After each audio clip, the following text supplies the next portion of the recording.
that work? Oh. I forgot I had it hidden. Alright, make sure my audio is turned on. It is?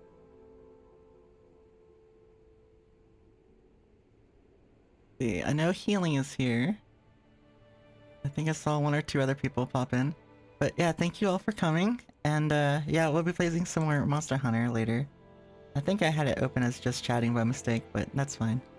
But yeah, I wanted to say also that I have tweaked some of the redeems, so some of the existing ones that were there before are a little different. Also, as you notice, I have hand tracking enabled. I finally dusted it off and got it working.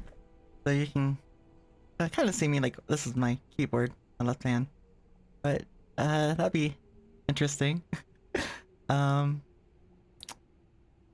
But yeah, the ones that changed are the dance one, the rave time, and the awakening one. Now it's not just like a voice changer for me. It's has the new cool fun effects. And then there's another redeem that's brand new that should be in there.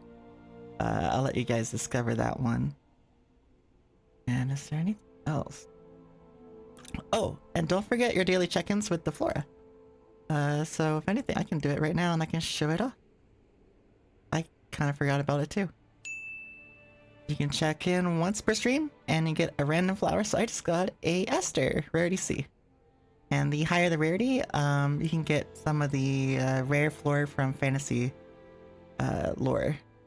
Which, if you have any ideas of things you want to see added, just, you know, submit them in chat or in my Discord, and I'll see if I'll look into them and add them. But without any ado, let's get into some Monster Hunter. I'm gonna change the stream here so I can go from just chatting. On.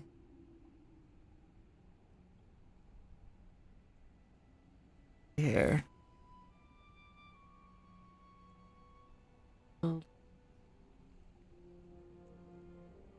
Alright, should be updated.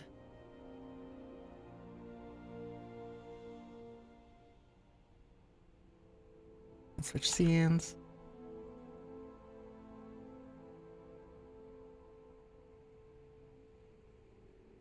There you go. Oh, and let me also put that ID end.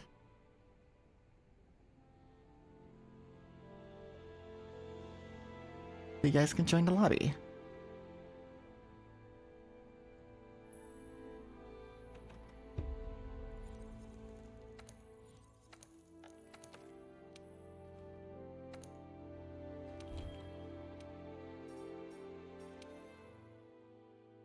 Hold on. I don't know what that string is. I delete. There we go.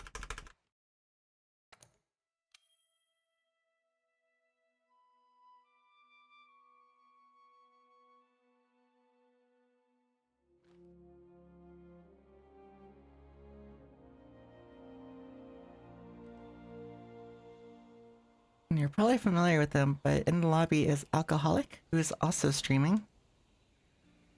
And there's also Christina, who's streaming as well currently. Oh, almost petted the puggy. Yeah, Alcoholic, Christina.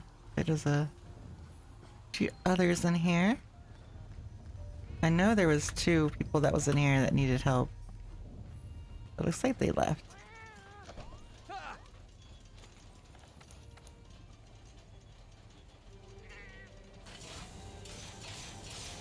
Yes, you day. Don't forget to do your daily Steamworks. If you need Celestial Wyvern prints, you get one free one a day, as long as you complete it. But it has to be during non-events.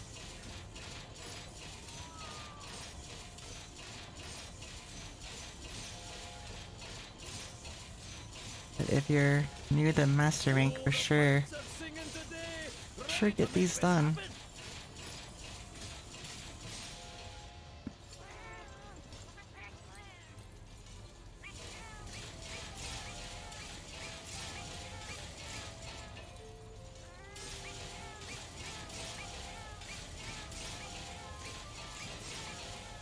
I just heard my name.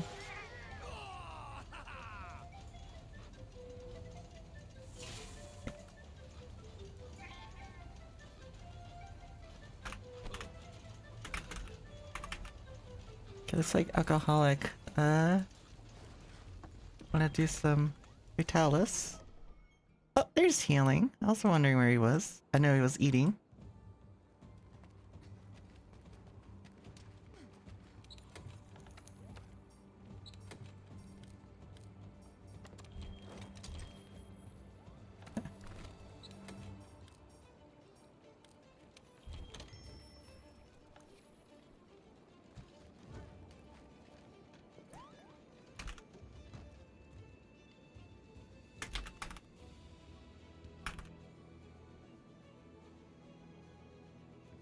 Sorry, the alcoholics trying to ask me a question. I'm trying to understand them.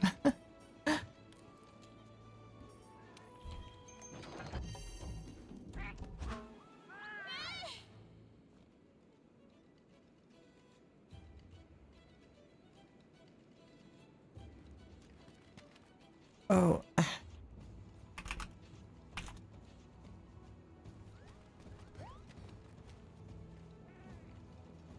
Yeah, looks like we're gonna do some Fatalis real quick.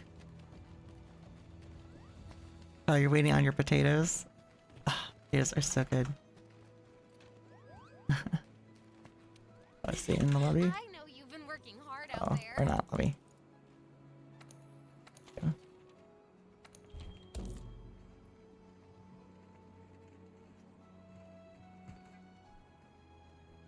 Like, you get to play with Christina and alcoholic.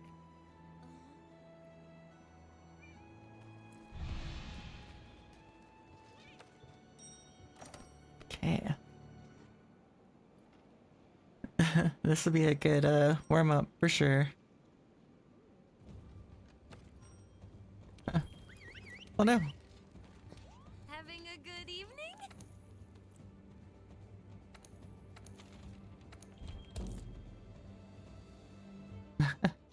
They went without me. I don't know what happened.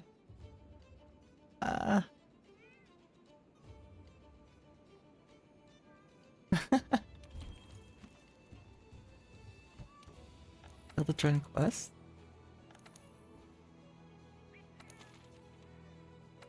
Oh, Jin joined it. Okay. Whatever.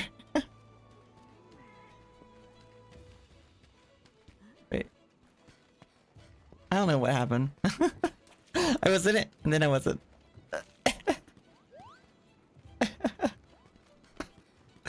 Oh well. I'll just wait. But anyways. Warming up with Fidelis, yeah. You showed us already to go for him when they left. I know.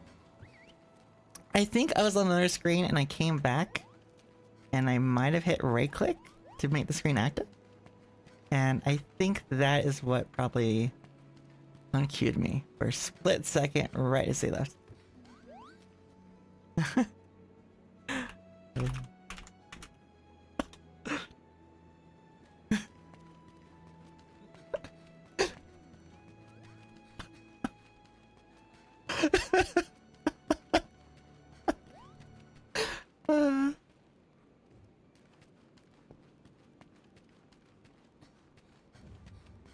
But anyways, 1, 2, 3, 6, 7. There's 7 people.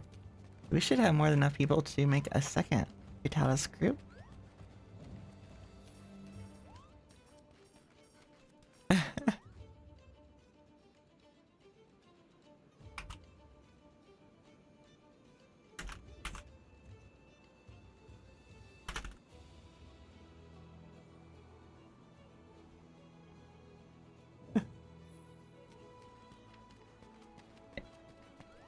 You're gonna join the lobby, but you're about to eat? Yeah, no problem. What can I do until then? I guess I do my Steamworks. Actually, I should check my bounties real quick.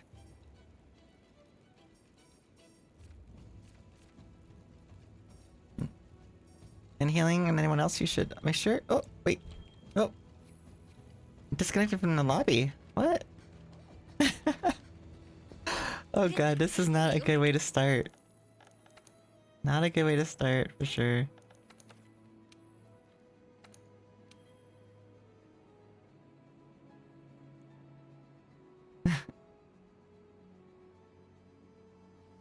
Let's try it again. Hopefully, we don't have disconnection issues. Monster Hunter is known for that, for sure.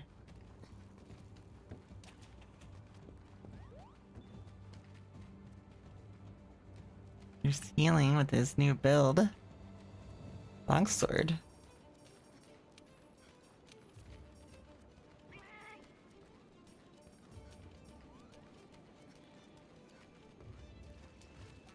What do you have on your sheath? Yeah, this is your sheath build. Made 2 longsword builds, so yeah. Aizo wants this, and one called one. I want this. I wasn't saying that you have to do Divine Blessing. I was saying that's an option. I was telling you your options. I wasn't telling you which one to do.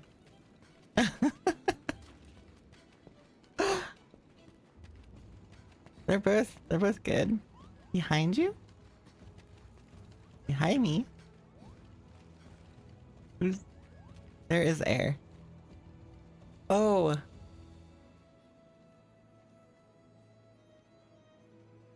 I have no idea. Also, hold on. I did notice something I should have done. There. I forgot that that was visible. But there is air? Very helpful, that's why you made 2 builds? Yeah, yeah. Divine Blessing can be helpful. I know I need it for learning those timings. I haven't played Longsword in so long. Now something, yeah, sure, go for it, Lucky. And again, welcome.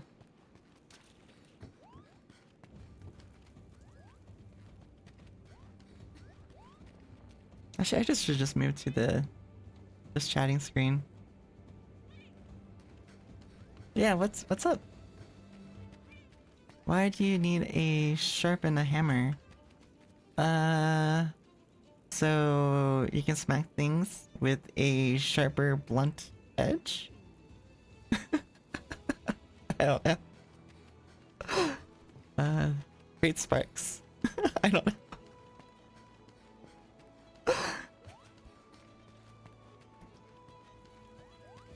Why do you need to sharpen a hammer? I mean, if you're talking about actual mechanics, of course, to keep your sharpness up, but... And don't forget, you only sharpen the handle. Is it really? You only sharpen the handle of the hammer? I don't play much hammer, so I don't know the animation too much. But here, I can actually show off my build card. Build card view. Yeah, last time I played last night, my hammer was my 12th build, or 12th run. That's how many times I've attempted to use hammer. Just 12. Not much at all.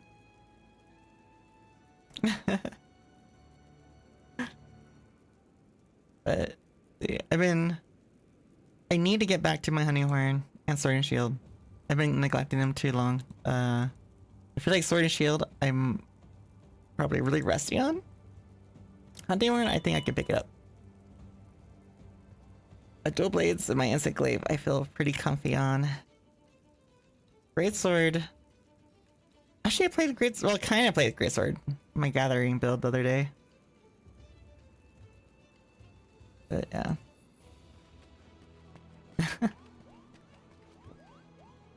But yeah, I'm waiting for another group to finish and then do a Fatalis run on Dual Blades. I should learn more weapons for Fatalis, honestly. The question is, Sentry, why do you need to sharpen a hammer? Nobody has yet to tell me the answer. Well, mechanically, it's, you know, increase your sharpening level for more damage, since it's a multiplier, but for actual sharpening of a hammer, I guess the only thing I can actually think of is, depending on the material, is to be sure there's no rust. But then I can just clean it, I guess. Would also do that. I don't know. But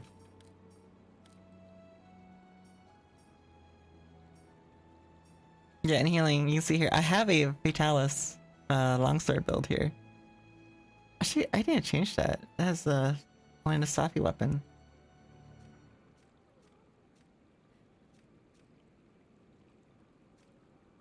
Yeah. I haven't touched these since I got all the rest of the Fatalis weapons. We have a heavy bowgun build, 2 of them. And 2 dual blades. Actually, you want healing, I can go over my Fatalis build with dual blades so you can take a look. So this reaches 90% crit? The math here real quick.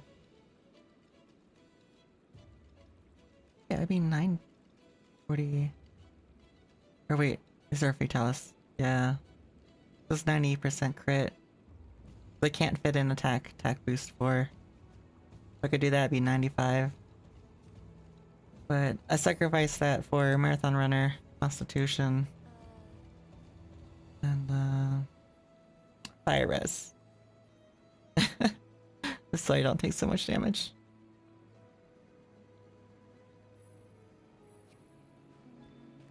Oh, they're out of the mission. They just finished Vitalis.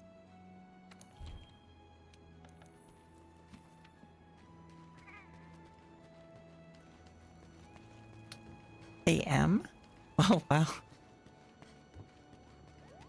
It's AM. Trying to think where you are then, because it's not Europe.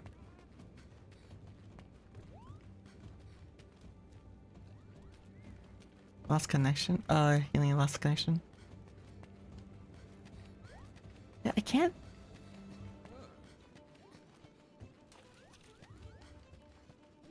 Oh no, like I'm just trying to figure out what time zone you're in. Because that's only. Wait, it could be. Is it Europe? What country are you in? You get plenty of Aussies, Euros, Filipinos, and the Monster Hunter community that I know of. Oh, you are in Europe. Okay.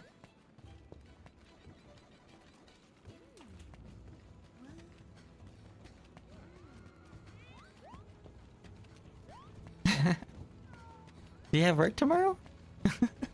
You still have to work? Or do you have the day off?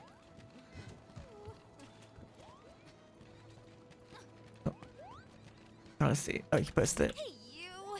You get in before it fills.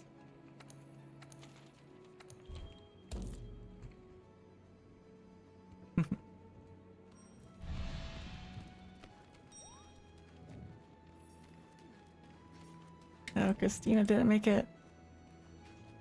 Where is Christina? Oh!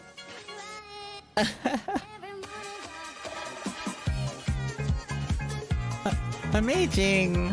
Hi there! See, I'm not only in, playing around EU and Southeast Asian times.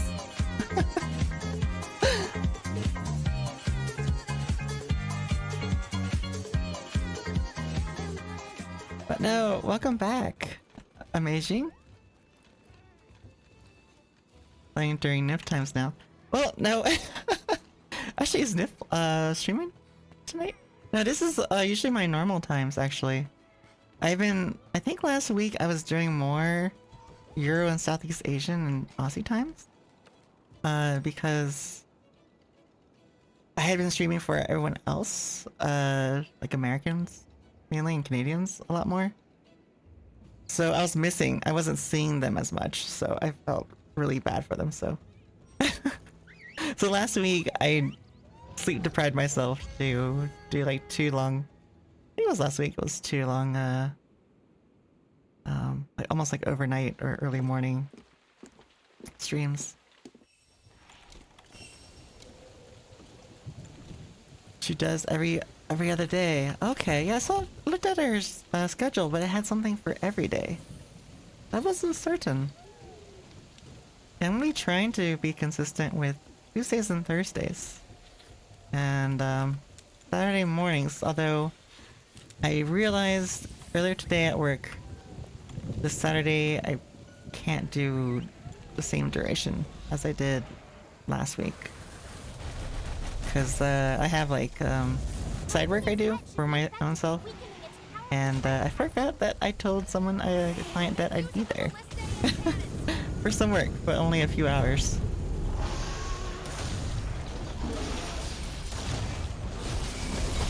But I'm thinking of doing like maybe a 2-part stream on Saturday, one early morning for all the other time zones, and one for NA, pretty much NA times. But how have you been, Amaji? I caught Nib's other stream the other night, but I wasn't able to participate in chat as much.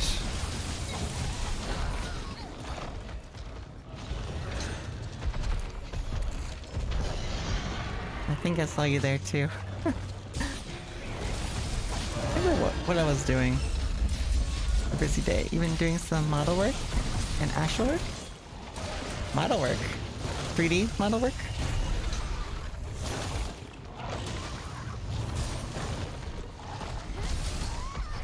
Ah.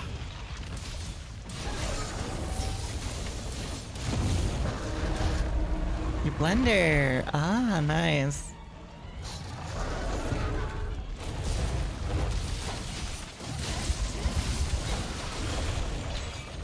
What kind of 3D work do you do? Is it mostly assets? Avatars? Props? God, where am I going? Oh no!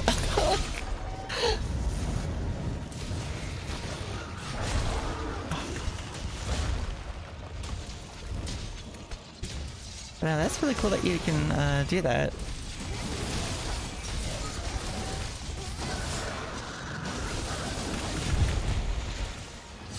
Technically, I've done creation for 3D, but it was a long time ago.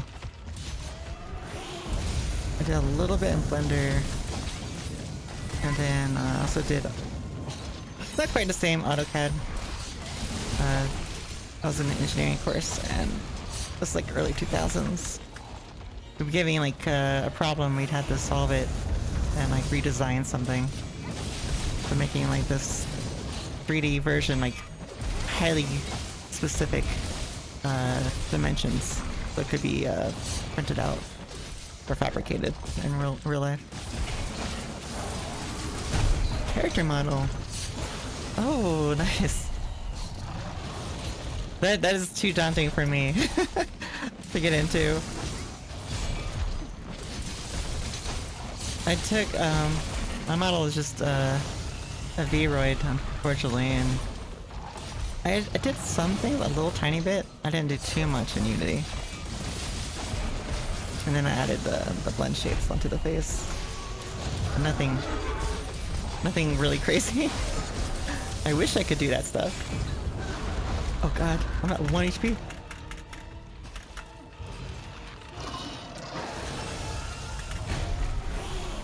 Oh, don't need it.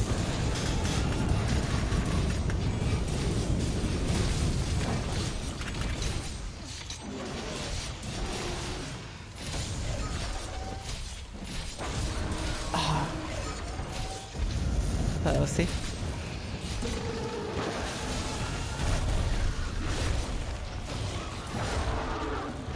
Vroid is harder? Really? Oh no, ads.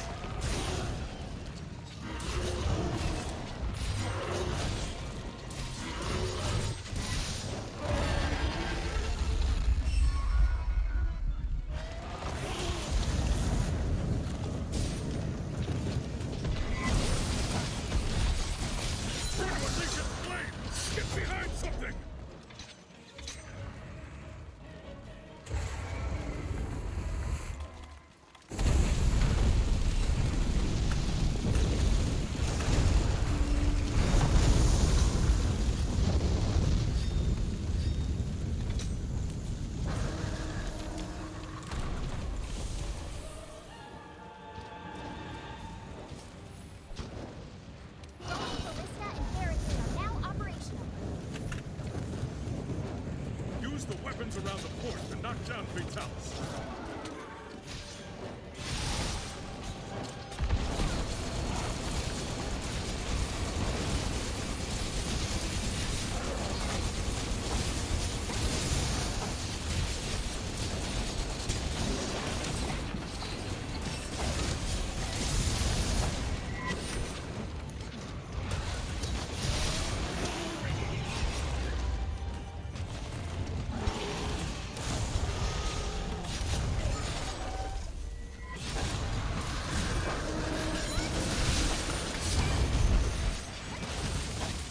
Alright, has to be over.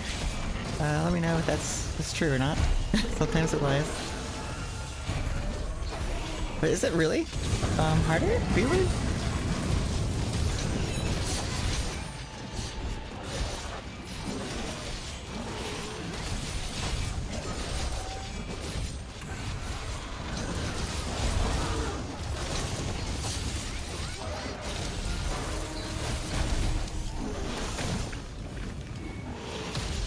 Task is literally more work on V-Ray than a Blender. Yeah, I could see that, yeah. The thing is, yeah, for the body, it's like you're restricted to the sliders for the most part. There are some values that you can actually input and be off the scale. Be a little bit more creative. But a lot of the things like my hair texture and even my outfit, I've enhanced and made it. Because a lot of 3D, at least in the past, they were going for a more 2D look with their 3D model.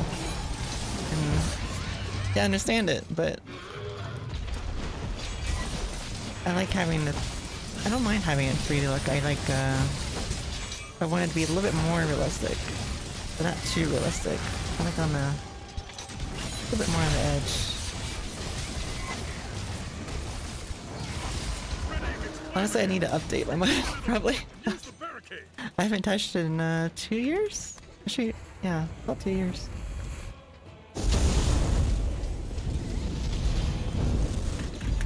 Scaling body portions could be done with the brush and some mirror modifiers? Oh yeah, it could be. Yeah, last I looked at Blender, that was 2016, 2017.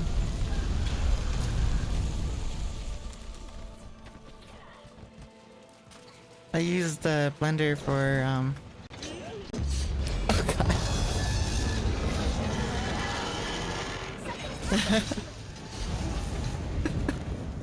That's the new one, someone found it.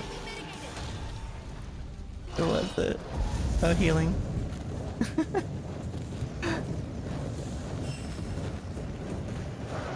But, your distance are more likely to not be weird. Yeah.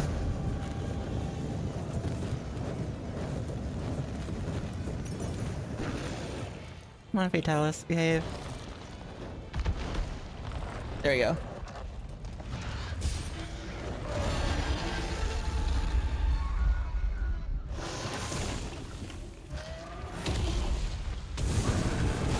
But yeah, I use Blender for editing videos and audio. Way back when. And I played around with 3D a little bit, but not much, but it seemed very intuitive. But I didn't spend much time with it, like literally just like a couple hours just messing around with stuff. It's gotten better every year. Oh, I'm sure, like a lot of these programs have improved a lot.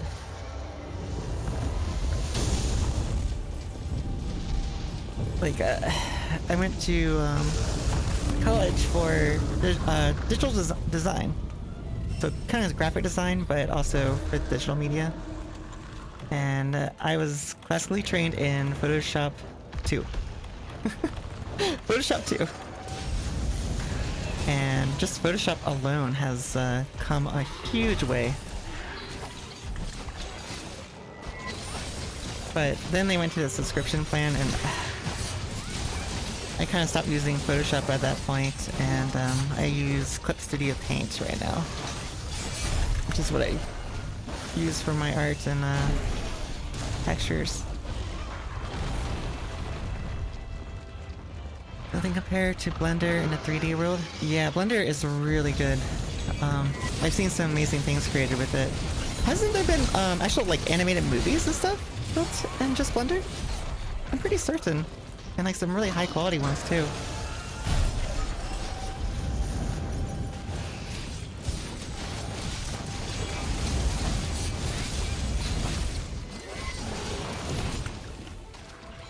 Movies, games, yeah.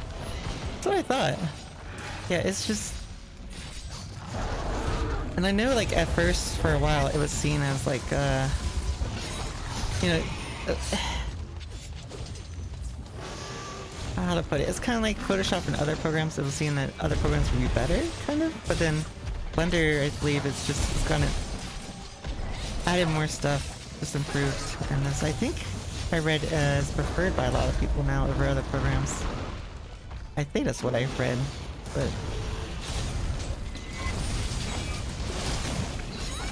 but again, it's just something like, it has also traded my, like, I have so many interests. And I can spend so much time learning things, it's just, I don't have time for everything.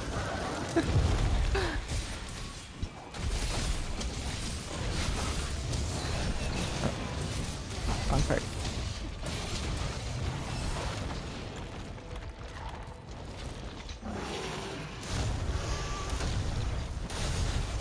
Staying lane, yeah. Oh no, I understand. I think there was something I heard someone say. Uh-oh.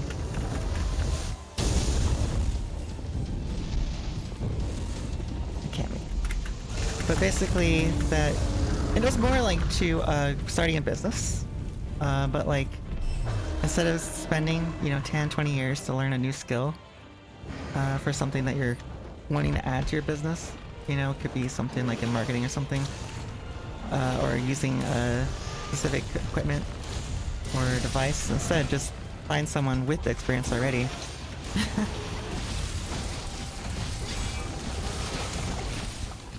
Yeah, juggling is hard. It's just hard because like it does look fascinating to learn, but yeah, I had to realize you can't always learn everything or spend, you know, it's time. You're limited by time. Okay, really?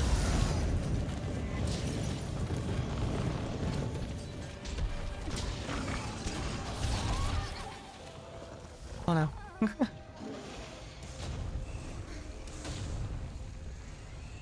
Something that...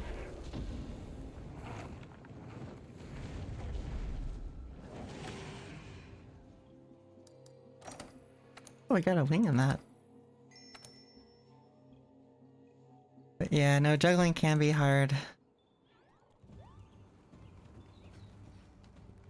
Have a look around.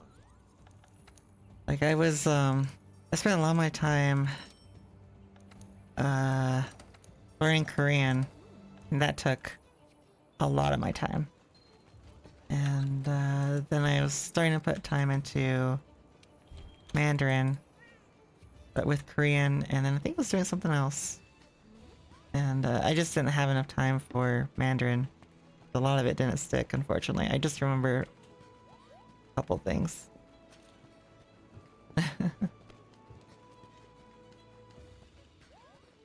Yeah. I think the language kind of was more easier because I was already using it, and I wasn't even trying to learn it on purpose at the start. I had started watching K-dramas without even realizing it in like 2007. And so I picked up a lot of... I could equate certain phrases with certain words. And I learned how to read and write later on when I was watching variety shows.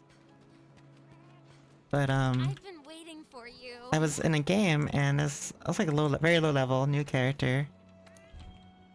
And this guy had a Korean name. I said hi to him so we could group up, and he didn't say anything. So I said hello in Korean, and he immediately responded. And he barely spoke any English. I barely spoke any Korean, but we could with very broken English and Korean communicate, and we partied up, became good friends, and eventually joined his Korean guild, well, a guild he was in. And I met a couple guys that spoke English, and one went to university in the States.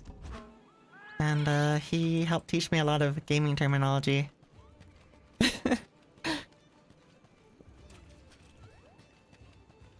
But that was my introduction to Korean, was through gaming. So it was kind of cool, and I had, you know, it kind of encouraged me to continue learning.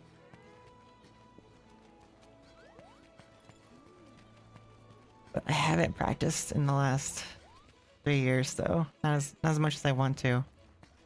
I'm getting rusty, unfortunately.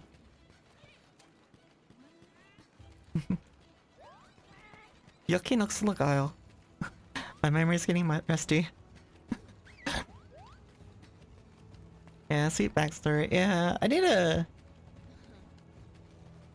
They have a forum for that guild. I don't know if it's still active, but I haven't logged into it in a long time. Over a decade. But I do wonder how they're doing, because they were really friendly. Has been getting... forum for, the Korean guys that I played with, their guild. They had a... they had a guild for all their members, and they often posted on there. Yeah, that was back in 2010? Yeah, 2010-ish. I don't think they used voice chat at all.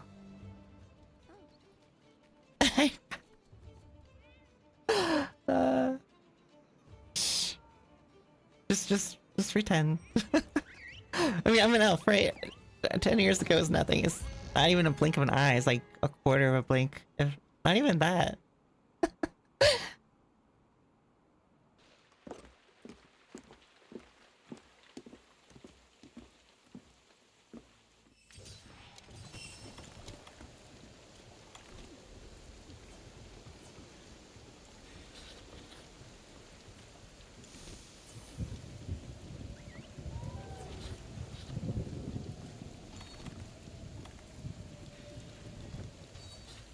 But what was the alcoholic that's been getting big? Beak? I'm trying to still figure out that word.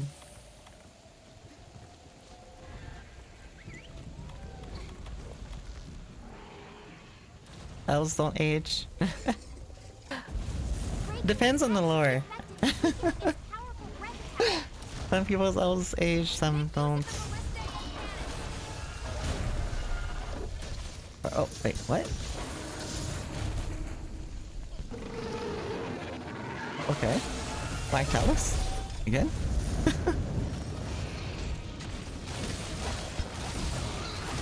What? Okay, this Black Talus is lagging.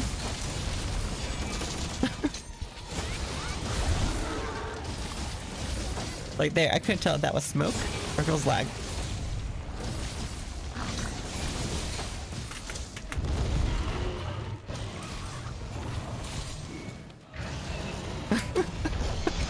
Never. Black Talus strikes again.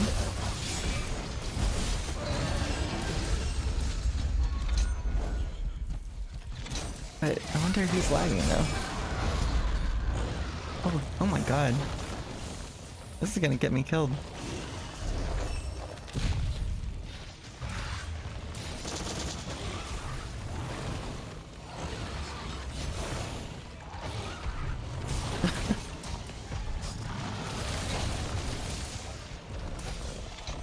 I'm actually kind of afraid.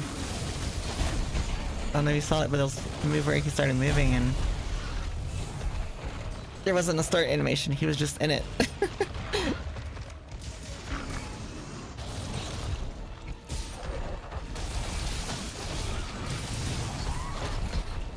Yeah, at that time it was my fault for sure.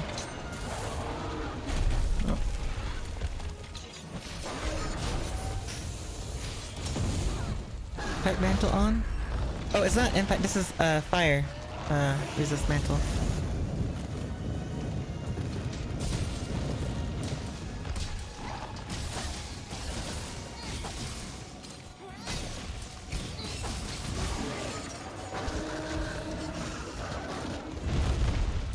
But, actually I don't know if you know this, I told Healing the other day, but normally Dual Blades cannot do KO damage, or KO monster, but if you put on Impact Mantle, then you can. It's the only way for Dual Blades to do KO damage and get a KO.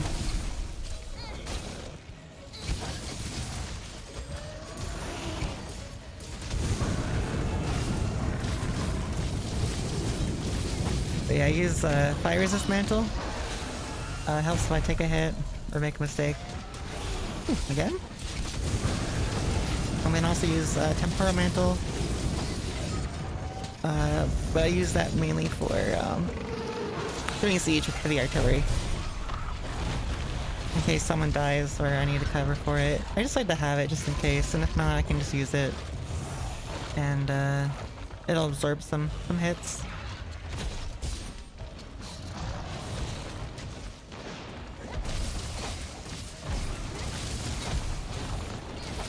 Nature's Steam applies to hammer before charging it? Ah. I dodged that fire while looking at chat. Like, I was not looking at the same screen. I timed that dodge. I don't know how.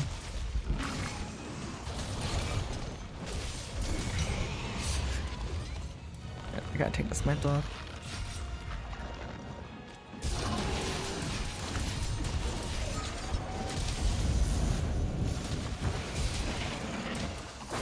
I can't tell if he's lagging or not. Okay, there we go. Get behind something.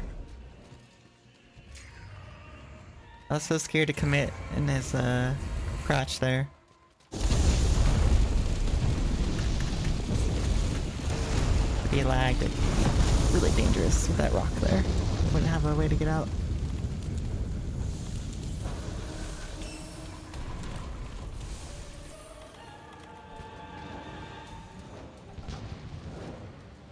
Roaming ballista and barricade are now operational. But have you faced Vitalis on my ship? Knock down Vitalis.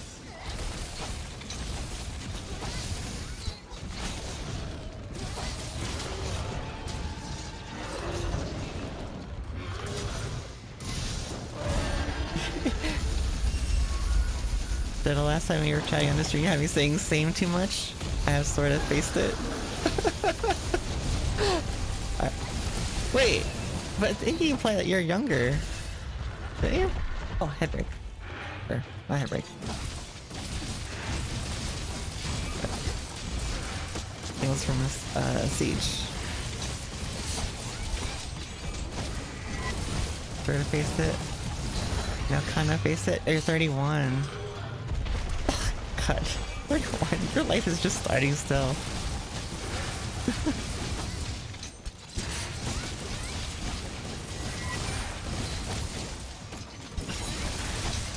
Wait. I stayed down a lot longer than I should have. I don't know if that was the lag working or not. Yeah, younger as well to that point. I think it's also changed with just the aging of our population nowadays. It's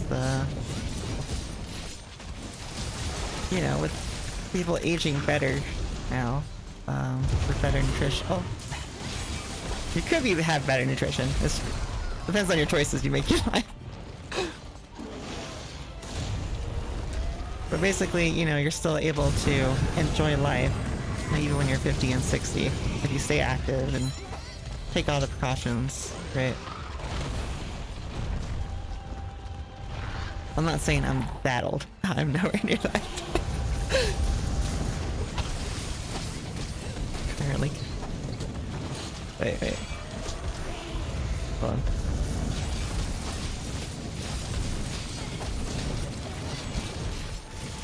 Wait, I don't know how I got onto his leg from his head. Readying its flame again. Retreat Oh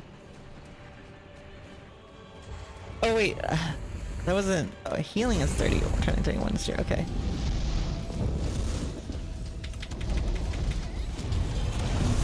But life is hard on. Life is on hard mode due to pains.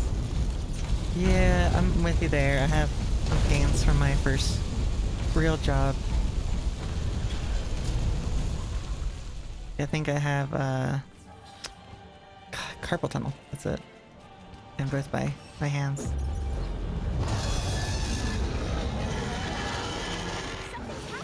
And then my shoulder is doesn't have full mobility. Well, it's certain rotations. More of like if I do like try and do a pull-up or something, it just locks up. My right one. I just have to be careful with it. Oh, what am I doing? Oh my god, I should have gone Fred.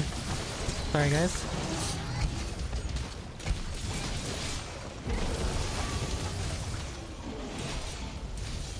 Live good, live good, yep. Yeah, and I think there was a study done. Basically stress, levels of stress, you know, is another important thing.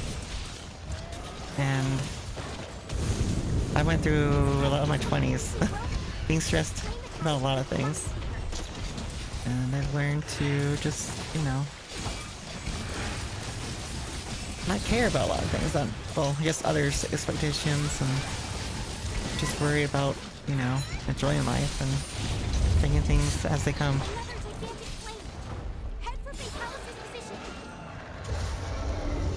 Mainly, it was a lot of like worrying about society's. What? Hello?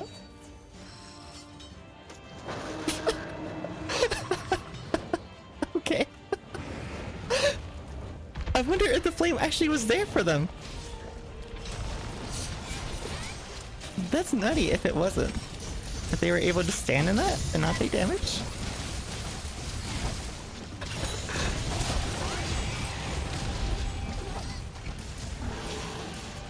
Yeah, lag strats. I have a lot of clips from another night we did Vitalis. Dubbed Lactalis because it was so bad. And we still killed it twice.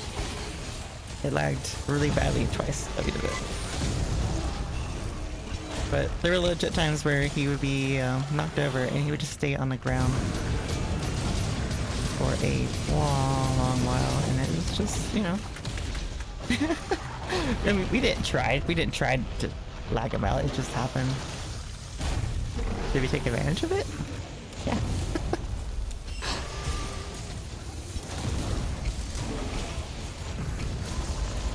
Wait.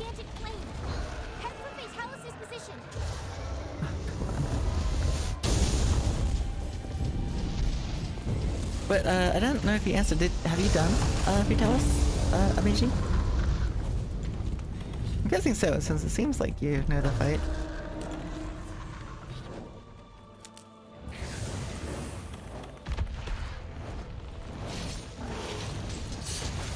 Oh.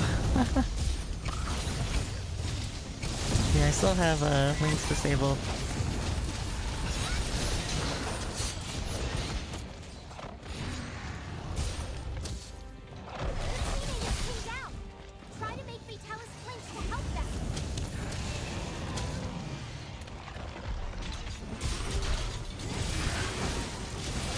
I'll read your chat after this. I have to really focus and aim for the head-on binders. Because yeah, just like there, I get pushed around.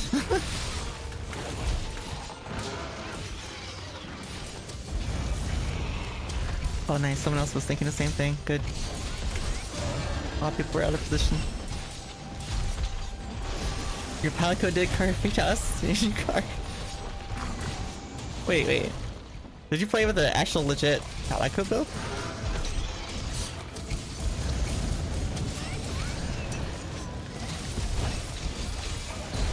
I know this exists, but I've never seen someone do Fatalis with it.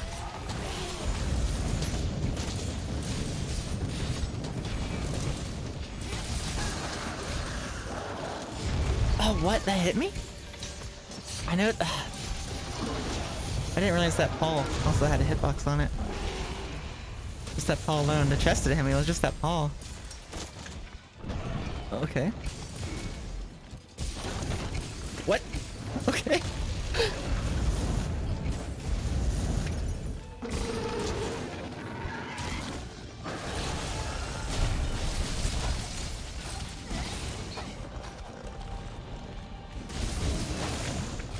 I can't tell if it's the smoke or lag.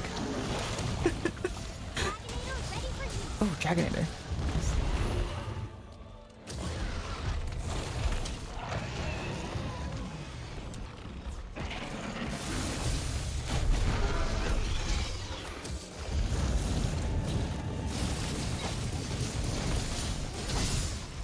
Get this. No. Wrong card. Back and next, lifting up. Facts. And card didn't know Apalico could one-shot bosses. So much gun last one-shot. Oh! Oh, is there a bug? With Palicos? I knew about the gun last one. Oh my god. That fireball went straight to my camera. That was kinda crazy.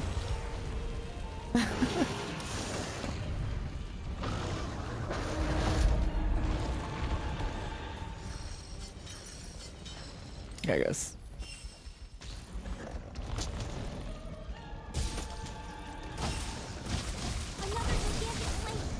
Been hoping to go for our first true clear with buddies. I mean, heck, amazing. If you can join our lobby, and we'll take you through. I mean, a lot of these people in here are learning.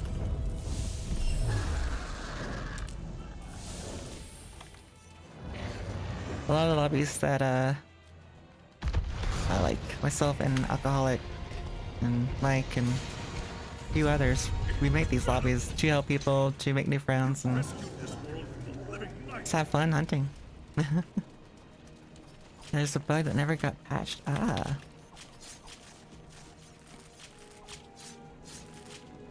You just barely cleared phase 1 not that long ago. I mean, you still have to learn the rest of the fight. That's normal.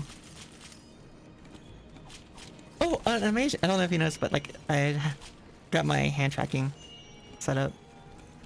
It's, yeah. I just had to take it out of storage.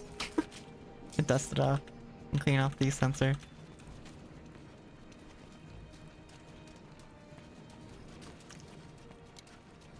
Oh, dang. You're streaming with hand tracker? Yeah. Oh god, his emotes throw me off each time. But yeah, so I can... Oh! But admit to avoiding the fight still.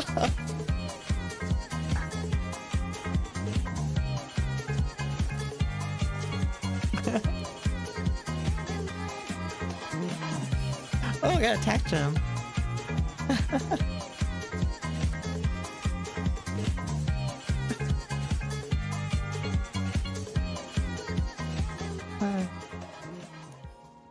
Yeah, I changed up the, added some more cameras and stuff to it, to the dance.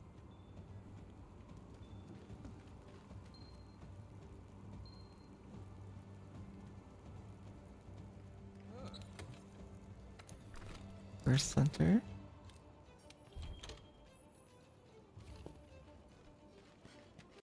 Let's see. Ah, Raphael. Think you can guess who I am? You already were in the lobby before. Oh.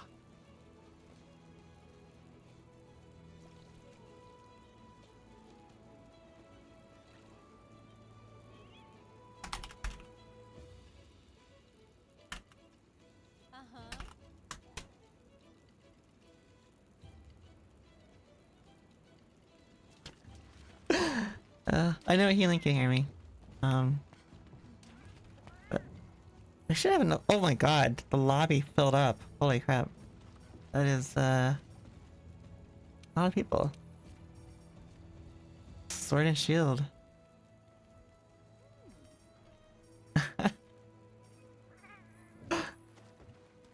Having a nice night.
Alright, ads are over. But no, you were in our lobby before. I can't remember if it was last Saturday. Yeah, it had to be last Saturday when I was streaming. But yeah, thanks. Actually, I don't know if it cut me off. Oh, that song made you think the playlist was late? What is playing? Oh yeah. Oh, Keely, you clipped it. Oh, that's right. You're trying to post it. Actually, do you send it in Discord? And I'll post it in chat. Healing. I want to. Oh, you did. Perfect. Link.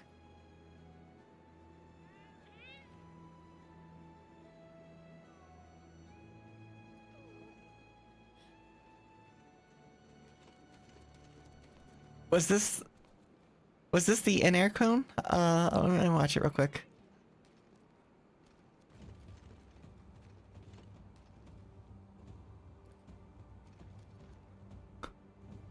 It is. Okay, I'm gonna send it to him. I'm sending it to the someone else who's streaming. I was just in that fight with. It tied me up for his chat.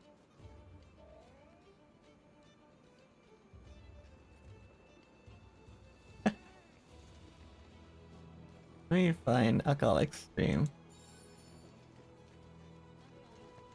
Hey, where is it? Clips. There.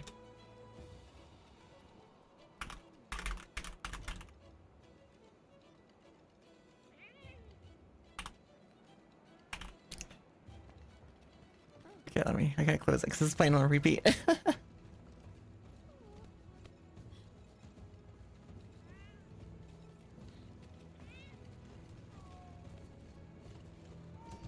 Okay. So, Rafael, if you want, we can try to do a Fatalis if you want with healing. He's also learning. And we'll probably get someone else from the lobby too. Should not join. Actually, healing, are you up for Fatalis? Do you want to try?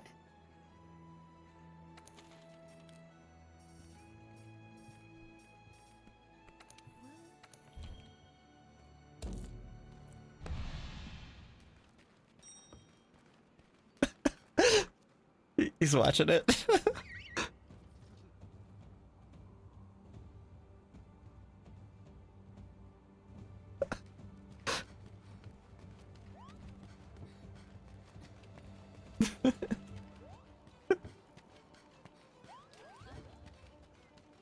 He's like watching it on repeat. Lactalis that lives, yeah. You're immune to peer pressure.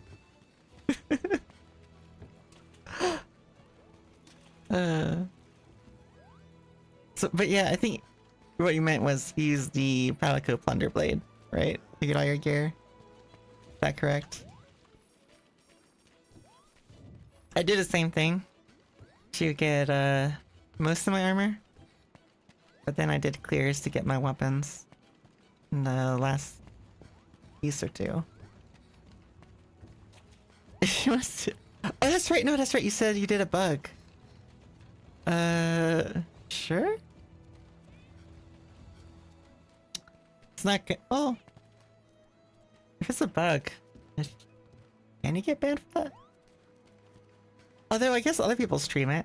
Bugs of Monster Hunter. So it should be okay. Do you have to do it solo, or does it work in a party? I guess you can only have 2 people. So you have a Palico.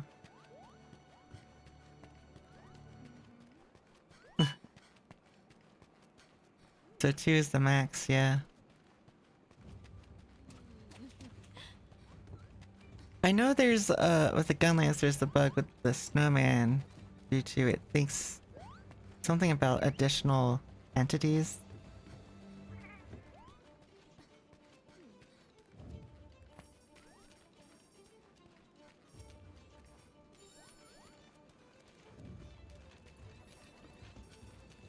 Oh, he's saying 18 Namiel.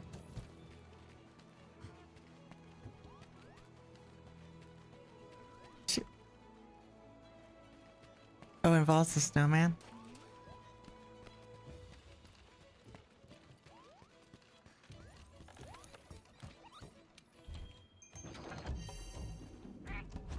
So do I just need to stay hanging on a Drake or something? Or... I mean, do I need binoculars? I could equip binoculars and look down? See what you're doing. Oh, Gilly. Oh, that's right, Gilly.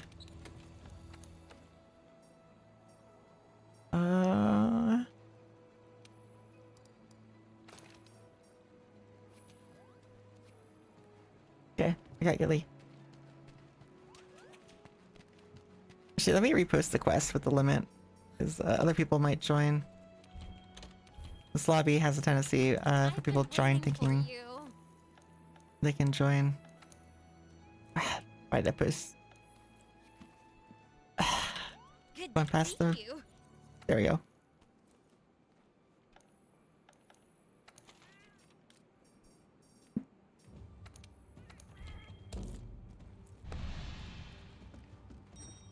What about your name, Healing?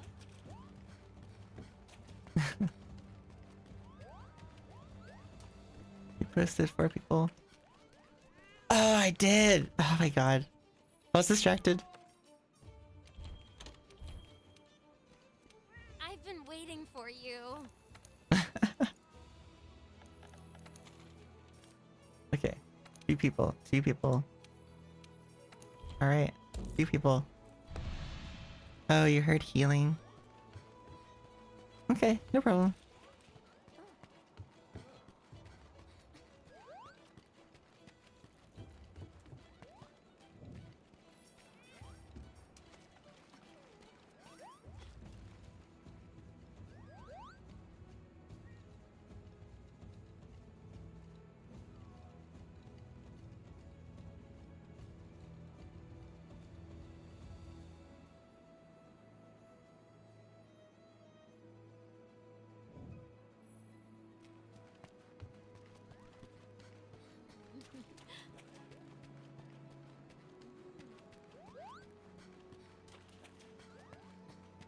Actually, how long is it gonna... Well, that shouldn't take you too much longer. Because the alcoholic's also looking for someone.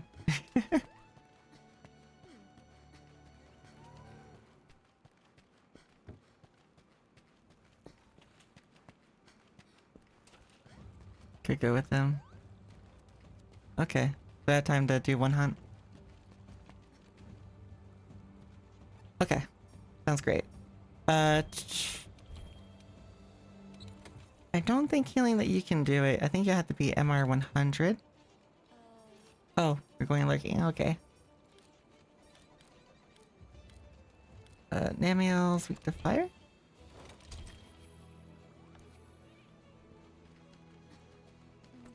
Having a good evening? Yeah.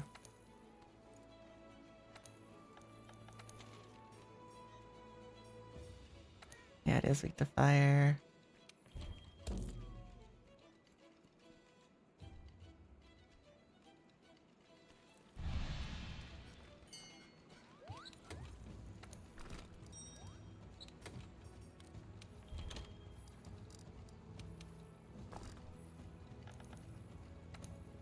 You know, change put prices. Hmm.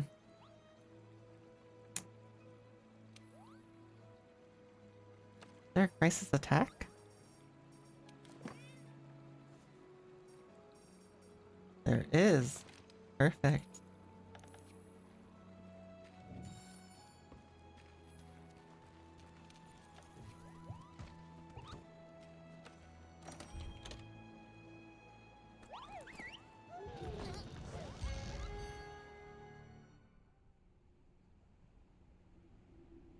Be ready by the time we get out? Okay. Sounds great.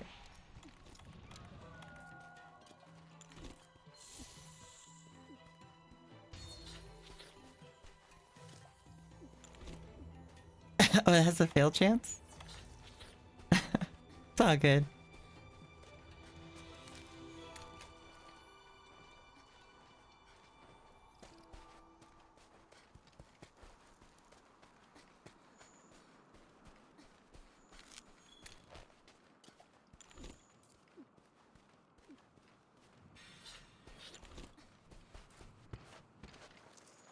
This bouquet person.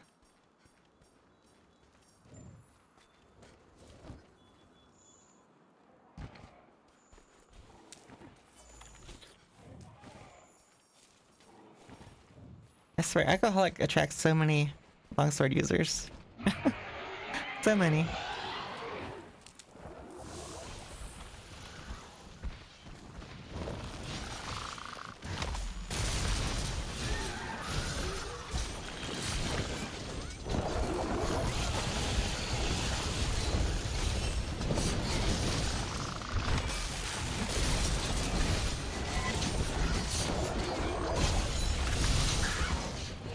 Oh no.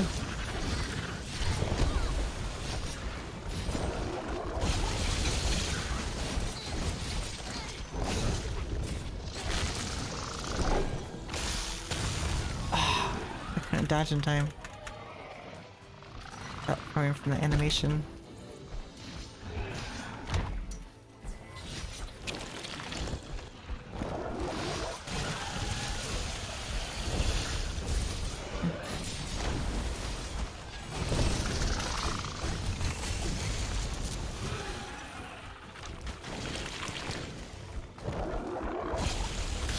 Oh no, couldn't do it in time. Oh no, no, no, oh my god. No. I was too close to the wall. So I slid down. And then it wouldn't let me recover to actually do a Superman dive. No. I should have just attempted it from where I was. I know, right?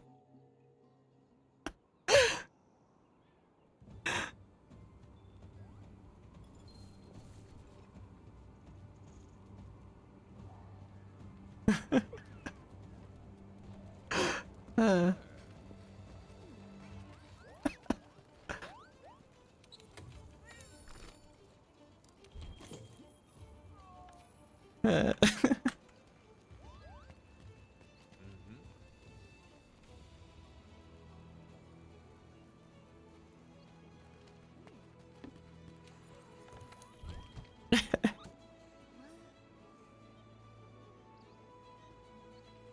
Seeing if he wanted to go again.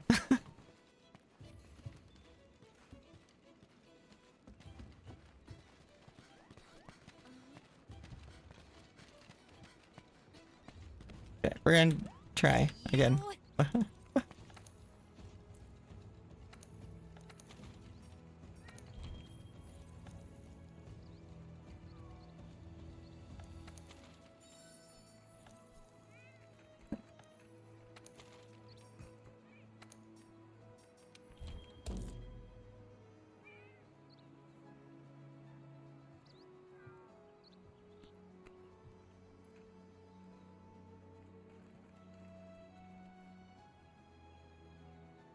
Thinking pretty hard about me joining. There it goes.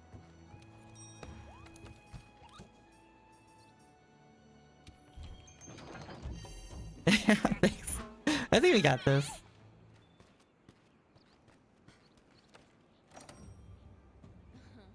But yeah, I should have just said, I don't know.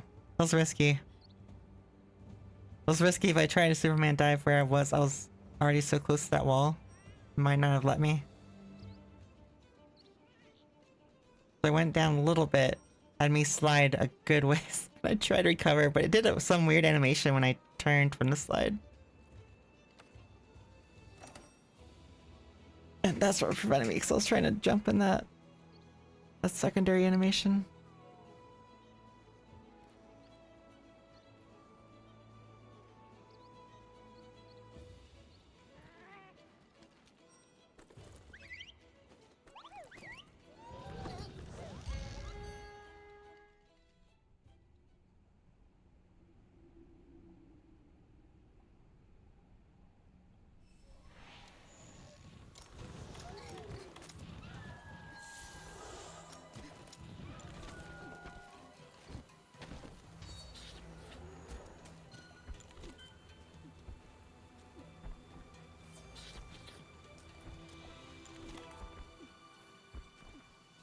Yeah.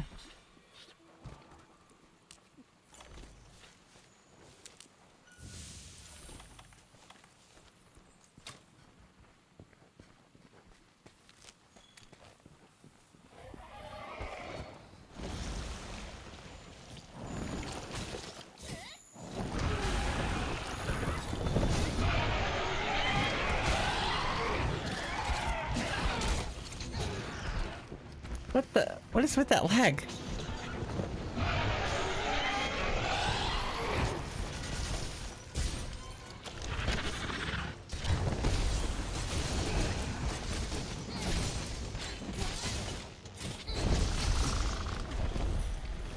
I'm wondering if it's just purely because, well, then again, I've played with Alcoholic before. He is in the Philippines. And a lot of these players are in the Philippines. So there shouldn't be an issue, because I've played with him before. Unless there's someone in some... I don't know. Game servers are just... weird.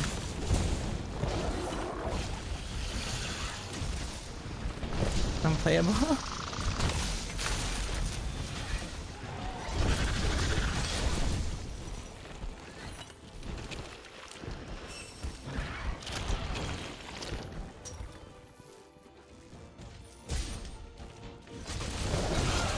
Let's see, right there, look at that.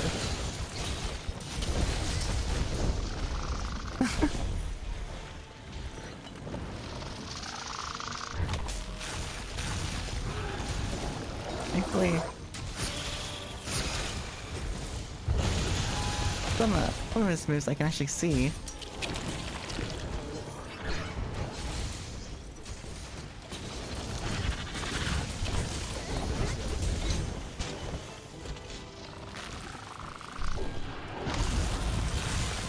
Oh, it still hit me? Okay.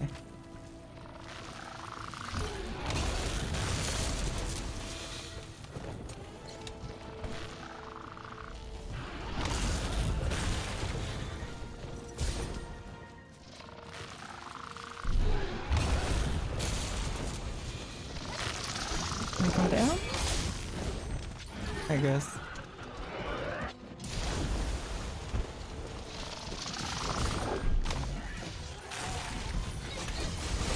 Oh, I got it. I don't know how from that long a distance.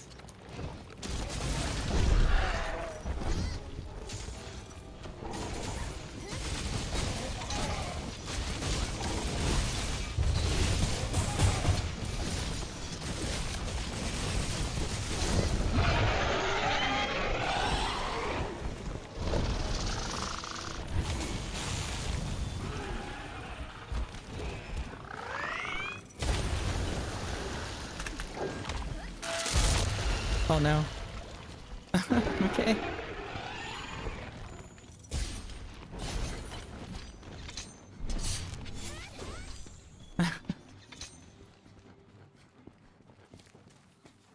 Go in. Play.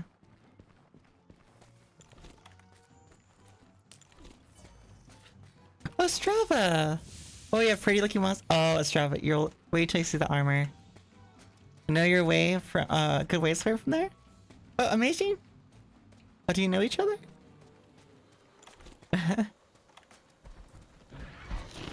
But yeah, it's a really pretty monster when it's all powered up. The armor... Oh god, it's so beautiful. I could show you the armor if you want. After... What is with that beam? I can't tell where it is. Oh my god.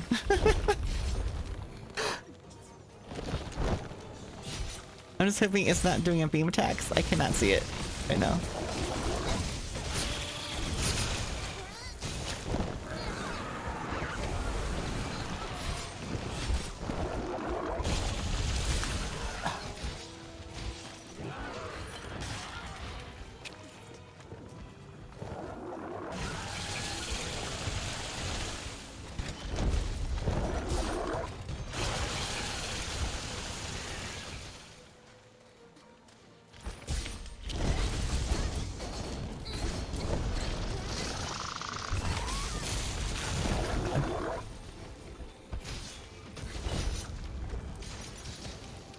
Yeah, I may not be able to play with the alcoholic.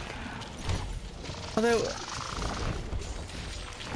I was in his Fatalis and it wasn't this bad. This is like worse than the Fatalis.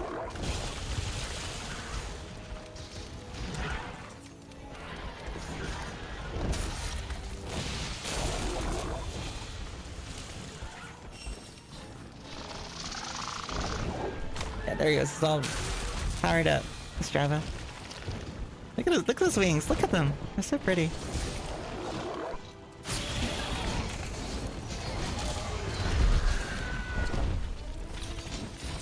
Oh, what?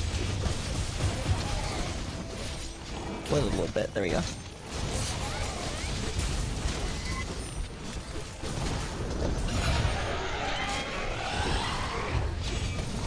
I know, right?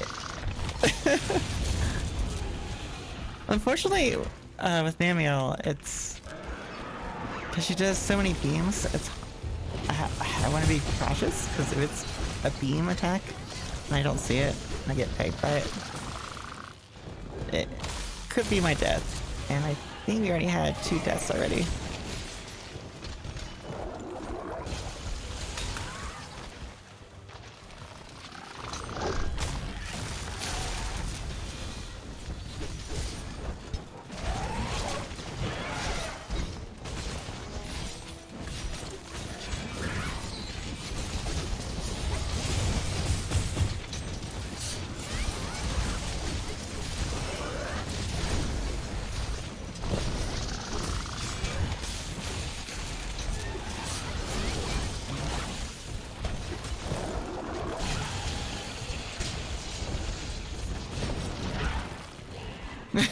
Man, the pair of boots you can make out of him? Yeah.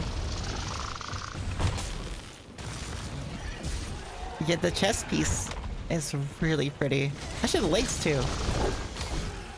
Oh, I'm trying to remember the waist.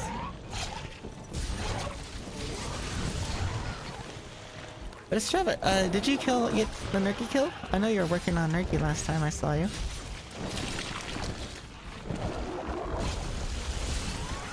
Ah.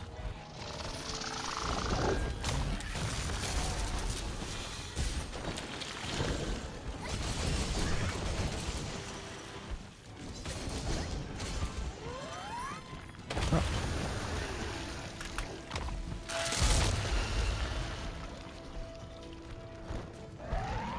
It's a miracle you can stay alive.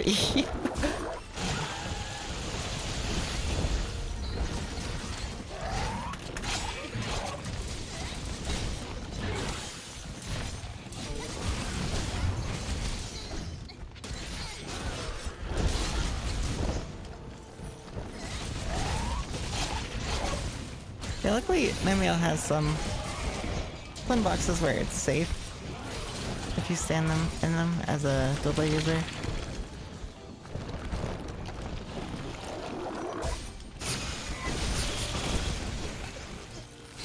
Wait, what?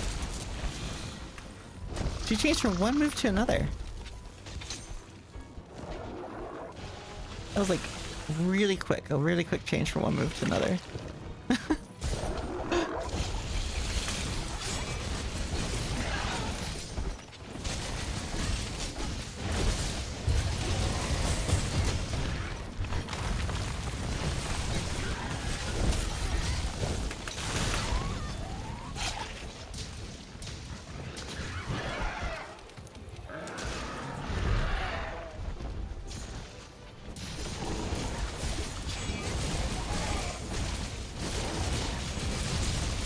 Yeah, I got them on a second try. In fact, we got them all on a second try except Whirlwind Boy. Oh, Kushala.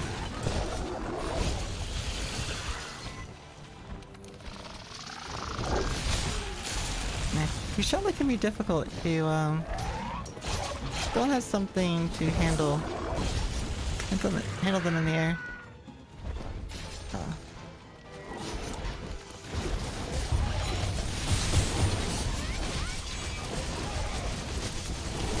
I'll be fighting something like a large boss arena, from what I've been told. Yeah, he was one try.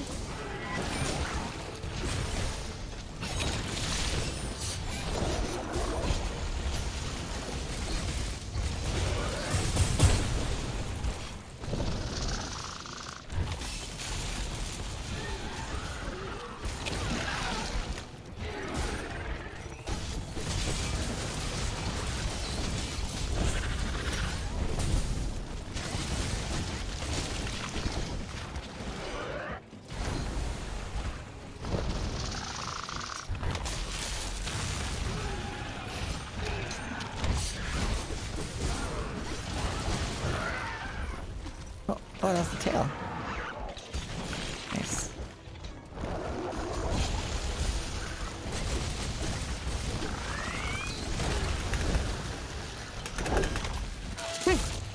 Oh no.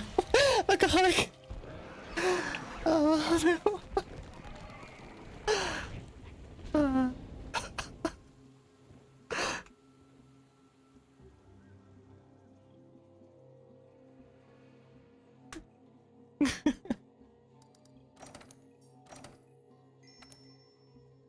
Rat wind resistant gear.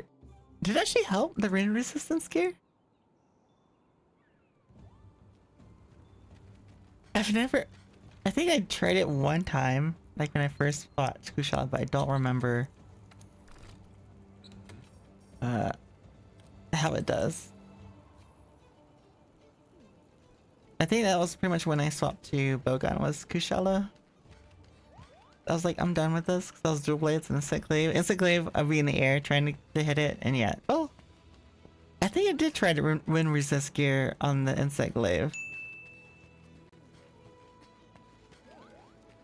Oh, healing got ooh, a lilac rarity S. Nice. That's what is that? I think that's programmed at like 7% chance. You almost forgot? Yeah. But yeah, you guys can everyone can you can redeem that for once per stream and you get a random flower. And keeps track how many times you've passed by.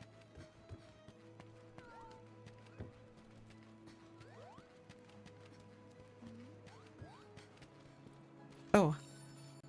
We can probably oh ads.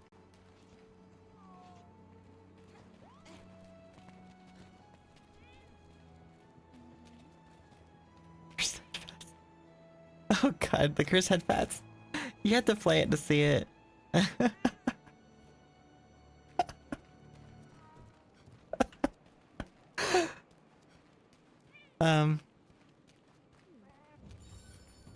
Just practicing your setup. It's been a while. Yeah. The curse head pats. It's I said I needed the head pats to redeem Estrava. And so someone I played Monster Hunter with was like, oh, I'll fix that for you. And they drew that in MS Paint.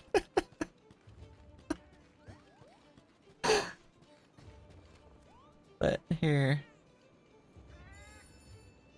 Couldn't find it. But yeah, this is what he drew. So I turned it into a redeem so you can actually head pat me with it. Until I actually get a actual head pat. There's also another I can find it here. Redeem for Gajalaka. And he drew this one. Cause this the Gajalakas, they hit you in the back and as a bow gunner. I would always like glare at them like I see you, you know, I see like behind me. Right before they hit me.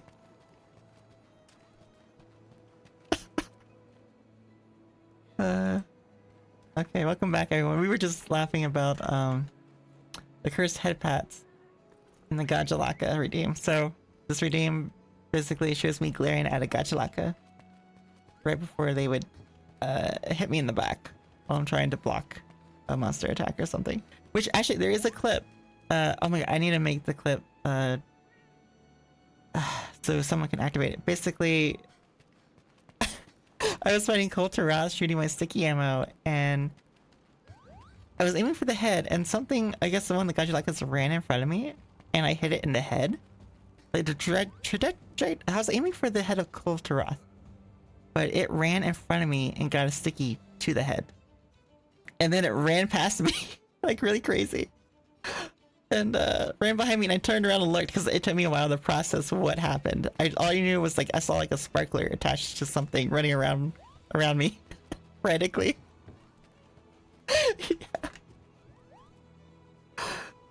Yeah. Mr. President, get down. Oh my god, that'd be awesome. The sound clip to get to play for that. Let me see if that's in my clips. I can pull that for you. I have it in here.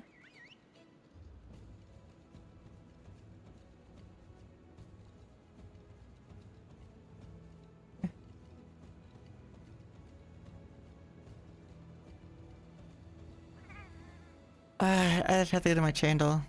Oh, okay. Oh, now you're back from ads? Okay. Okay, that was longer than before, but we were just talking about the cursed head pats. What it was. What lasagna? True. Actually, I think you were there, Amazing. The day he drew them. And we were talking about the Gajalaka. But he drew that one too, and you were saying we should get the Mr. President get down.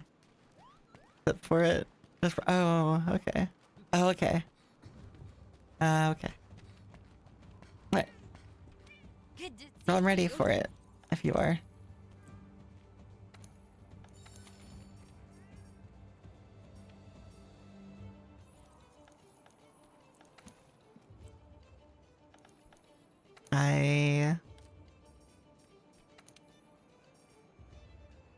Not sure if I'm ready. You need more time to practice?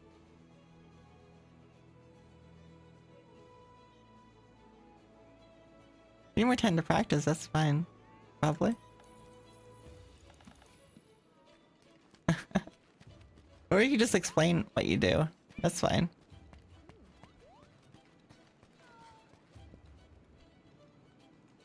I said twice now. When I had a 100% chance before. Okay. But yeah, if you want to practice, go for it. Actually, I'm curious. Because you said you liked it and you got kills. So how many kills do you have on Fatalis? How many times have you abused that bug?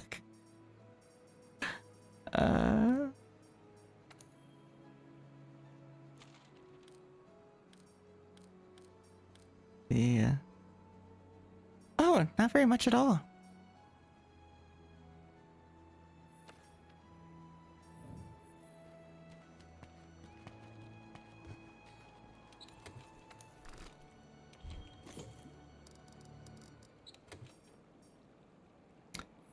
Let me see, because I think Christina was doing Fatalis. And healing's still busy.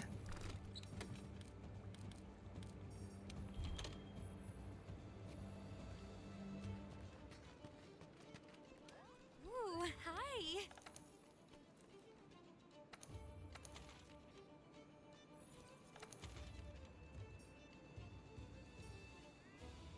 Oh, I guess they finished theirs.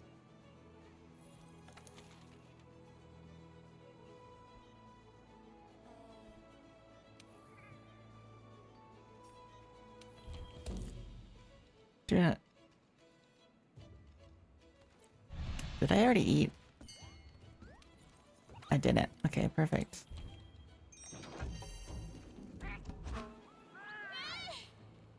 Only bad thing about Sticky is I have to eat for Bombardier.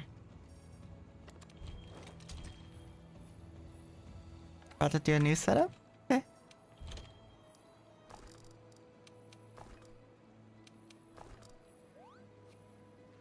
Paralysis for sure. Now that you can do it, okay. Yeah, no with paralysis, because I was paralyzing and sleeping Fatalis. It takes either a lot, or you have to get paralysis attack to make it easier to proc.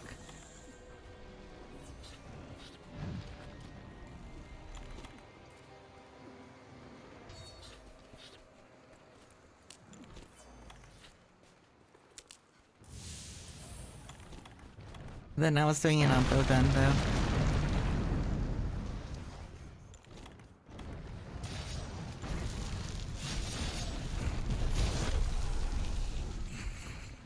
Where is...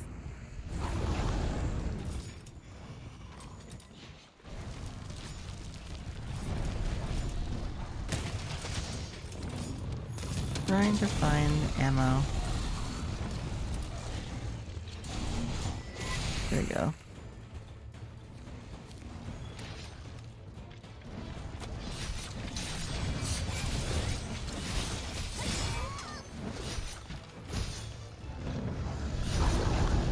Okay, there's. Now it's angry. Perfect.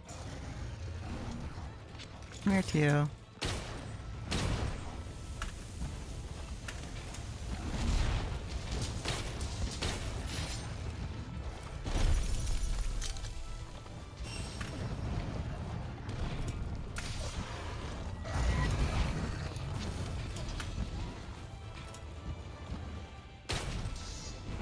Oh my god, it just lagged forward again, I think. Where the animation was super fast. One of the two.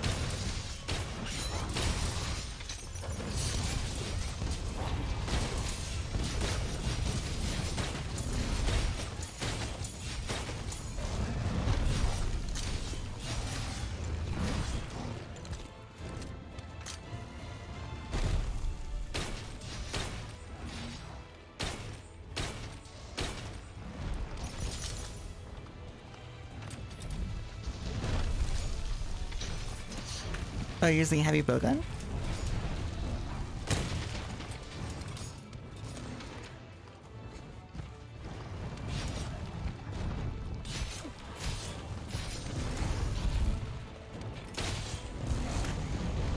I know when I first did Fatalis, I was using the light bowgun.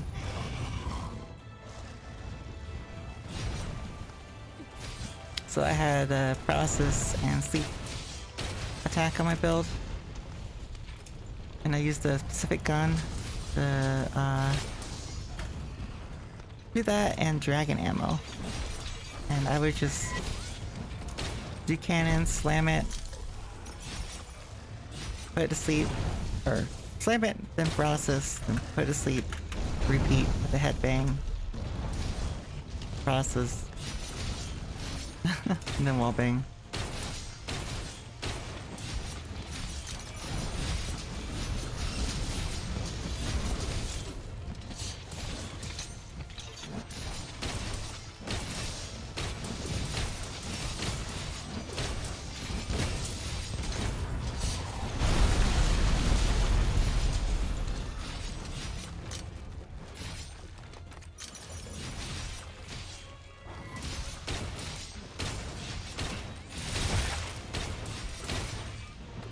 He's saying if you stack a snowman and 2 barrels with a volcano going off in the center,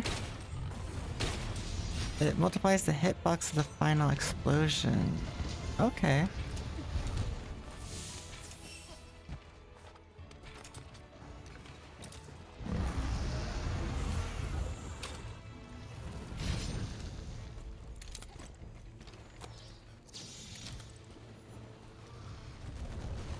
Wow. That was laggy. 'Cause that flash was not in his face whatsoever.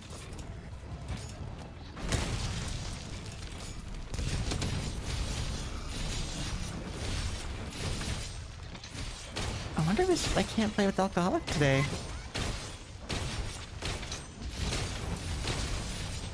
Actually, now that I think about it, I think Mike had trouble playing with him too.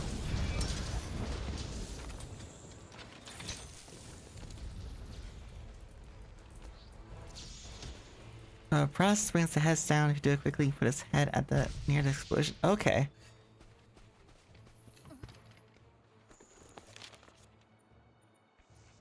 Oh, it's going in this cave. Okay.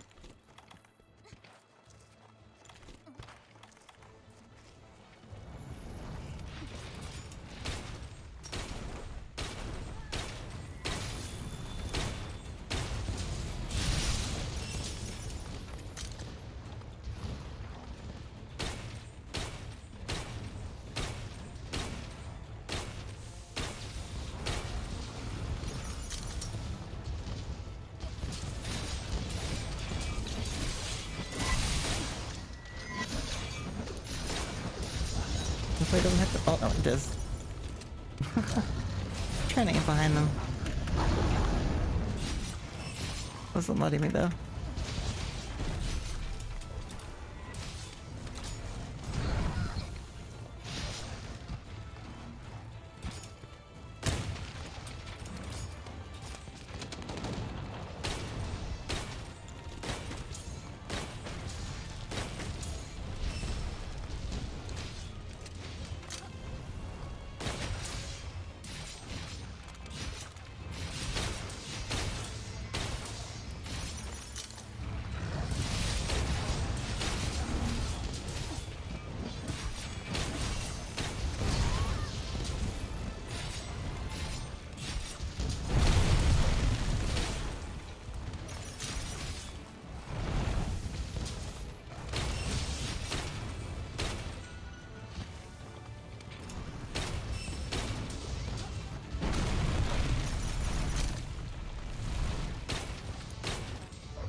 Requires a high and stable FPS though.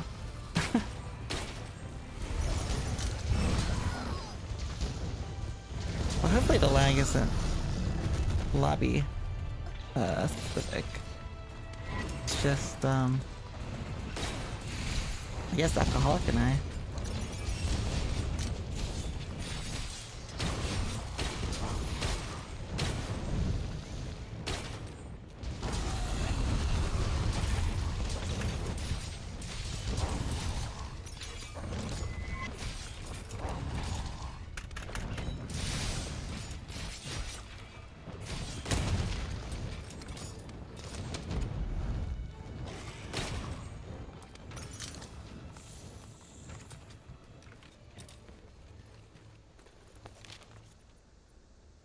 Is someone?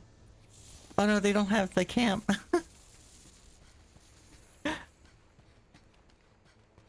I think someone put down a trap for Teostra. Oh, Prince! Hi, Prince. Good to see you. How are you doing?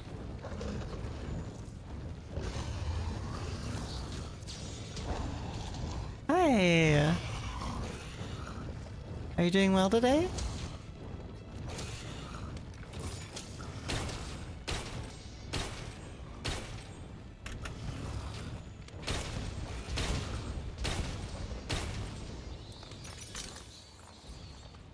Doing good. How am I? Doing pretty good. Today went pretty well.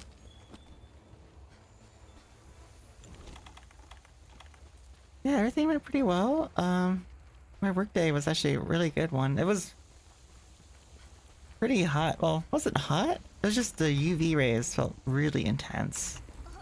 And my coworkers at lunch, we went and got some slushies during lunchtime. It was a nice chill day.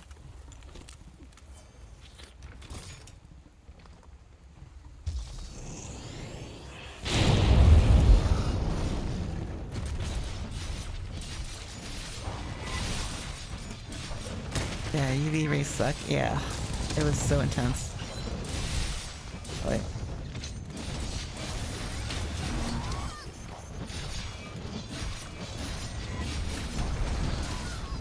Oh my god.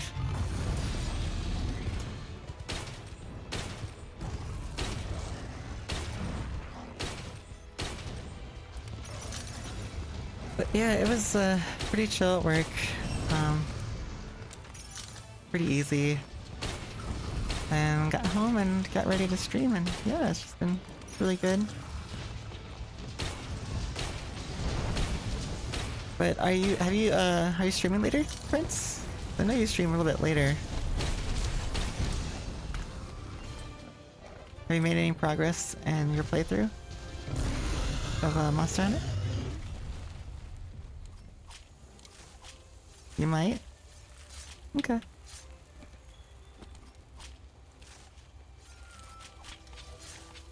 Oh, you haven't been on it? Yeah, I saw you playing some other games.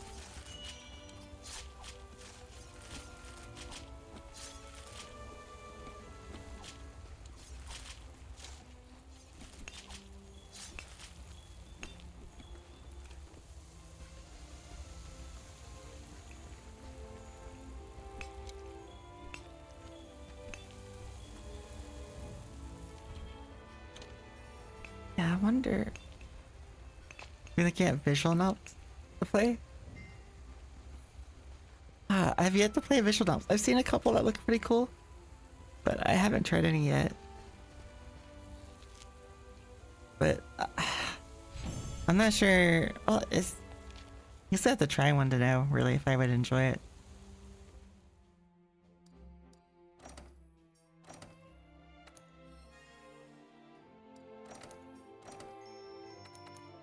Oh, you're looking at some of the reviews? Okay.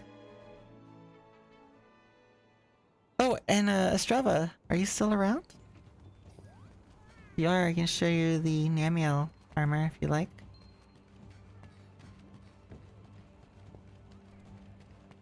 Oh, you figured out what you were doing wrong? Okay.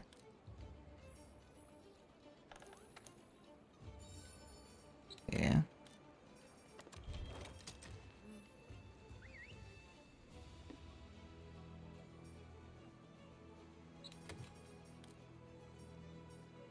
I was in a call, couldn't hear you. Oh, I was saying, Namiel armor. I can show it to you if you want to see it.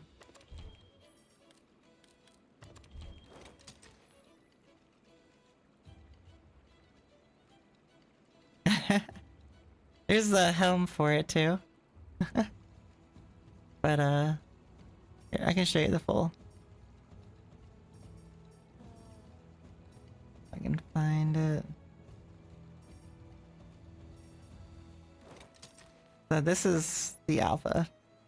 Here it's probably having a bowgun probably wasn't the best choice.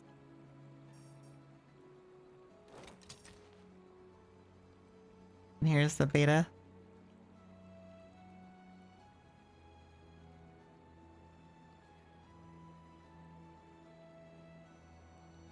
And then there's a third set. The black one looks great. Hold on. One. Oh, this one? Yeah, this one's my favorite too. Yeah, I think with the chest and the legs I like more on the alpha. There is a third one. If I can find it. It is... Here it is. This one's like the alpha, but a lot more variants and colors. A nice little glow effect in the cape.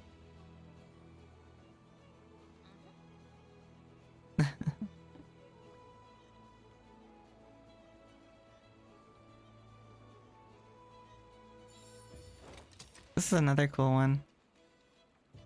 Although my colors are kind of still using from the last one.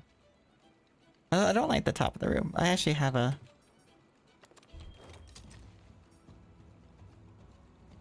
That one right there.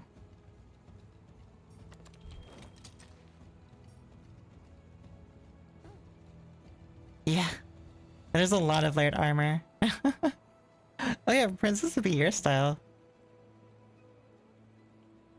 Getting close to ice. Ooh, that's right. Yeah, if you're at. Well, actually, you are pretty much at Iceborne. You're at the last monster for your base world story. Oh, this is my little. Oh, that's my new angel. The Glavenus armor.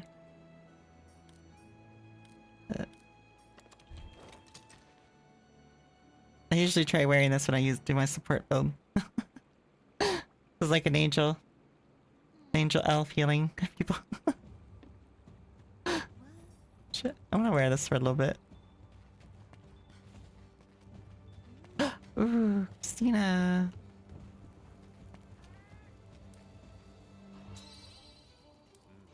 Okay.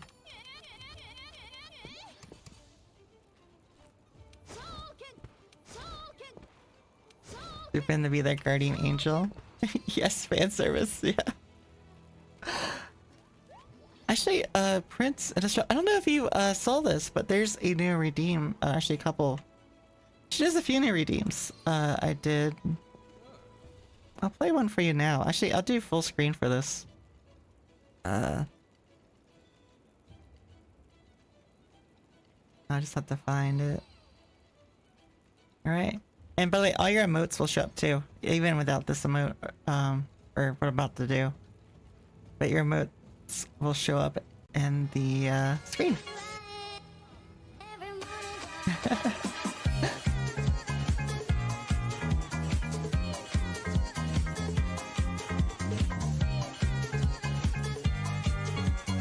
Yeah, all your emotes will show up.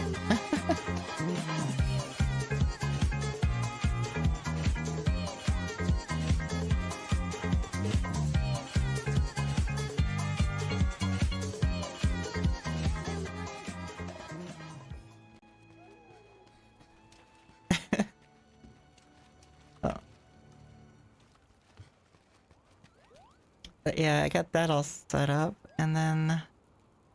Oh, there's another one too. There's another one. I'm doing it manually, but you can... It's just 5 points.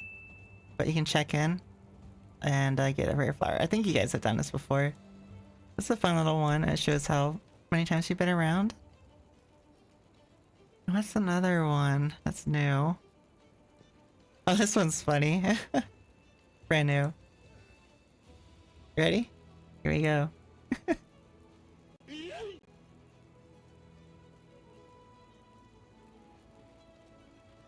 Oh, you have to actually use the redeem. Yeah. But Prince, you have to actually use the redeem for it. It's only 5 points. It's like nothing at all. Yeah. It's just for me to show it because you can only use it once per stream. I have to use the command after I use it one time already. But ooh, what'd you get? What'd you get? Ooh, a violet. I think you're the second person to ever get a violet. There's just over 100 different flowers and other flora on the list. So the fact you got one that someone else has, that's really hard to do. But violets are pretty. Yeah, and the higher the rarity, the I guess more desired they are and rarer they are, harder to grow. And also the higher rarities, like S and higher, those are gonna be from like fantasy and different floors. That kind of stuff. Oh, and I forgot. I have my hand tracking enabled. So you can kind of see my hands move around. I kind of forget that I have it. We get to see what flowers we have in our collection. You know what? I don't... You... That could be possible, maybe? But I feel in order... Because I had to build a tracker for how many times you passed by, so I'd have to make a counter for each item. We can't keep track of how many of them you got. So it could be possible, but it would be very intensive. But no, that's a great that's a great idea though. Maybe someone has a program. I'll have to look into that. That could be something cool.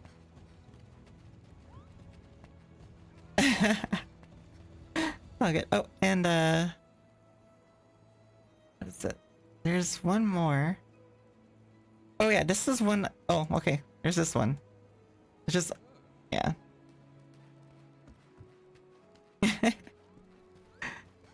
You just changed me to different colors.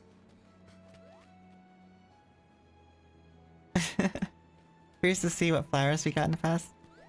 Yeah, no, that'd be interesting if it was possible. I'm sure there has to be a way to do it.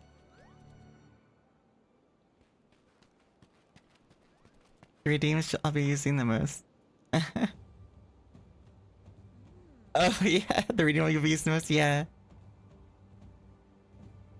So the lurk one is there's 3 messages. I need to make more, but I try to make it like a almost like a book, kind of like, you know, describing how you go into lurking, and then I should make a like an unlurk. Make you reappear. Okay.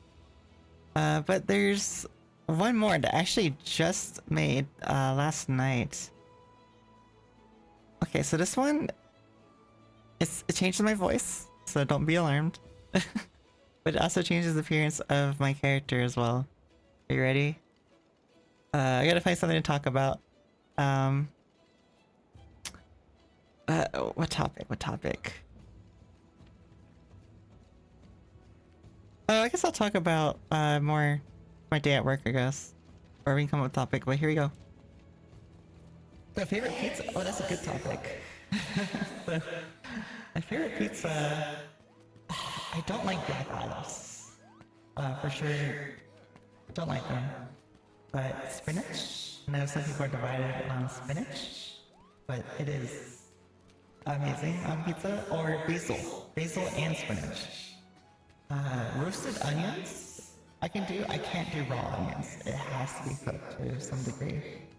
And green peppers. Yeah, this is Awaken. It changes the voice. I try to model it after Galadriel from Lord of the Rings when she's tempted by the ring from Frodo. And also from Tyrael and Uriel from the Diablo series. Dude, that sounds hot. Oh, okay. I wasn't sure if it was a bit too much. I can tone it down. But yeah. My eyes look a lot scarier. Yeah. Yeah, the one thing I need to do is... Because technically... Because my character is based on a character from like technically it's a novel that I want to write, and I've done a lot of world building in it. And in lore, my character has white hair. But then as I tap into... It's a light elf, a light elf. And as I tap into, and you know, awaken the power, basically, my hair becomes more and more teal. Until, you know, it's mostly teal. And, so, ideally, I want to... I'd have... Oh, what's that ads?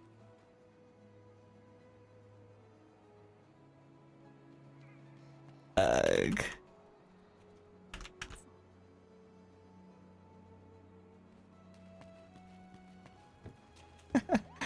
I know some of you can hear me, but I know a couple you can't.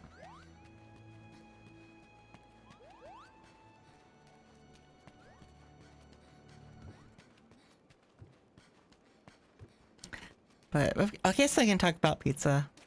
Go back to the pizza. So the thing is that if I have to choose 3 toppings and only 3 toppings, it would probably be pepperoni or salami. At times I feel like more pepperoni, but I do enjoy a good salami. But after that, I'd have to say a toss-up between like a nice sausage or green peppers. Or maybe I'll do pepperoni with green peppers and spinach.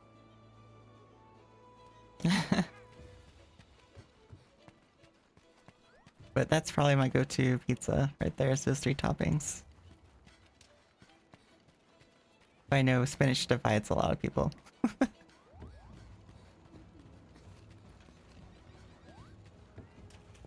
Ads should be over. They should be over now. At least that's what it's telling me, it's over. So, let's see. Yeah, she was being corrupted by the ring when she was speaking to Frodo. Yes, exactly. She was being tempted, so she was losing control of her power in that moment, and her voice kind of gets a little bit of reverb and darker, and she's talking like, you know, like would have, you know, have a queen as ferocious as the ocean. And I like basically had that clip playing as I was tweaking the voice, and then also used some of tutorial materials. You back? You missed the lore? Okay. Yeah, so, yeah, I think it clipped right when I was talking about the lore. Ah, it was a really bad time. I wish I kept in mind the ads are starting. So, pretty much the lore, I'll go over it again real quick. So my character, well, light elves in general, have all have white hair, pretty much.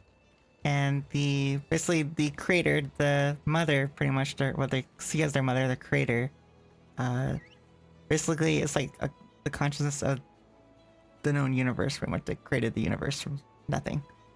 And then eventually they were lonely. They created a world with life. They created, you know, elves, the other races, elves, dwarves, and gnomes. But the thing is that all the elves have white hair, but she didn't want to create humans at all. And that gets a little bit more in depth into the lore. But let's just, the consciousness of this universe has a working knowledge of humans from another universe. I can go into how and why later on, because it's a lot. But pretty much, didn't want humans, knew how they could be greedy, corrupt, their tendencies, has witnessed it before, firsthand, and knows the potential of what they can bring. The bad stuff, really. And so, after so long with all these other races that can live for so long, and seeing them lack a sense of urgency and tasks in their life and an enjoyment of things because they don't have to fear dying, right? So she thought, you know, eventually to create humans, and at that point, after all this creation, especially of like, you know, living beings, pretty much it took more energy. She had to spend more energy to create these things, and she wasn't certain what was going to happen after creating the humans, whether or not she'd be able to maintain just her physical form or if she would just completely disappear. So she created a group of mostly elves, the light elves, and a few of the other races, those who she trusted, and created this basically like an order to look after the world if something was to happen to her. But she didn't tell them that what she feared the most, right? She didn't tell them that she might be gone because she didn't want to panic them, and she didn't want to panic an order of babies. Well, at this point, like thousands of years had passed, and that's when she noticed that without death, really, or fear of death, they didn't have an urgency to anything, an urgency to learn, to love, you know, to take things, to live in the moment, pretty much, right? Because they can always have tomorrow. They have plenty of time. If you've watched the Rings of Power, you'll know that what is it? That one elf, basically with Gimli, he like doesn't realize it's been so long, and not Gimli, but what is it? The one who's the oh god, he's a prince, the prince dwarf, and he doesn't realize that so many years and dwarf years have passed, and he feels bad because he missed his wedding and his children's births. And Thorin, yes, Thorin, yeah, I think it's Thorin. Yeah, I think you're right. But anyways, so you know, time passes by so quickly, and they take it for granted. And she realized this after the fact and thought that they could learn from the humans. And at least that trait, you know, that they could basically learn from each other, and that's why she wanted to create the humans, with hopes that they could learn from each other. But she created this order so that they would basically be there if she couldn't, to watch over and help guide them in the right direction and to make sure that the past does not repeat itself. And she showed them a glimpse of her memories of human nature in hopes they could use that knowledge to make decisions going forward without her. And to help them with their cause, she also gifted them with some of her powers, pretty much, to use for that task. And of course, after the task happens, it appears that she disappears, but it's just she lost her physical form, and she's in a deep slumber recovering. But the order that she created, you know, and the rest of the world pretty much go into a panic. You know, she's gone, she's missing, and what happens? The last thing she created, the humans. So what happens? The elder races look down on the humans, thinking that they are the cause for their mother's death. And they don't know if she's dead or not. It's just, you know, she's gone. They don't know what happened to her. So they assume the worst, right? That's most people's tendencies. No parental locks. Yeah. So where is your mama, Isa? She went to get some milk? Oh, you mean the mother of my character? Or the creator, the mother? She's in a slumber. And basically she's like the consciousness of the universe, so she's pretty much everywhere and everything, pretty much. Is what it is. But the main thing is with the hair color is that power is what basically when they tap into it, that's what causes the hair to change from white to teal. And also my eyes, the eyes are naturally, I think, like a cyan color, but then they turn white. So can I do this? I should make a camera so I can zoom in on myself so I don't have to do this. But you can kind of see it's my eyes are actually yeah, but my eyes are cyan, but they are kind of whitish kind of. So like the eyes kind of will glow white when my character awakens, right? And like see the tips are teal or not teal, else teal cyan. I'm so confused because I look at some places it says it's teal, but then it's cyan as well. But basically this color. And so it's kind of like starting to transform. So not like it like this as default, because otherwise it's harder to explain, right? So it's like I'm starting to awaken. But actually I can do well, I have this zoomed in. Let me do the quick. Yeah, it's kind of like Sapphire. Let me find it. Actually, I have it on here on my stream deck. I can do this. Oh, this also activates my voice, I forgot. But you can see like, more of my eyes though. Where we're just staring very intently at you. But yeah, so this is like ideally I would have my hair. I'd have to pretty much make another model, I guess, and have a different texture, which I have. I just have to apply the texture onto this hairstyle and then put it on a different model and rig it to load when I use that routine. But I have to upload it into Blender, not Blender, into Unity and apply blend shapes. It's a little involved, so I can't do it. Well, I had to find time, and it's been a while since I used that to do that, so it would take me some time to figure it all out again. I'd have to relearn how to do it. But let me go back to the size here, and let me go back. Are you using audio for facial tracking?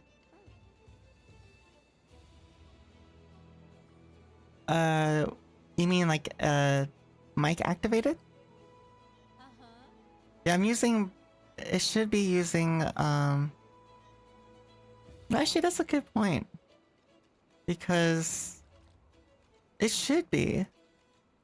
That's the thing. Like, I'm still trying to go through all the options in that new program, because I'm used to using VC Face. But in VC Face, I know for sure I had it so the audio.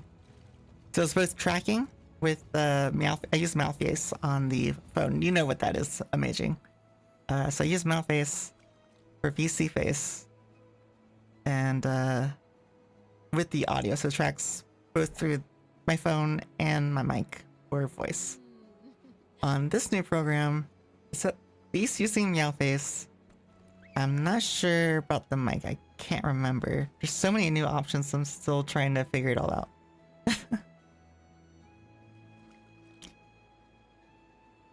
Do you know what Meowface is? It's the same developer as Binyan. It's for, well, actually, I say if you don't use an Android phone, you wouldn't know. But it's what you use for Android devices for facial tracking. It's not as great as iOS or iPhones, but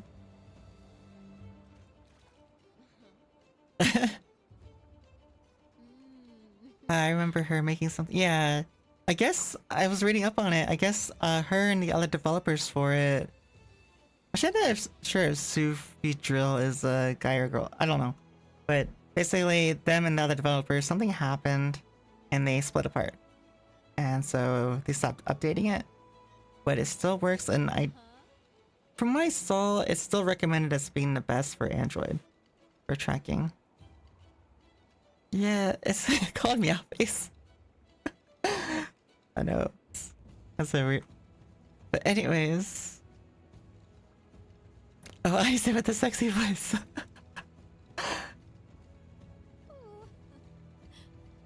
Shit, let me animate my character so I don't go AFK or kicked out of the lobby.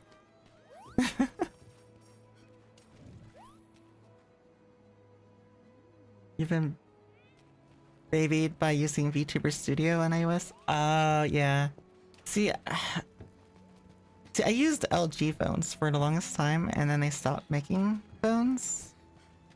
And I really enjoyed, because I only used my phone, a smartphone, for work, for GPS navigation. Because I had to move from site to site a lot. And I don't use the phone very much. But when I first purchased the phone, I wasn't doing... I wasn't doing... Thanks for that, RGB. I wasn't doing VTubing at the time. So I was already kind of locked into Android. Yeah, I don't... The thing is, I did use Apple products. I used it... Oh god, this is also probably aging myself, but I used the, what is it? The iPod Nano? The second version of it? And so you had to have the Apple Music software on your computer and had to sync to it. Yeah. I know, right? But I don't... God, I have my old one somewhere still. But I can't remember. I think it's like 512 megabytes on it. It's such a small storage. I wonder if I can upgrade it somehow, but... I don't even know how many songs I can hold nowadays. But, yeah. Megabytes? Yeah, megabytes. And even though it was megabytes, it still was over $100. Used, and also, it was with use, over $100, and also it was an older model. I think it was like one or two models old. Yeah, we have oh god. This is probably also aging myself, but when I went to school for digital art, we had to, because we're working with large files, right? It takes a lot of megabytes or gigabytes. Usually nowadays it's always in gigabytes. And back then, to move it from working on the computers in the classroom, both to home and to the PC lab, you needed something. You needed some storage device to move it. And I went to the store. I can't remember what store it was, but I found this one. It was a thumb drive, and back then we were just coming off of floppy disks, so a thumb drive, like, it was kind of new, and it was 1 gigabyte, and 1 gigabyte back then was huge. And if you had a gigabyte of a thumb drive, it was like having, like, you know, the best looking bike, the most expensive bike on the street, you know? And so I was like so excited, and I could afford it, and I got one. 1 gigabyte. Can you guys guess how much it was?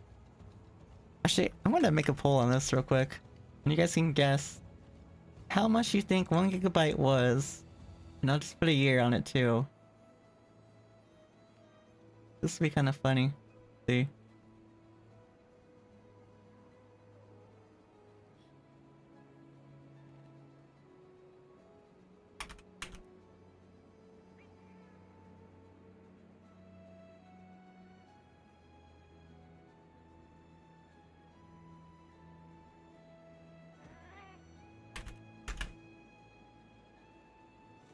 Well, I'm almost done with it.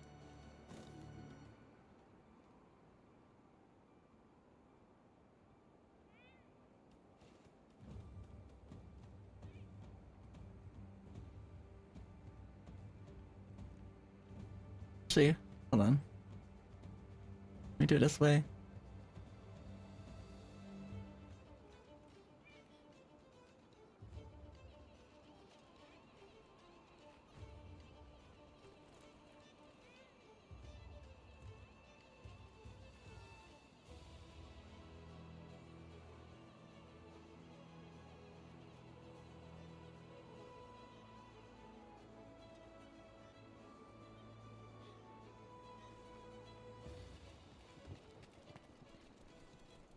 Almost. Oh, I'm out of options. Let me do this. Grid. And then. Oh my god, I can't. Oh, let me just make those as options. Okay, here we go. Let me make it last 2 minutes. And there we go. So you can. God, my head was probably all twisted. I was looking away at my other screen. But there should now be a poll. How much was one gigabyte thumb drive in 2005?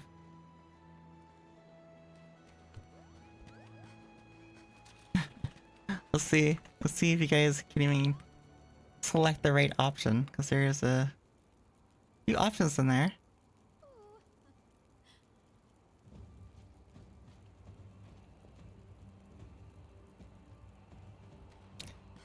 The CD player Walkmans. Man, oh yeah, and boombox. I think boomboxes were falling out of style back then. Like, I remember in high school. I don't know why, but like I was always wearing a hoodie, and I'd have a. I guess maybe the hide a CD player too, but I would always have a CD player in my little pouch pocket, and I'd like run like the wires inside my hoodie to my ears so the teachers couldn't see it, so I could listen to music while I was in class. But oh my god, and then you would get it to where the CD would skip constantly and be brand new, and it would skip. That was so frustrating back then.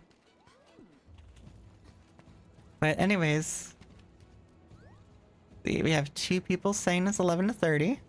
1 person 31 to 50, and this is all in dollars, USD, of course.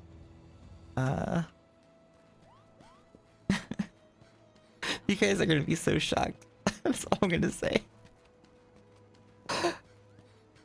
But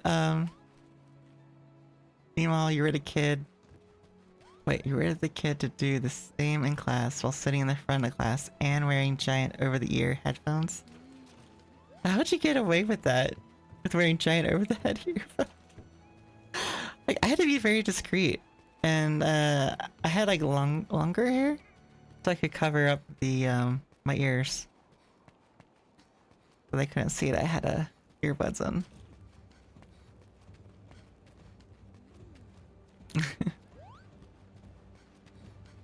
Alright, so 2 people thought it was $11 to $30. 1 person said 31 to 50. It's hard to get someone who was acing the content seemingly passively. Oh my god, that's another story. But okay, so let me tell you how much the thumb drive was, and I'll go into that story. So I paid in 2005 for my digital art class for a 1 gigabyte thumb drive. Shit you not. It was like $93 to $97 before taxes.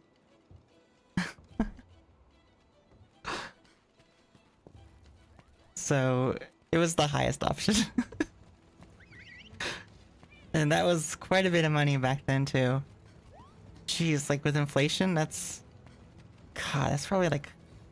What? At least 150 to 180 now. Shit. Let me look that up real quick. I know, right? Let's say $100 USD 2005 to... What is it? 2024? How much is that? That's $161.19 today. For a 1 gigabyte drive. Would you pay that now? No. I see them in the supermarkets all the time, like $1 gigabytes, and they're like $1.50. It's incredible how far technology has come. It's just in storage. Yeah, $100 itself was a lot back then, even now. We had the $1 McDoubles and the hot spice. Oh my god, the hot spice. That's still my go-to. I love the hot and spices, the chicken sandwiches. I haven't had one in years though. But no, what I was gonna say was back to, what was it? Was Amazing was saying that the same kid in class while sitting in the front of class and wearing giant headphones over the ears and hard to get upset at someone who was acing the content seemingly passively. So, my math class was the first class I had in the morning in high school. I think I was a junior, and math came very easily for me. I just had to see it and do it once, and I could understand and repeat it. And I was also very tired because back then I found online gaming, and well, actually before high school I found it. And so I was getting like 3 hours of sleep, 3 to 4 hours of sleep every night. So since I didn't really need to sleep for the math class and I understood everything, I just slept through it. It wasn't my choice. Like, I would just be so tired, I would just sleep. And it probably wasn't the best choice to only have that much sleep back then, but anyways, so what happened was the teacher was upset because with the syllabus that she printed out for the beginning of the class for this school year, it mentioned that homework, I think it was 15% of your grade for all your homework. So I was too smart for my own good back then. So I did the math, right? It was a math class. So 15%, if I didn't do any homework at all, I could still get a B, a middle B. If I did just a little bit, I could get a high B, right? So I barely did any homework at all. I just didn't. And I scored and did extremely well on all the tests. I would miss maybe 1 or 2 questions on each test, and it would just be for stupid things. And on my final, I only missed 1 question, and that's because I didn't carry over a 1 at one point in the equation. A simple mistake, and I could have aced the final. And I even got an award in high school for like doing well on tests overall in all my classes. And this teacher was threatening to fail me even though I had a B. And it was a low B. It was like 83, 82%. But I guess to prove a point, she failed me because I didn't do my homework. So I had to take an additional math course in my senior year. I was so upset about that. So I took the easiest math course there was. I kind of regret it, but literally I was doing addition and subtraction. Like those sheets, you know, they give you in elementary school where it's like 1 + 1 = 1 + 2 = so on and so on. So I'd be done with, they give you like a page or 2 front and back of those, and you just have to complete them. So I'd be done in like 3-5 minutes. But I'd had the teacher require me to stay there, even though I finished everything. I had still had to stay in that classroom. It sucked. That's again. It's already been 30 minutes again. Just talking, just chatting.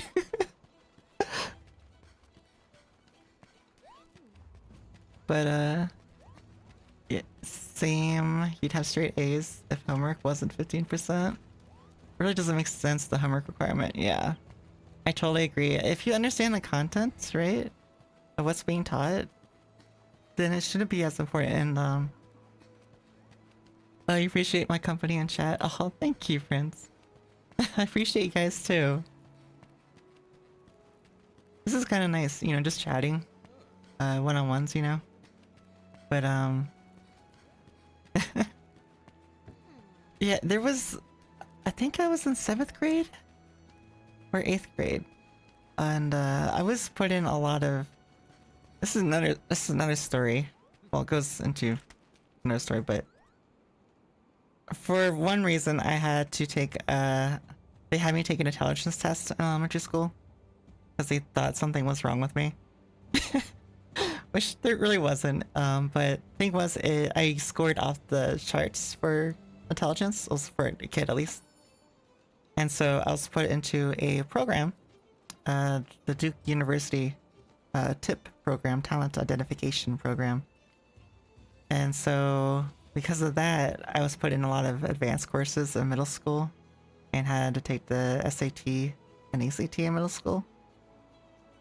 And I was in my math course, and this teacher, who he said these profound things to me, well, to the whole class. And it was really strange because it was the first time I heard it from a teacher. He was a math teacher. I think it was, we were learning trigonometry, I think it was. But basically, we had a notebook that we were required to do all the homework in. And, here, let me sit up so the tracking of my arms is actually correct. You could have been a legacy for Duke. Yeah, Duke was. If I stayed in North Carolina, I probably would have gone to Duke. But I don't know. I eventually just went to. I just wanted to save money, so I did. Well, I moved out of state, so I just stayed in state. But the thing was, is that what his teacher. So the teacher had us have a notebook to do all our math homework in, right? And we were supposed to do the work, and every so often we would hand it in. And instead of checking... ads. Jeez. Hello there. Oh my god.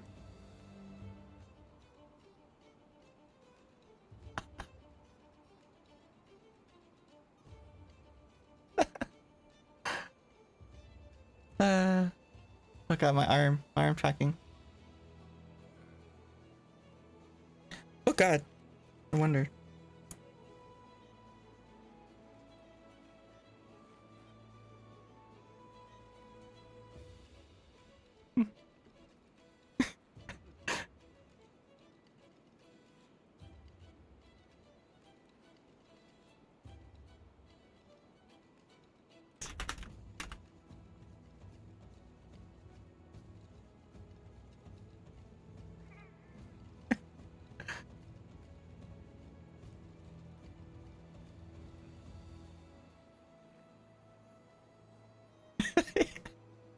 I love the ta-da.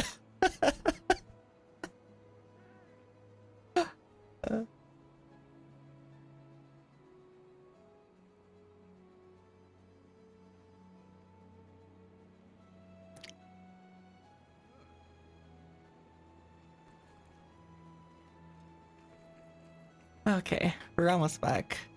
And we should be back. Oh, there's a flying head. Jammed. The Peter during Tada is good.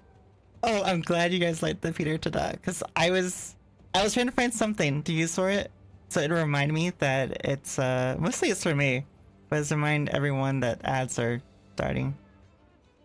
But it was the only thing I had on my computer that I think would fit, and it was kind of hilarious at the time. Oh, you got scared. You got 10 seconds. Even though you're sub, you still enjoy hearing some of the sounds. I said it's dance time. Oh, yeah, it's dance time.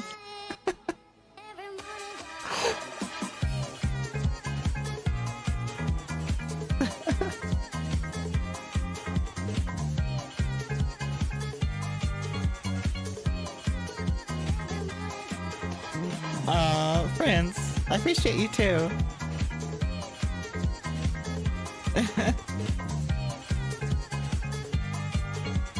I appreciate all of you, like, seriously, like, just the fact that you guys hang out, even though I'm literally not even playing the game.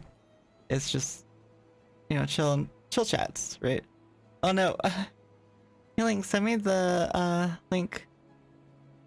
I can post, oh wait. Oh, never mind, you're not posting a link. Okay, I thought you were trying to post a link. Imagine actually using the just chatting section. People jumping from Monster Hunter and questioning life. I know, right? Here, maybe I should change it, because at this point it's just becoming just chatting, because I've been at this, chatting at least for an hour now? Right? Because that's happened twice. And it's every 30 minutes. So...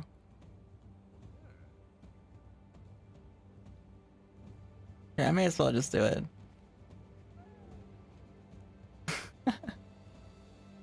There. It's already done. I should have changed the title. You get good at just chatting and you get big. Yeah.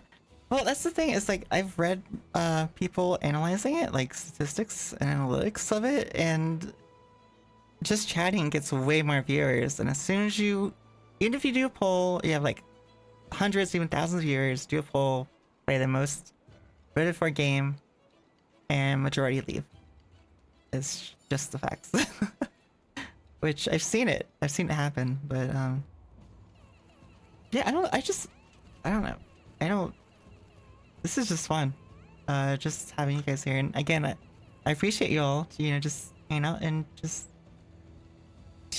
hanging out, talking, chatting about things. Like this is, I enjoy this, and I enjoy, learning more about you guys too.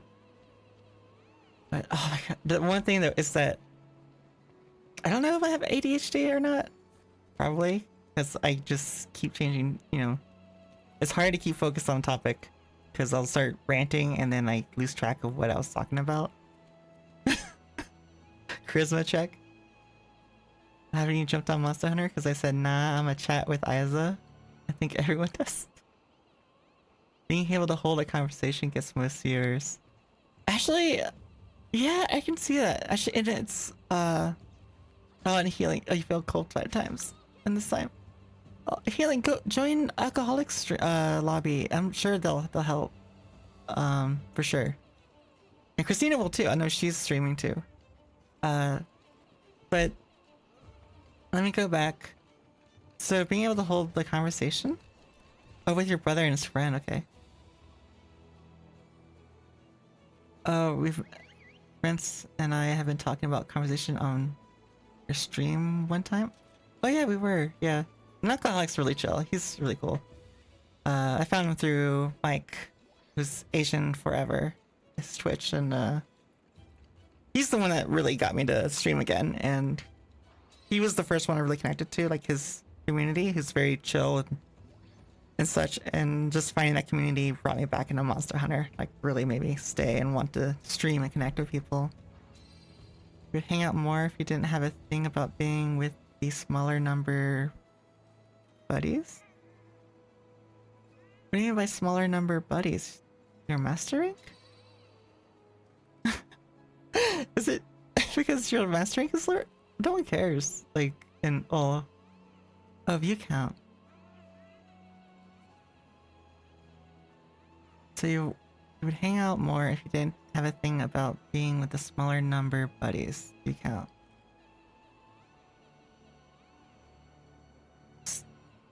I'm sorry, I'm still not getting it quite, I think. But, the thing about holding a conversation, I think it's, well, for me at least, it's very difficult.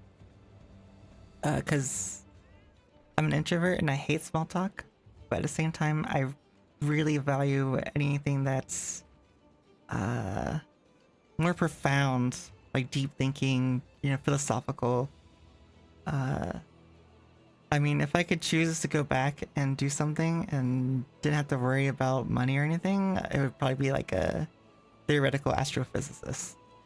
That kind of stuff, because I like pondering the world, like how things are, why things work, especially like in that, with the universe, and just looking into things like why.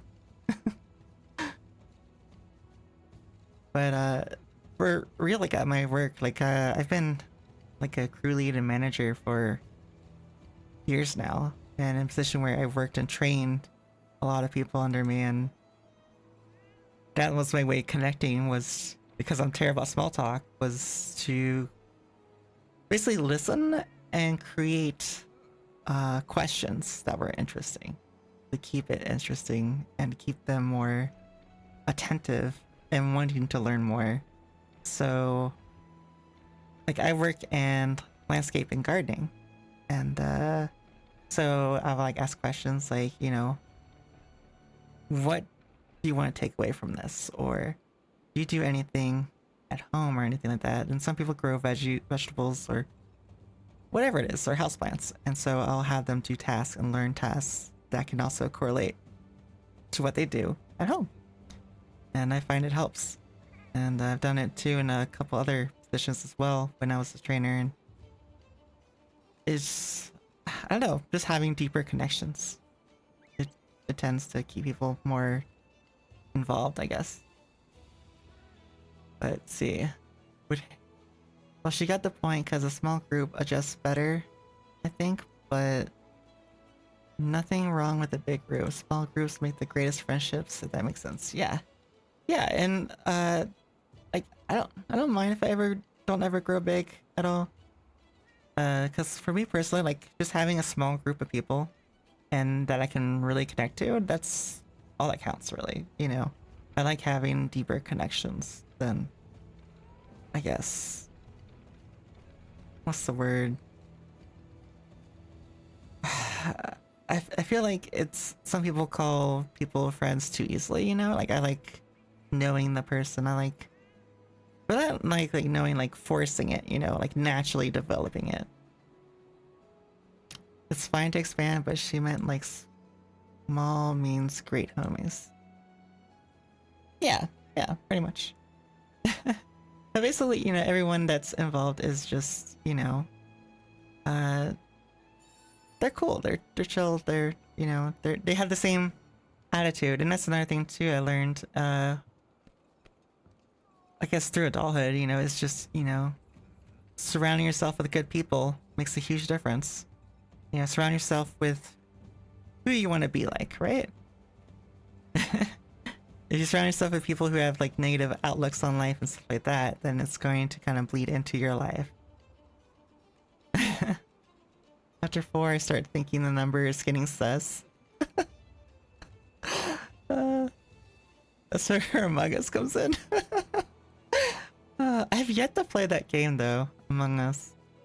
I've thought about it, but I never had people to play. Well, I could probably find people to play with, but I just never reached out.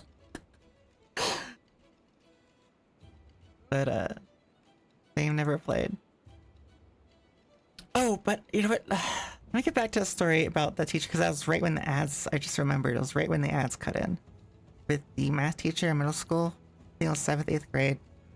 We had his notebook, we had all of our homework in, and he told us he was going to check it every so often. We had to hand it in, and that he would look through it, and he wouldn't check if we got the answer right or wrong, only that we did the work. That we attempted it and did something. And that he didn't care if we got the answers right or wrong. All he cared about was that at the end of his class within the year, we at least knew how to identify what the problem was, like what the issue was in the problem, and where to look to find it. So he didn't expect us to memorize all the formulas. He just wanted us to learn how to recognize what formula we needed to use and where to find it, if that makes sense. And I kind of, you know, that was like an epiphany for me, and I was like, he's totally right, you know? And this could apply to a lot of things, that I don't need to stuff my head full of knowledge on everything. Like, if as long as I know how to find information, right? You know, that is just as good as, you know, knowing it, pretty much. So it was like a huge relief, kind of. And because before, like, I was in this one science class, for example, and actually I kind of found that it's a fun challenge. She basically made it so we didn't have to take the final if we could memorize the whole entire periodic table. Which just seems hard and daunting. Like, you have to remember both the abbreviations, the full name of it, and how many electrons, protons, and neutrons each one had, and a few other details, and place them in the right place. And if you got them all correct, you didn't have to take the final. And I did it. I don't know. I thought it'd be fun. I wanted to see if I could do it. Get good at something, make good friends, and challenge the world. Yeah.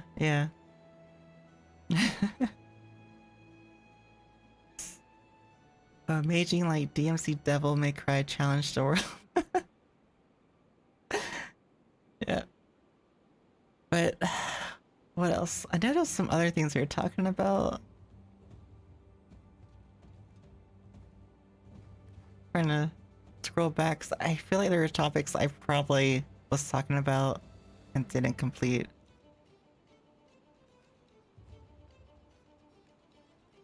Oh, I can talk about why I took the intelligence test as a kid. What they thought was wrong with me. That was hilarious. When insults come by, you use Royal Guard, like just like in DMC.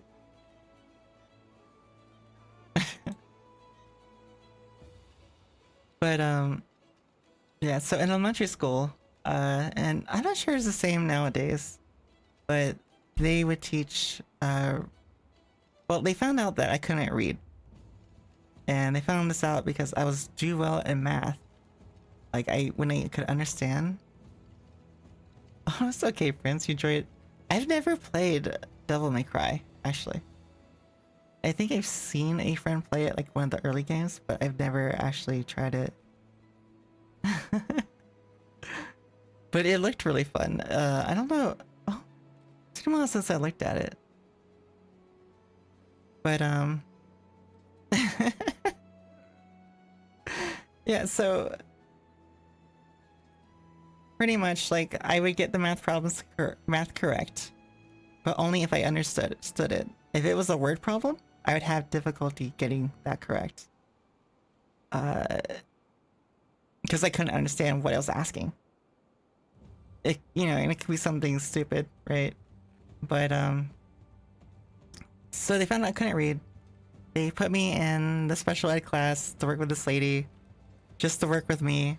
I wasn't actually taking my classes there. It was just this lady here was specialized with people, with kids that couldn't struggle to read. So she was trying to figure out why I couldn't read. And she found out that I couldn't learn. Well, during the process, they had me take the intelligence test. And, you know, when I scored off the charts, they're like, well, you know, it's not intelligence. It's the exact opposite. Actually, it might be the reason, actually, because my brain, it has to make logical sense. I have a very logical and analytical brain. And when something just seems so obscenely weird, doesn't make sense. Like English, like how you read and pronounce things. It doesn't make sense. There's no like one rule for it all. It's just you can't have rules for it because like there's so many different words and pronunciations come from different language backgrounds that it just doesn't make sense. And I'm just glad that I was raised to know English to this degree, and I admire those that can learn English as a second language because it's so difficult. And heck, I struggled even with it being my native language. Learning to not always force the rules is kind of important for being a better writer or really understanding people at all. Yeah, for sure. But the thing is that they found out that I couldn't sound out words using phonetics. And back then, that's how they taught. And the only way they taught. And so, like, seeing a new word, I couldn't pronounce it. I couldn't sound out the word because, again, there's no rules really for pronunciation unless you use that one style of writing. But then you have to memorize that whole new, pretty much alphabet to know how to pronounce it. But at least then, you know, it has indicators for how it's pronounced. And if I learned it that way, you know, if it was written in that format, I could then learn to pronunciate everything. But because it's not in our day-to-day use, like if I see a new word, I probably can't pronounce it correct. But they found out that once I heard it once and I could see it written down, I could then remember it. And I could remember it really well. Keep writing in chat. Paper silly butt. Is it screen paper? Oh god, I can't do writing anymore, like on paper anymore. Like, cause I think it's a carpal tunnel in my hands. I can still draw, but that's because like I do like large canvas drawing, and usually you have like a different grip style, like a looser grip. But like if I had to pinch, like on a pencil, it's so painful. Like even when I write for a bit, like my handwriting will be nice for a couple sentences, and after that, like it gets too painful, and I just have to rush through it because it's so painful. And if I pinch for too long, like my hand will start spasming. But yeah, so I still can't learn. I still can't pronunciate new words correctly if I had never heard it. And because I memorize how to say words, and I've learned how to like blocks of words, so I'm not memorizing the whole word.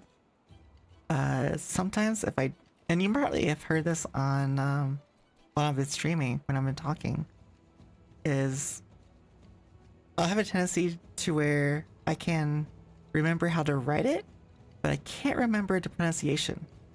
Or vice versa. I remember how to pronunciate, but I can't remember how to spell it.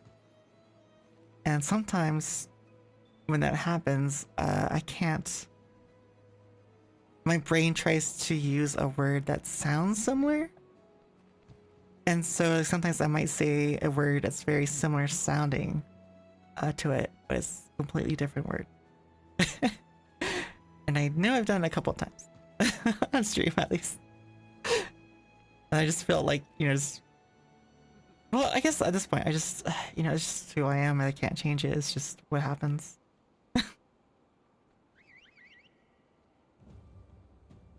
But yeah, you get writer's block a lot. We like to do game stories and fight scripts. I still want to do a COVID-19 story. Oh. Like a story of your experience through COVID, or like a story taking place in COVID times, or what kind of story would it be?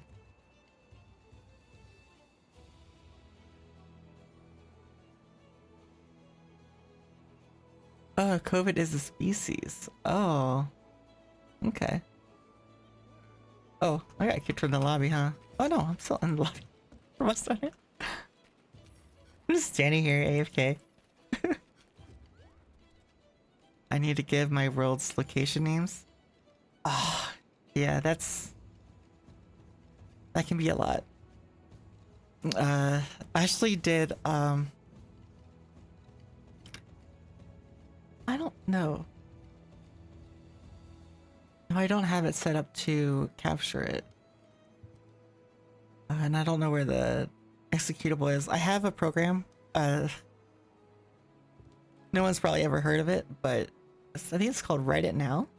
And it was a program I purchased like back in 2008, I think it was, to compile all my notes and everything. It doesn't have everything, but it has a good portion of it. And some of my documents basically uploaded onto it, and it has nothing but location names and like tavern names, names for rivers, creeks, forests. So basically I've come up with names, a whole bunch of names, so I can just easily reference it and be like, oh, this is a perfect name for this. So during work, while I work or something, or even when I used to work out a lot, and I'd be like on the treadmill or something, and I'd just be like, usually because I hate running, I'm more of a lifter kind of.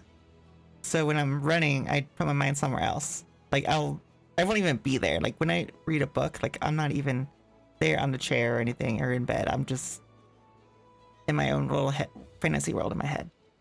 And so I'll be thinking about things for my book, like of events that happen, and or just like names for some certain things, and I'll try my best to remember it. And I used to always, I was better at this years ago, but I used to always have a notebook nearby. I guess I have my phone now. I can just do something on my phone. But if I had an idea of something, even small, I would just jot it down.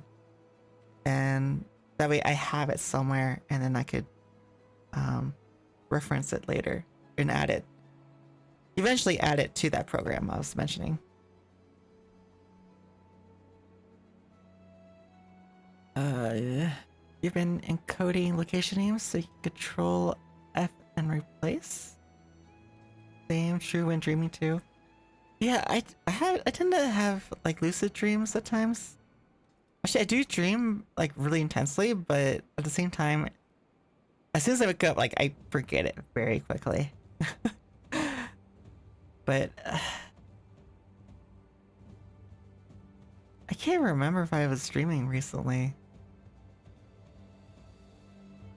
I think I've been too tired lately to dream, honestly. Well, Isaac, you're gonna jump on Monster Hunter? Thanks for chat. Yeah, no. I appreciate you too, Prince. And thanks for dropping by, and, you know, hope you have a good... Because you're probably gonna stream it, right? You're gonna stream some Monster Hunter?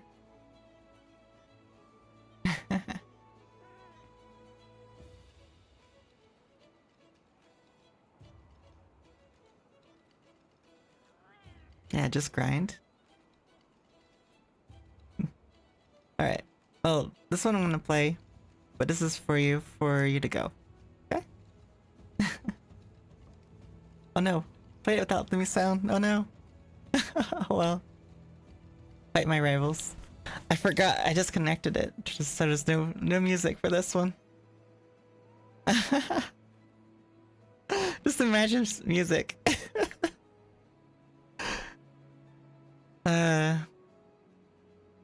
Cause I was trying to get it on my Steam Deck so I could play it for my Stream Deck. There I go again. I said Steam instead of stream. But I had it on my Stream Deck, but then I just basically have two ways to activate it, and one didn't have the music. Because I didn't finish it, and I totally forgot I didn't finish it, so I should have done the other way. It's all good. You can still appreciate the lights and the movements. But let me move myself back to center.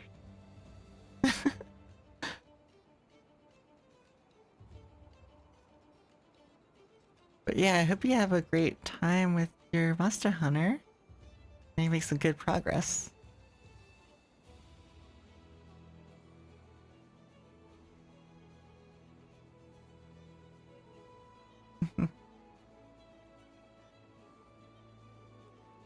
Expect Meijin to come by and say hey? Perhaps.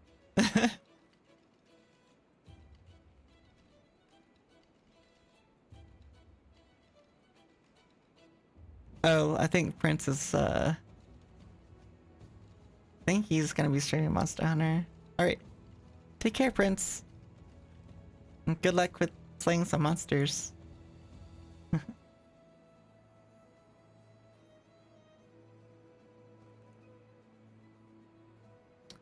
But, yeah, I guess I'll ads in 2 minutes first. But no, my life has been very... What's the word? Unique, I guess. Keep me going. Oh, you're about to shower? Oh, that's okay.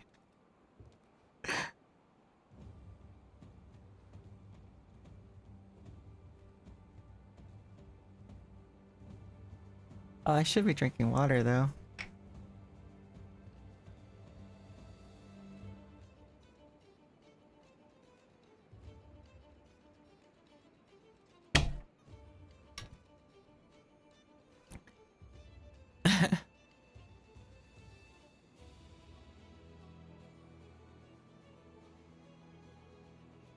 But yeah, no, I was eyeing, God, I don't even know why I was even looking at the Rococo, tracking.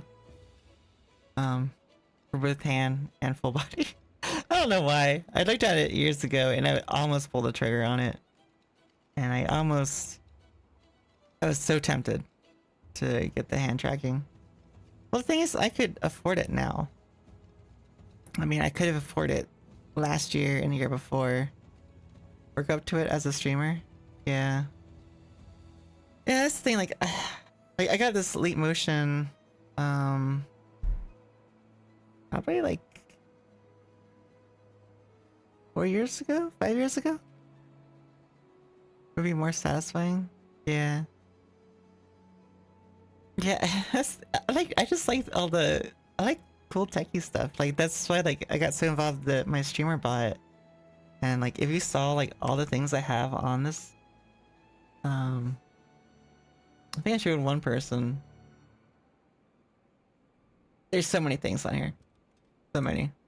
Like I rigged it so my categories will automatically change whenever a process starts or ends. So if I close down Monster Hunter, it'll automatically put me in just chatting. And if I start Monster Hunter up again, it automatically switches me to Monster Hunter. And I set it up for a few other games too that I might open on stream. Would be more satisfying. VR, like I thought about doing VR. It's oh my god.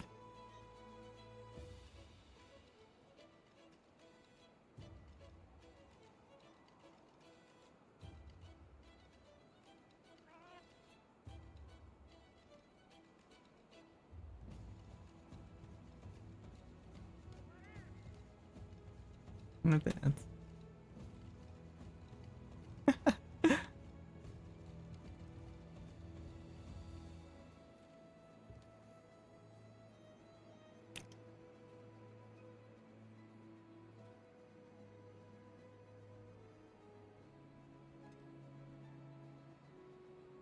Oh, alcoholics on here.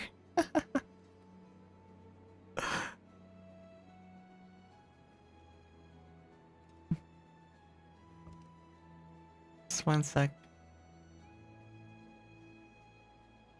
Just one sec, okay? Yeah, there's 30 seconds left. Oh no, I was disconnected from the session. Oh no.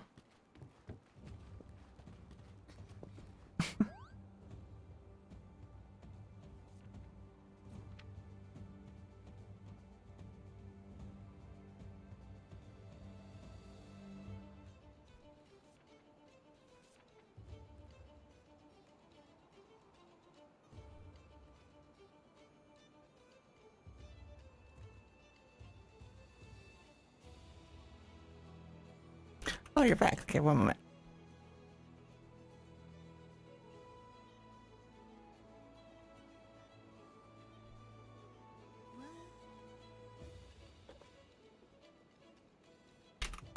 Okay, sending us a quick message to someone. Alright, then we're back.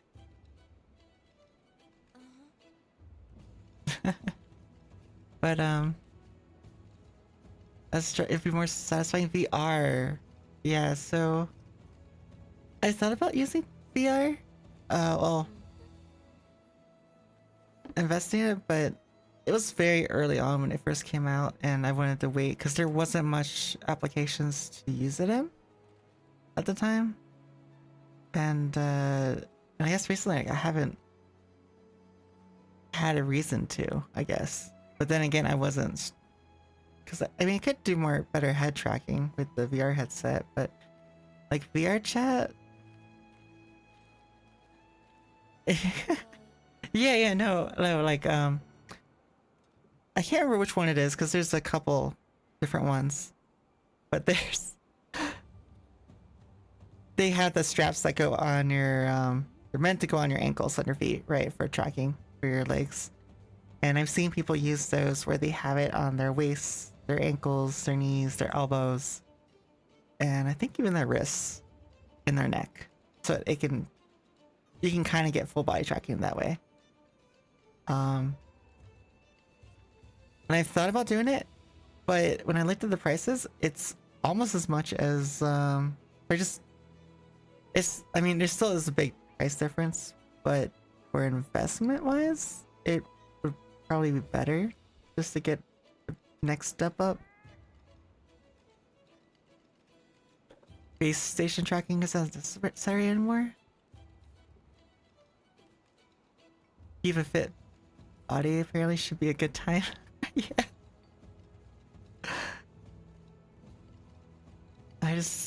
I just want to get those tracking cameras with you in the corners. Yeah, I actually looked into doing that. But at the time I wasn't streaming much anymore, and I thought about doing that so I could have full body. And that was during near the height of the pandemic. I was thinking of doing that. That was like when I tried to start streaming again. And then what happened? Well, obviously it was during the pandemic. And there was something else that happened. Basically, oh, it's so my mother's health I think was starting to fail then. So like most of my time was spent caring for her. So that and work and working through the pandemic.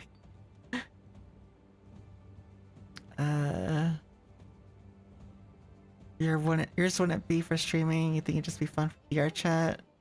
Yeah, and I don't know. Like, I want to try VR chat, but at the same time, like, I'm one of those people who's, I think it'd be too real. Because if I'm like in the actual room with people, I am very shy. I wouldn't say.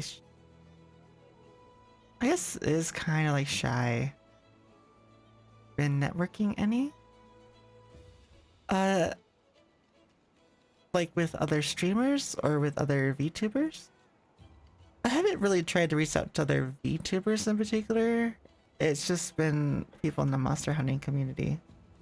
And that's... I mean, that's been easiest for me because, you know, we can play the same game and we can help each other and play together. But, I have networked a little bit in the past on my Twitter, but that was a while ago. But I mean, I could probably try reaching out again. At the same time, like, Twitter is a lie. I know. Well, that was before the whole Elon thing. That was before, and then after that point, you know, it was like, should we continue with Twitter? Like, it was the whole discussion of whether or not even just the VTubing community, if they were going to continue with it. There was like a move to Mastodon to kind of taking place, so I even created a Mastodon account just in case, and started I started kind of connecting on there. But so you've been making your own streaming bots? Oh, I don't have a bot that I made. I have a bot that I use that's very customizable. But here, actually, I can probably show you. Let me try and capture it if I can. So, what would it be? Would it be game capture?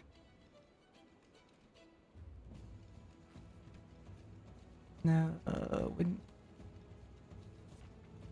let's try game capture. Let's try it. And it would be...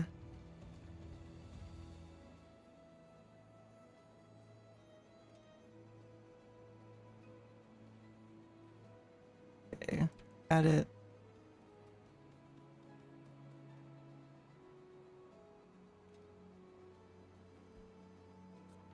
Does connect. Let me make sure that... Oh yeah, it's fine. Capture cursor, yes. I can show you guys. So this is, here, let me move it. It's not.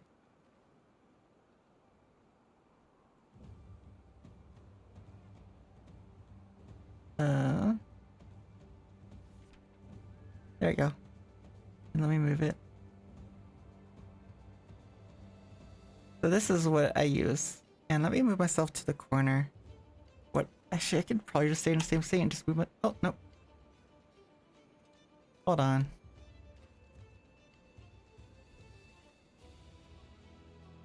Wait, what happened to the... Did it not capture it again?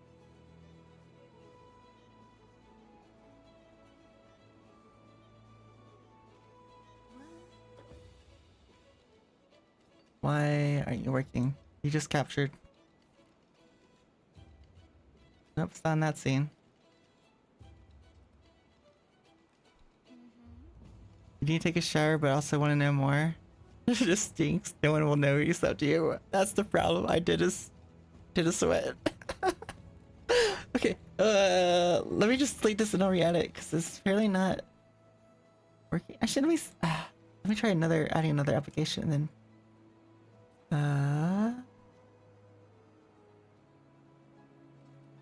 You're using my Spotify for a moment. Will that work? Oh no, it won't. Yeah, I'm just gonna re-add it. Remove.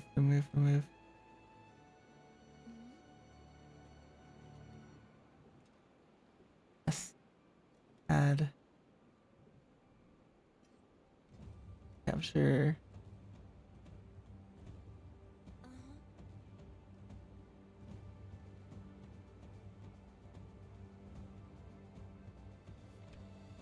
Wait, now it's not showing at all. Oh, it's really small. Okay. The transform. That transform? Wait, where is it? Transform. Hit the screen. Why can't I see it? Just add body wash. Just you showered in your own sweat. Just add body wash. Oh my god. You guys. Why was it working? Now it's done. Let me try something. Window capture?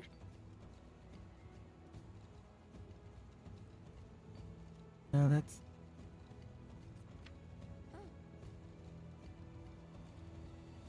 that's not the right one. It's not showing up on this one at all.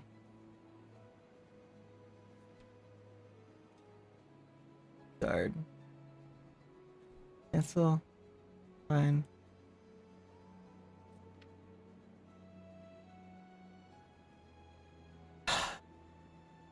I'm trying to figure out what. This game capture worked for a moment. Would it be display capture?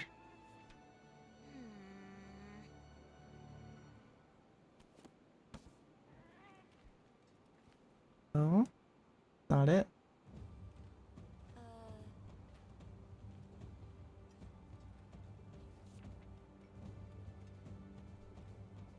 What?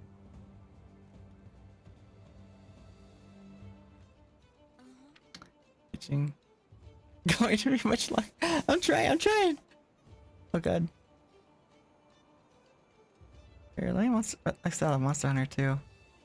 It's taking a lot of resources.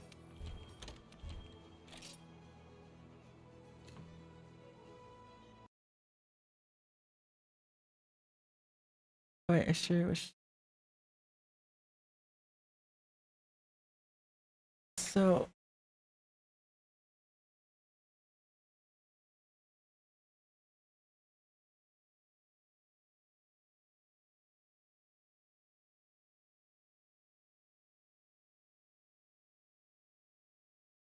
Why isn't it working? I see a little red thing right here. I can't.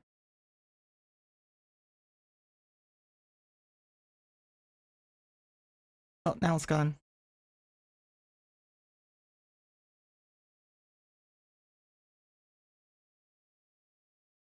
Oh my god.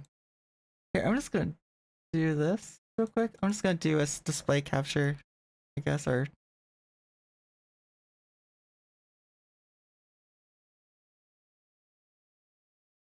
make sure there's nothing sensitive on it. Automatic.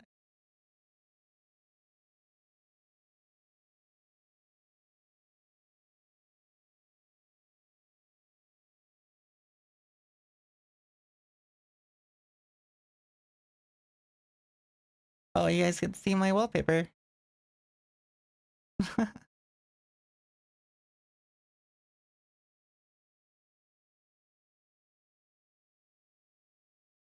Okay.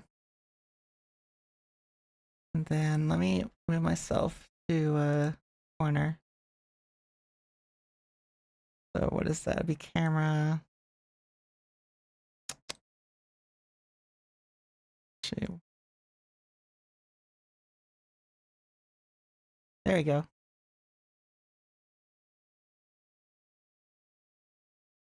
This is gonna be the tricky part. I won't be able to see what I'm showing you guys. Should wait. No, that's where I usually have it. Oh, I have to hide chat box. You notice? Move this. No, I need this bigger. There you go. Okay. So this is what I typically use. I can't see chat. I'm gonna have to toggle back and forth through chat. Oh dang, it's Isa in the hood. Okay. Are you still there, Amazing? Or did you run off to take a shower? I finally got it. I finally got it working. Are you an enjoyer of Skyrim by chance? I think I played a little bit of Skyrim, but I didn't get so much into it. Mostly because, not because I didn't enjoy like the setting or the story and stuff. I've grown into enjoying multiplayer games. But anyways, so here, these are my channel redeems. So the sound alerts you guys have on there, and there's the new Yeet. It was originally just the sound alert, so SA. I made it as an abbreviation. I need to do proper categorization on these guys. Toggle. So I have a toggle for the when you guys claim the VIP status on there as a redeem. It'll automatically give you the VIP. Oh god. Yeah, that Yeet. A new Yeet, yes. Yeah, so now it does the sound clip, and also you actually do Yeet me. So yeah, that's new. But the sound clip here, I can even run it here, so I can test the trigger. So, you know, during sad moments, you can ponder life. Think about what went wrong.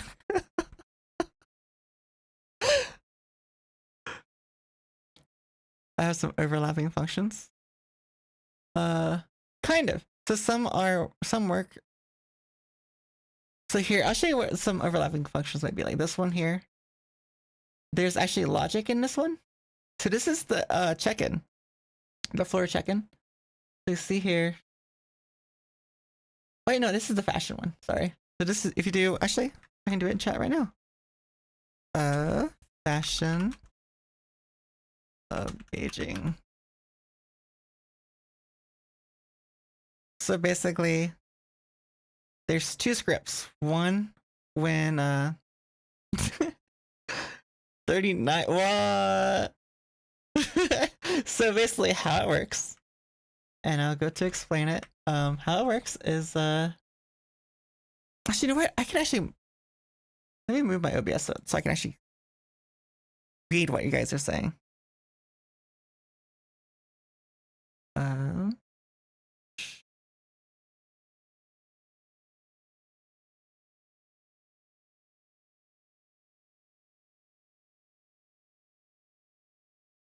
Okay, now I can actually read what you guys are saying in the chat.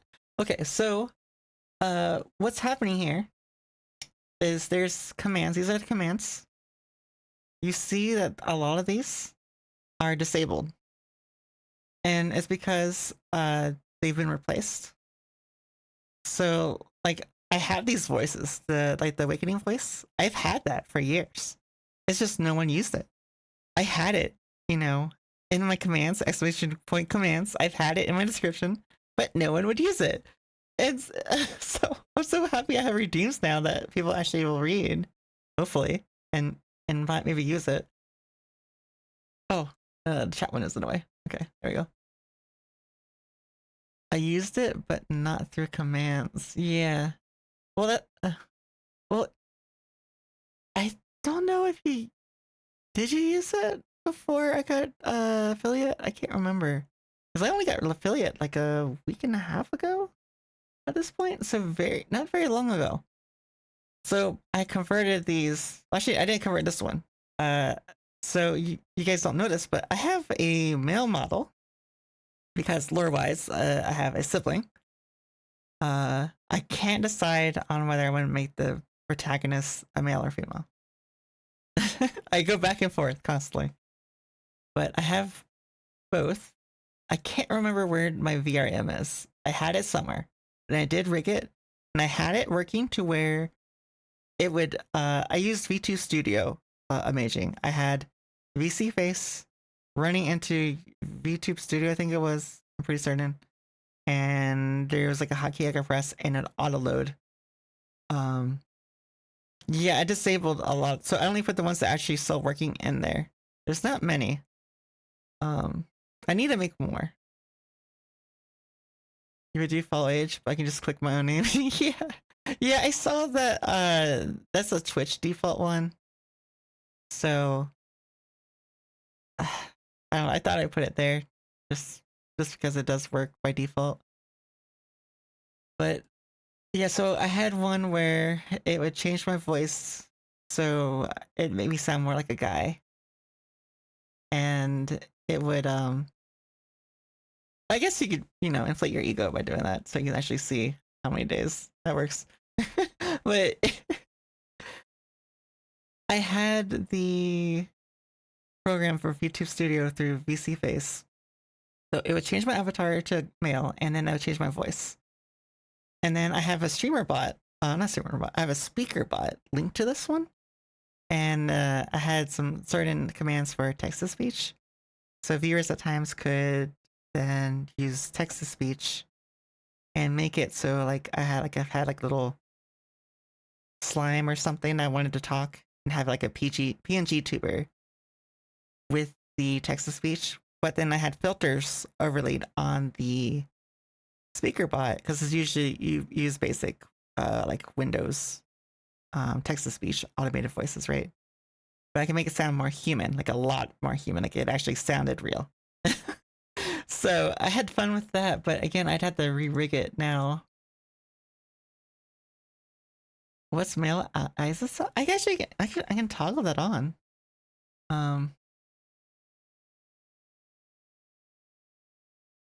As long as you guys promise not to toggle on the Awakening one redeem, I can do it. Actually, wait, I can just do it here. Duh. Where is it? I can just trigger it. I don't know how it's gonna sound because I haven't heard it in a while. And hopefully it still works, so let me know if you can hear it. Are you guys ready for this? I was so scared. I was so scared because I don't know, I don't remember what it sounds like. Okay, here I go. So this is what male ISIS sounds like. So I would have a male VTuber model, and this only lasts 30 seconds. All the voice changing I made lasts only 30 seconds, and I programmed it so the voices are on a certain cue. So if you look here, there's cues here, the voice changing, and if it's on that cue, it cannot play while another one on that same queue is playing. It goes into a queue, action queues here, but you can see everything that's already run and how many times, right? Pending count, completed count. Oh, action hotkeys. God. Yeah, so there's all of that. Basically, it would make sure that nothing conflicts, and I did it on purpose because that demon voice you guys heard before, I know some of you heard it when it was redeemed, and it is active redeem. This one tends to break it. If it runs at the same time as any of the, well, I have it labeled here as angelic, any of those voices, the awakened ones, the male or female, it just breaks. Like it just will, for some reason, the filters don't like working together. So that's why I have it in a separate queue.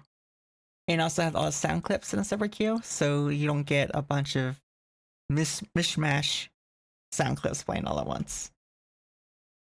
And then over here you have like ARs for this abbreviation here. This is the fashion, right? So AR always run, even if the queue is paused. Because even if the queue is paused, like I have a button so I can just pause everything or certain sections of it. Just in case, right? But the always run function makes it so that, you know, you can still check if you're fashionable. Because, you know, what's wrong with that? It shouldn't conflict with anything. But like the rave time, I put in the sound clips because it plays music. And this is what happened. So if you see here, up here, these are the triggers. So what happens in this box, this trigger box, is what causes the sub actions to run. And it runs in order from top to bottom. And you see here, I have it set to Twitch, channel redeem, reward, redemption. And enabled, yes, I can disable it, right click. I could disable it if I want to. And the name, right? Here I have it do a keyboard press. So when I do that keyboard press, I could do it right now, but I have it on my Stream Deck. And when I press that button, it'll run the script and the program for my VTuber to do the whole, all the movements and animation portions of it, different cameras and the different colors. And then I had the sound file here. I could have the sound file in the VTuber program too, but I was scared it wasn't going to work last night, so I disabled it and I re-enabled this one. And I can't remember why I did that. I just can't. I was afraid something was going to possibly go wrong with it. Oh, I know what it was. I would think I was afraid because if this is running right now, because this is in the sound clips, if it's detecting the song is going, then it will still be in the queue. If I played the music from the program, the VTuber tubing program, it wouldn't detect that it's still running, and another sound clip could then be played over it. So then it could conflict at that point, I think. I don't know. I was getting tired at that point. I didn't want to risk it, so I just went back to this. But it made it so that when I press this hotkey on my Stream Deck, it plays, but without the music, unfortunately. Unfortunate. Could make another secondary hotkey, though, where I had that on my Stream Deck and have it so that one plays everything else in the other program, but with the addition, and only that trigger has the addition of the music in there. It gets very complicated. It can get very complicated. Sometimes I lose track of this stuff. And what else? Oh, this is the Curse head pat. This is it. This whole scroll. That's what. Here, let me. Oh. Normally I would be in the center. But yeah. Imagine I'm in the center and that's me.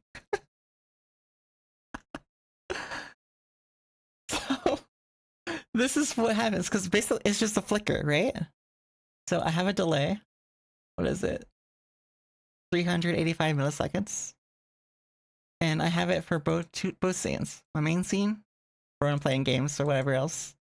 And then the full chatting one, which is this current one. So basically it just flickers them on. Right? Visible, hidden, visible, hidden. And that's all it is. And to make it last so many seconds, you have to take this number, multiply it, right? Or take how long you want the duration to be, divide it by this number, and that's how many times you have to have it flicker.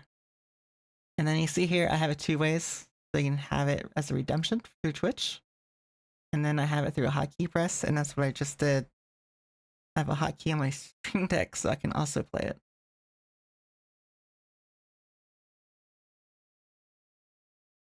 Yeah, that's a lot of actions, right? Well, sub actions here.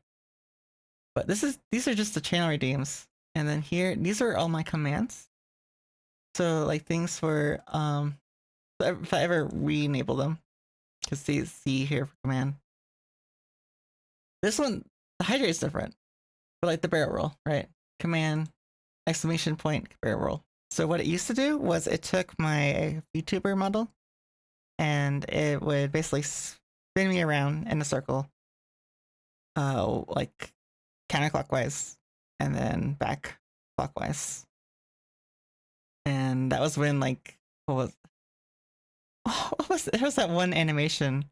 What was the stupid like PD Paradise? Was that it? Where this one guy shouts like, "Do a barrel roll," and it has that sound clip. Actually, I could play the sound clip. You guys ready? I'm not sure how loud this will be. Actually, no, I can just run it because it won't do anything. Oh, hello everyone. Christina, I'm not even playing Monster Hunter. Oh, and you're in Christina's stream too. Well, welcome everyone. So here, I'm just showing everyone how I guess we've migrated from Monster Hunter to just chatting to an explanation of how this program works that I'm using for a lot of the redeems and commands to make the stream work. But no, it's great to have you all. Usually I do stream mostly just Monster Hunter, but we've just been chilling and talking about life and stuff, and it's been really cool and chill. But Bananas Nanatsu? Yeah, I think I recognize your name. I can't remember if you've been in my stream before, but I do recognize your name. Maybe from someone else's stream. Alcoholics, I think. But no, it's good to have you all, and thank you again, Christina. Actually, oh wait, it should have already done the shout out. I believe it did. Let me check. Make sure it did. Good.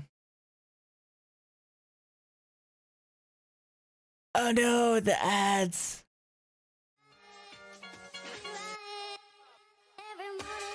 Oh no. Okay. Okay. So again, that was really bad timing with ads. But thank you, Christina. Oh my god. I'm gonna have to get that whole spiel all over again. I totally forgot ads are happening.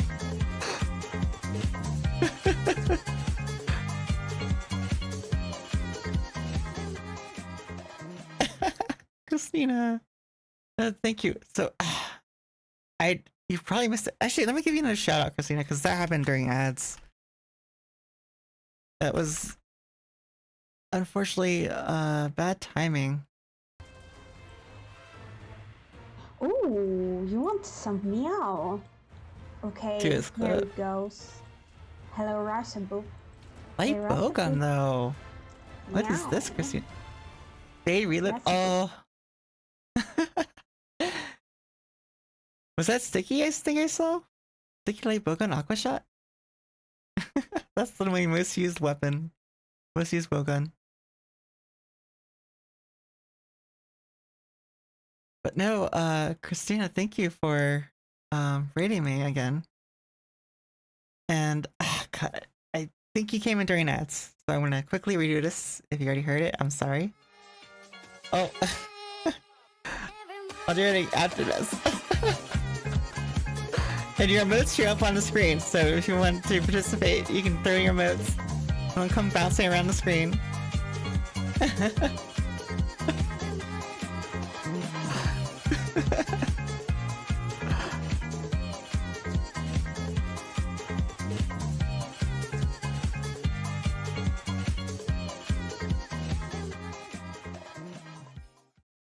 Of course, this is what I get back to.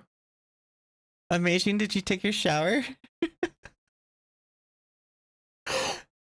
Oh my god, and amazing. I already did some explanation, I can just redo it. But no, again, let me redo it. Like again, I apologize if you already heard it before. Because I think it happened during ads when you rated me. But I'm Isa. I'm a light elf YouTuber and mostly stream Monster Hunter, but this is my first day trying just chatting because we just got into some really good chats and just chill vibing, you know, talking about life.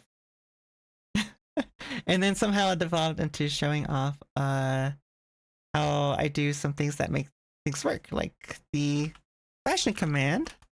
Fashion Christina. What is your fit check today? Ooh, I'm sorry, Christina. 43. I need to make more of those. For sure. But again, I can just do it without anything and get it for myself. 97? Look at you. You ascend. Now, amazing. You'll find this interesting. Oh yeah, and any emotes you do at any point in time will show up on the screen. So anything at all, any emotes, which is kind of cool. You had a 163 earlier? Did you just stream what healing? I must have missed that. I'm sorry I missed that. But I'll never fit check again. Just screenshot it, use it. 39. Okay. So let me show you how that one works. Real quick. That's what we were doing. But basically, there's a primary input and a secondary input. Basically, the trigger, right, is here in this box. Command triggered. Are you a DM?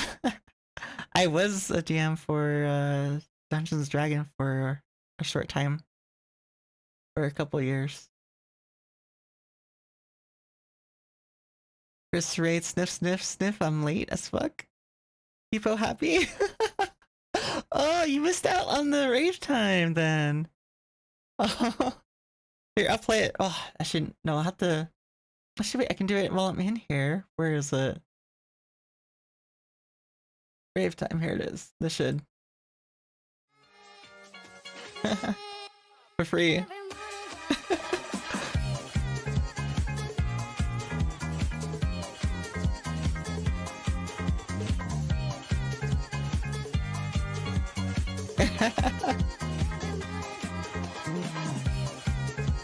But yeah, all your emotes show up on screen and they'll just fall and bounce around. Yeah, like that.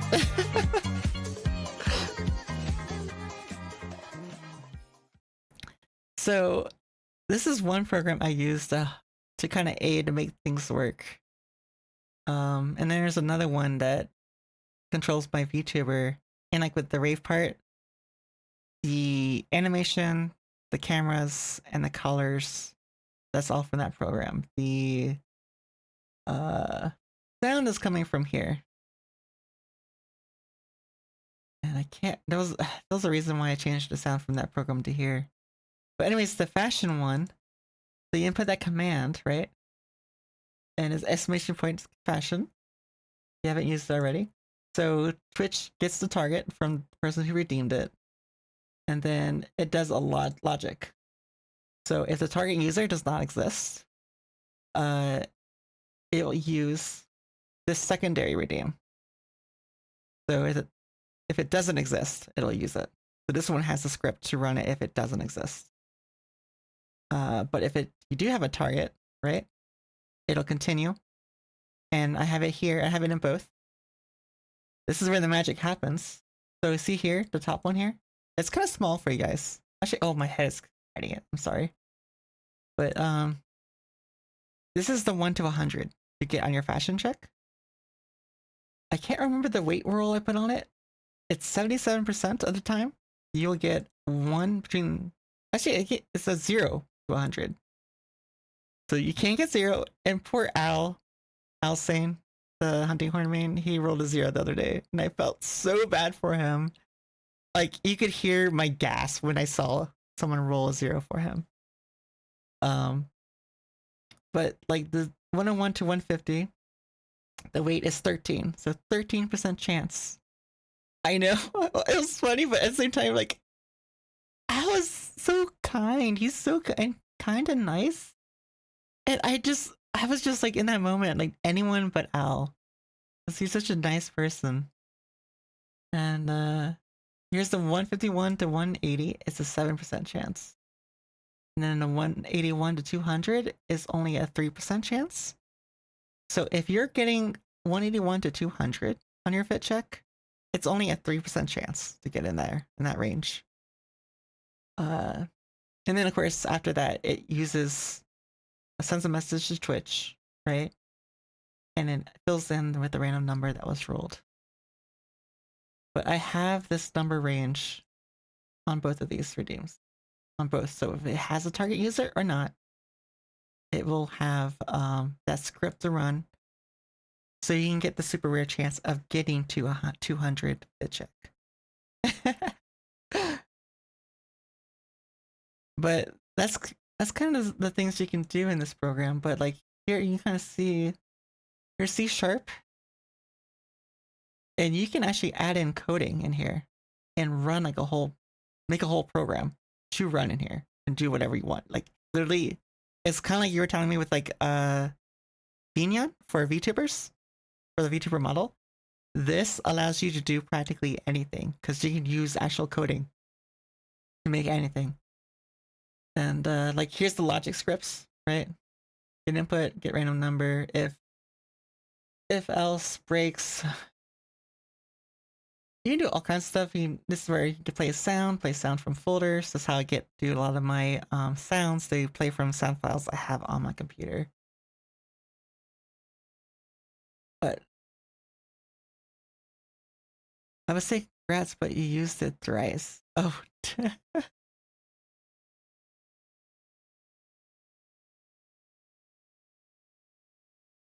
But Christina, are you still there? Are you still listening in? Because I want to show you something new. Yes? Christina, you might like this one. Well, for one, let me show you this one. This one is redeemable. It's for channel points. So, here it goes. I'll be right back. Wait, did that not work? Why didn't that work? Oh no, that was... There it goes. Why didn't that work? Oh, I see. Because that's the thing. Oh, thank you for checking in, Amazing. What did you get? You got an Aster too? I got an Aster as well. I'm pretty sure I got it today, the Aster.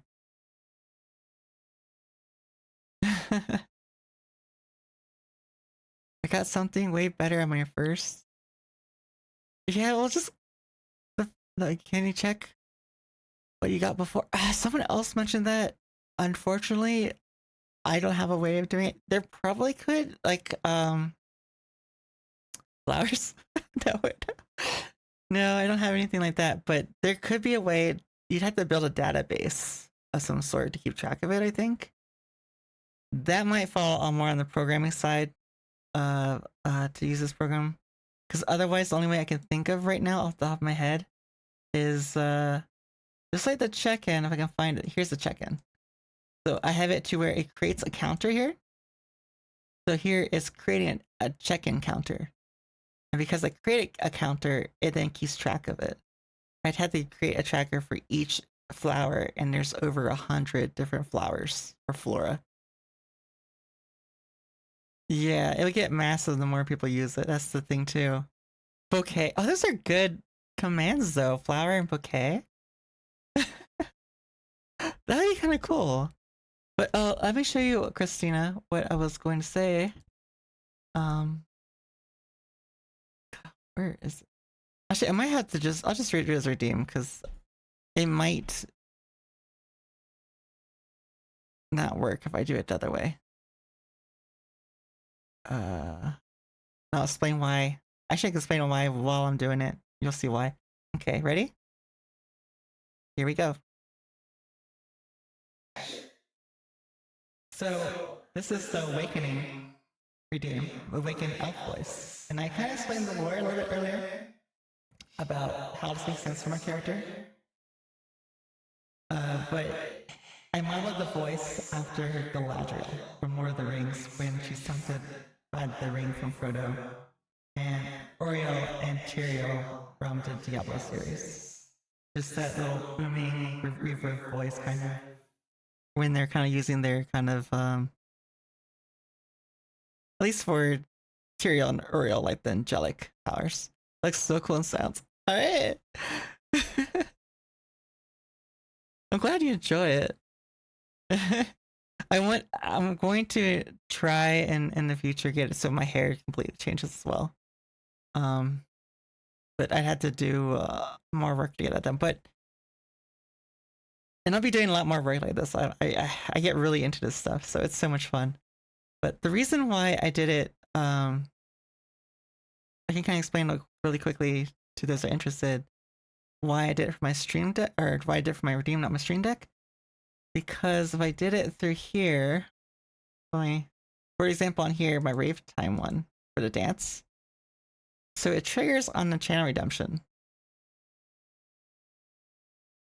The way it's called Polyomi? So what do you mean Polyomi? I'm so confused. I've never seen that word before, but like all of everything? The shader that works in VSF avatar. Oh, I guess I could do it that way. I was just going to have another model with the same hairstyle and just different textures. And just have it load it during the redeem and then put it back to the original. Or would the Polyomi be better? Just with the model one, I'd have to, because I have it all. I just need to import the textures from the hair I already have from another hairstyle onto this hair, put it on the model, but then I'd have to add the blend shapes in Unity and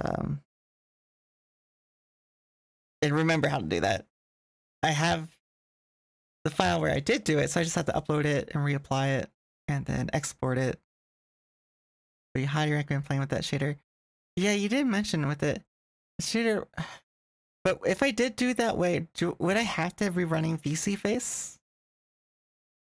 Would I have to be running a separate program in order to get it to work? Because my concern is, particularly with Monster Hunter, Monster Hunter takes up so much of my resources. So it's such an intensely ran game. I think that's what broke my stream last time on Saturday. Was for one, the stream ran for so long, and then Monster Hunter. I actually had to redo my settings a little bit just so I have a little bit more. And I have a really good CPU too. I can't remember what it is, but it's like it's AMD, but it's one of the best ones for my generation motherboard. Works on VNyan too? Would that be like so I wouldn't have to run? Oh, considers optimization. Okay. Yeah, if you could send me something, like a video on it or something, or an article on it, like walk through it, that'd be wonderful. Cause, or maybe here I'll copy it. VSF avatar. Wait.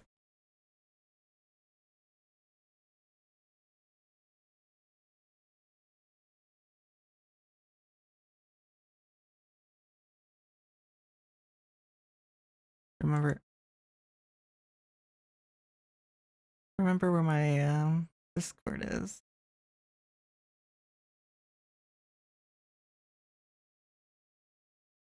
Okay. There, saved it so I can look it up later. Oh, it's a format. Okay.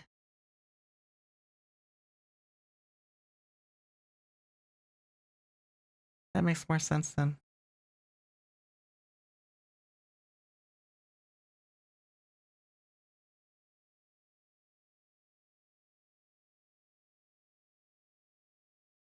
But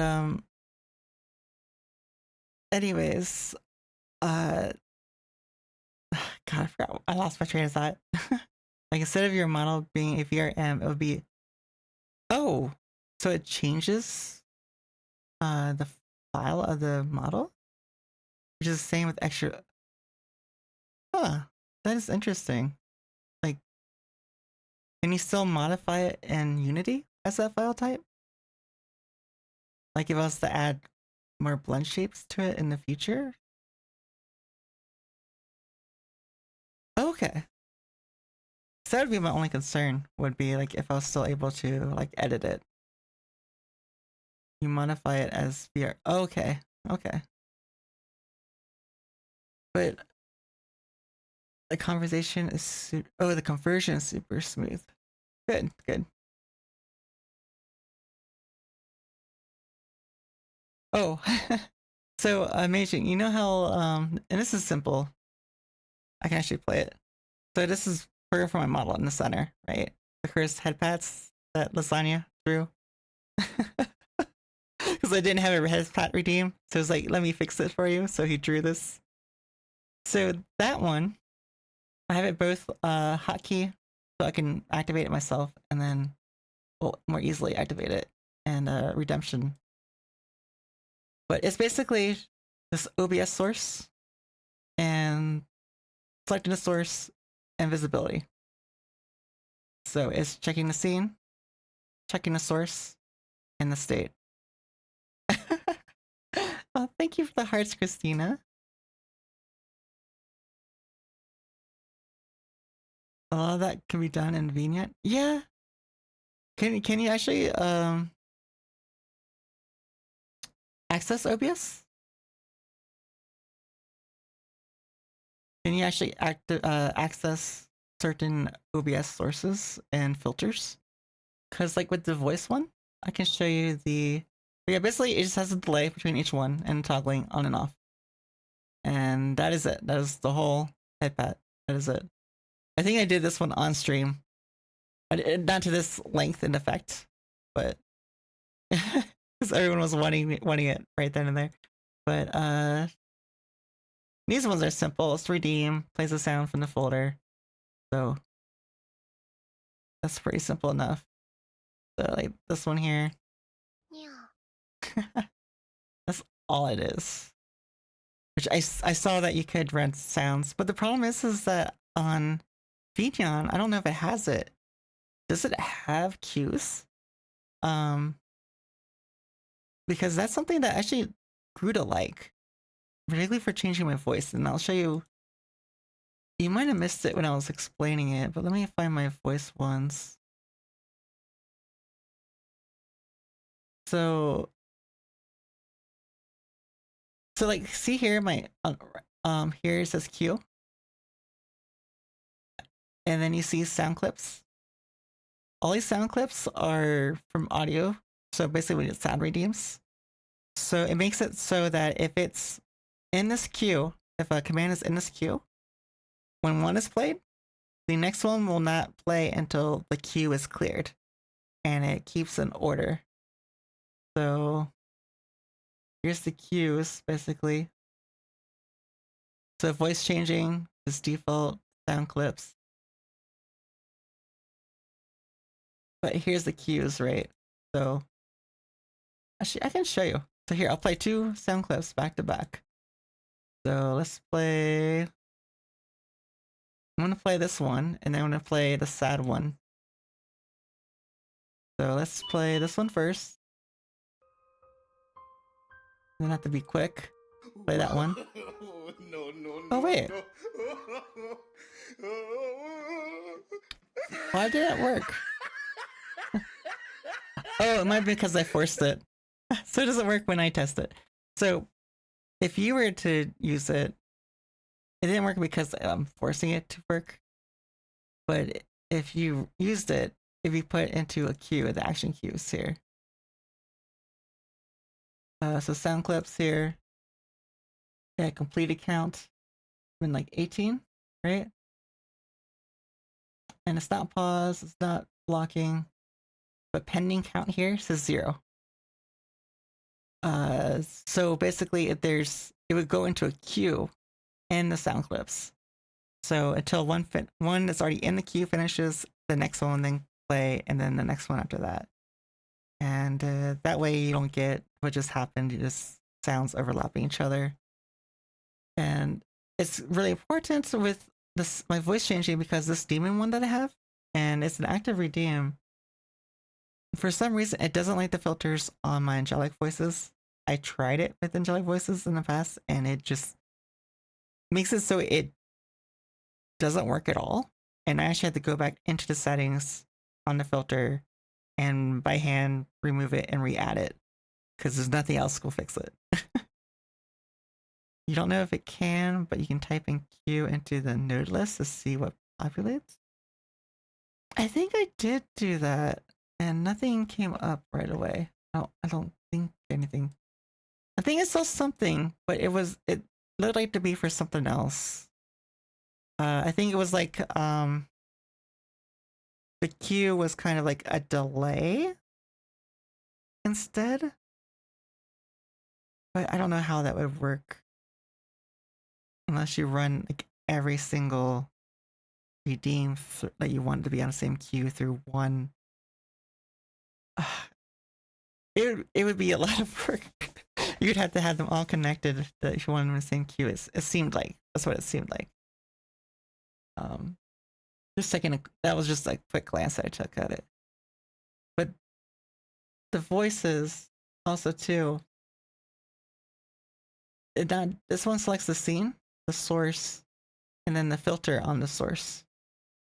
And so in this case, since it's audio to my mic, it's toggling this filter on. And then of course it toggles it off after a certain time. And so you can also do this in a way where you can do like filters for actually you can see it right now. If you look really closely at my screen, I'll turn off my display capture. You see the smoke in front of my screen? That is a filter.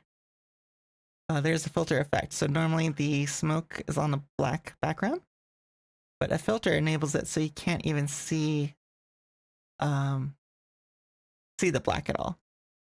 It turns it into transparency automatically.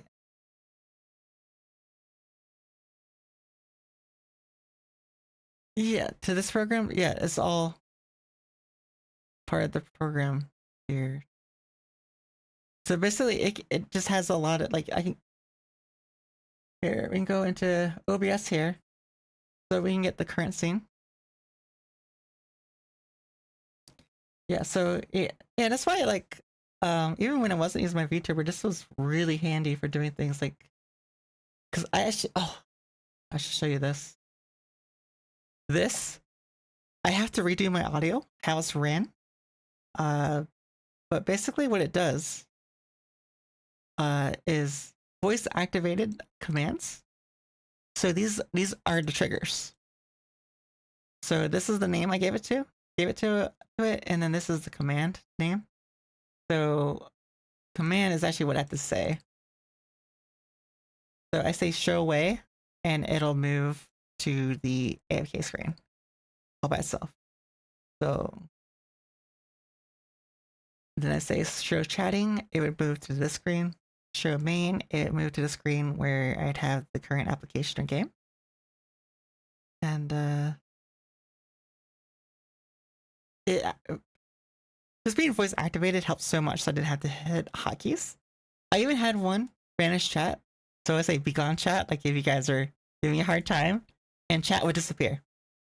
And then I couldn't figure out a good line to say, but I have right now, I summon the chat, and it makes the chat window reappear. Yeah. But anyways, the issue is that I changed my audio to where as soon as it enters into my computer from my mic, it goes through a filter. So, get rid of background noises so my mic sounds really nice, right? The issue is for some reason, I can show you too. Start listening. Hello? Testing. This is what it thinks I'm saying. And the percentile is the percent confidence in what it thinks they said. But you'll see, if you can read it, what it thinks they said is nothing like I'm saying to you right now.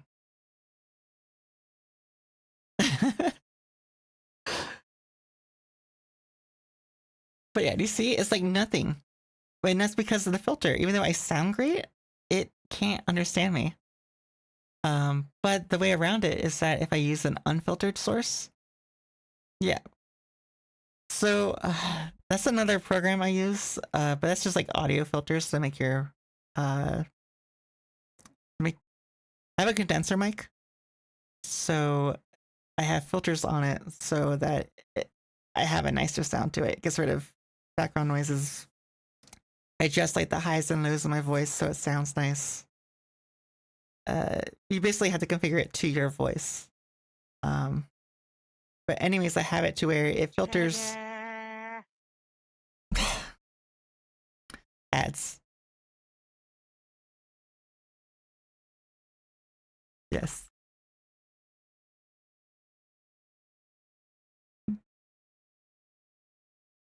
Yep.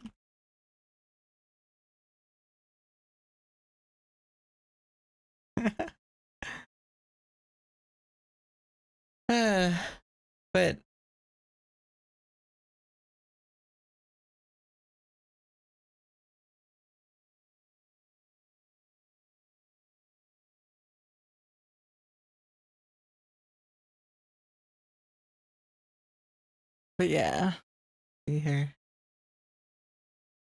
Should probably update. Mhm.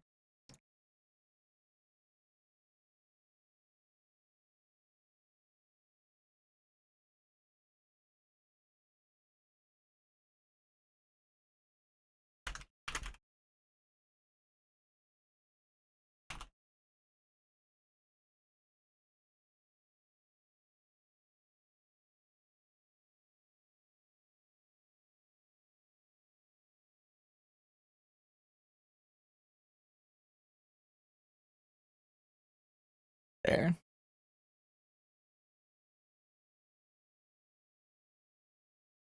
Updated. I should have updated my stream title. Oh.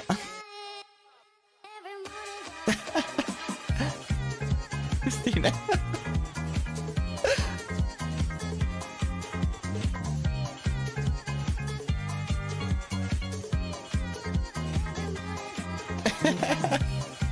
Thanks, Christina.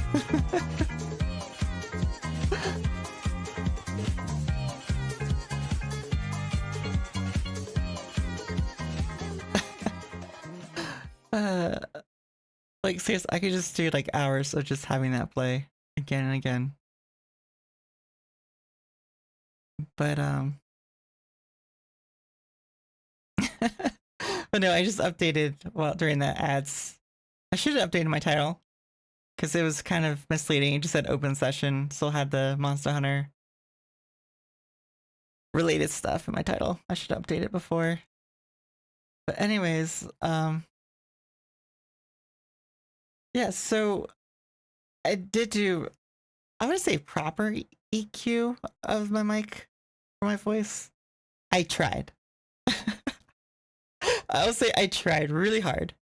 Like really hard. And there's this guy on YouTube where he makes videos of him taking submissions from viewers and he tweaks them pretty much live. Well, he's not, I don't know if he streams, but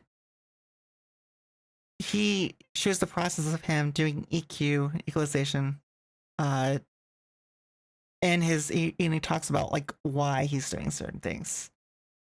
And so I watched a lot of his videos and I thought about, I really want to submit you have to submit like a 2-minute clip of you just talking about something. Or it could be like, I was also thought about getting into voice acting, voiceover work. But I'm so self-conscious on my voice. So I don't know. It's just, and I was looking into it really intensely, like especially last year and last fall even. And that was one route I was going to go, was seriously because the thing is that getting into it, you'd have to spend a lot of time looking for small works here and there to get your name out there. And I really wanted to get my voice to sound really good and know how to properly clean it so I could then send it off. But I wonder what it sounds like without the EQ now. It's not much different. It just sounds nicer. It sounds cleaner. It doesn't change the voice itself. The EQ basically enhances the voice and gets rid of obvious things like background noise and any like just like, even things like your computer fan running. Like the crisp voice you hear like on the radio and audiobooks. Well, I say audiobooks, but it depends. It just enhances the voice, and that's what you want to try and get to. And I should still submit it. A clip of my voice so I can get it professionally EQ'd. And you send them basically what programs you use, and like because I use a lot of free assets ones, and he has like tiers like you use free stuff, mid grade or high grade professional filters that you have access to, and he'll use those to EQ your voice. If done correctly, that's true. 100% sure you didn't emulate tones you don't hear in yourself. Wait. I'm just sure you didn't eliminate tones you don't hear in yourself. Yeah, I tried. Like the only thing that I really had to eliminate in my voice, if anything, was my S's. I can't even pronounce the word. It's one of those words I cannot pronounce. I have to hear it. But basically, it's like when you hear like it's on S's, you make a more of an emphasis on the sound, kind of. I basically toned it down a little so it's not as. I hope it's not.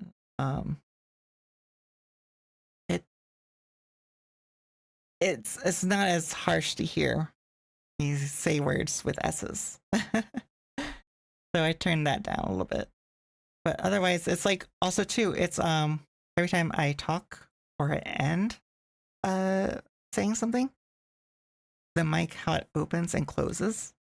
So how it captures my voice at the start and the end, it kind of filters it away so it's more gentler, I guess. But it's like using curves basically. I don't know how I could show that, but yeah. So if I wanted to get, I did seriously look into it, and the problem is like I know it's hard. I knew it was gonna be hard, but like it would be like a full-time job, basically looking for gigs for voiceovers and voice acting, and I would have to do mainly audiobooks to start for sure.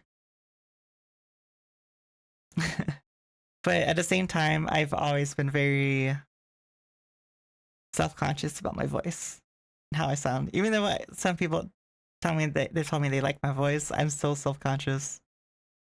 You do seem to have a nice reading voice. Well, thank you. I've been told I sound like a radio host, but and that there was a radio host out in the Midwest that sounded like me. I don't know if it's true or not, but I heard it from 2 different people. That was 2 to 4 years ago. So I guess I sound like someone. I don't know if that's a good thing or a bad thing. They never said, so hopefully it's a good thing. But so I think I was talking to someone about it the other day, actually. It's like if I do sound like a radio host, it would be like a late night, like jazz or classical music soothing voice, like late at night when you're trying to fall asleep or something, just like a gentle, I hope I have a gentle voice, kind of having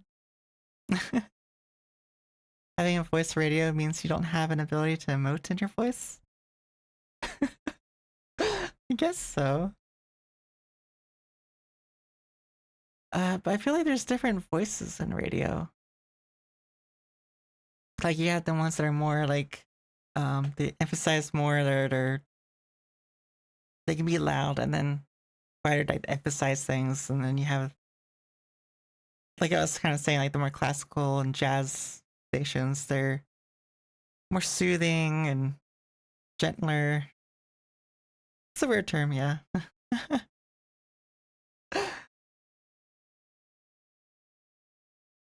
But in any case, I hope I have a nice voice. I mean, you guys are listening to it, so I hope so. I can't really change it. Oh, Vanilla!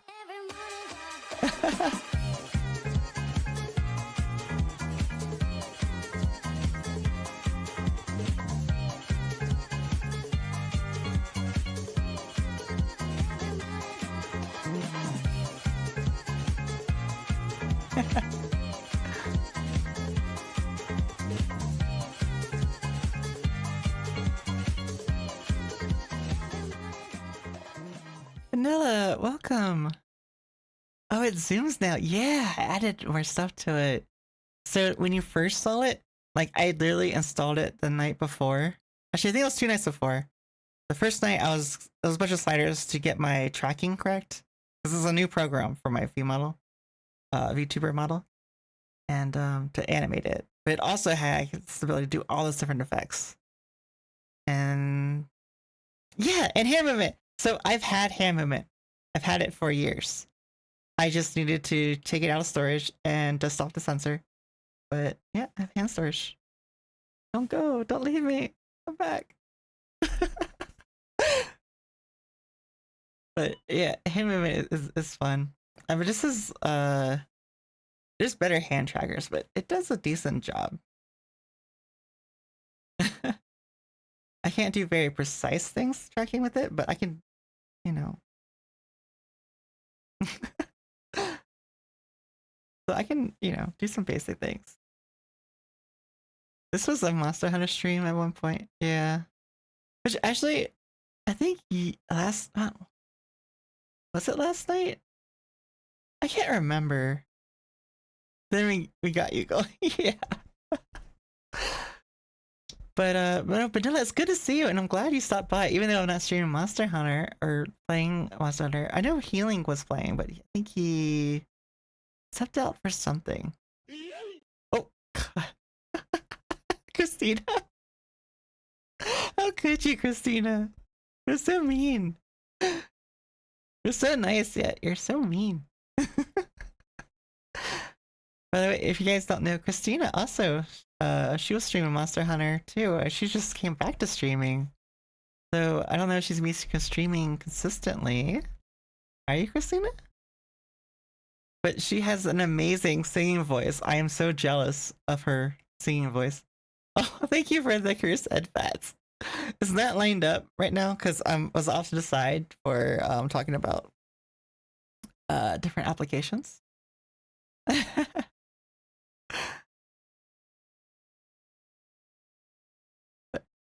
Congrats. Is it big now? Yeah. Yeah, it's big. So so this is where my character should be. So if you did use, no, I'll just use it again. That way it actually, you know.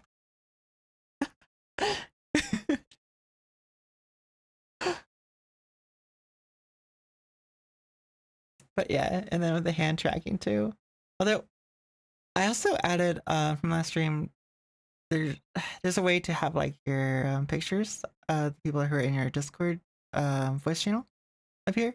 So I could head pat them if they're here, their icons. It's not tracking it very well. But they're double hand head pat. So they appear, their images would be right about here.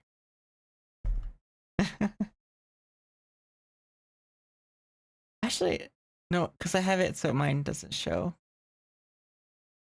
Another would-be elf, And in green too? What do you mean, amazing? Why would there be another elf? Oh, Christina?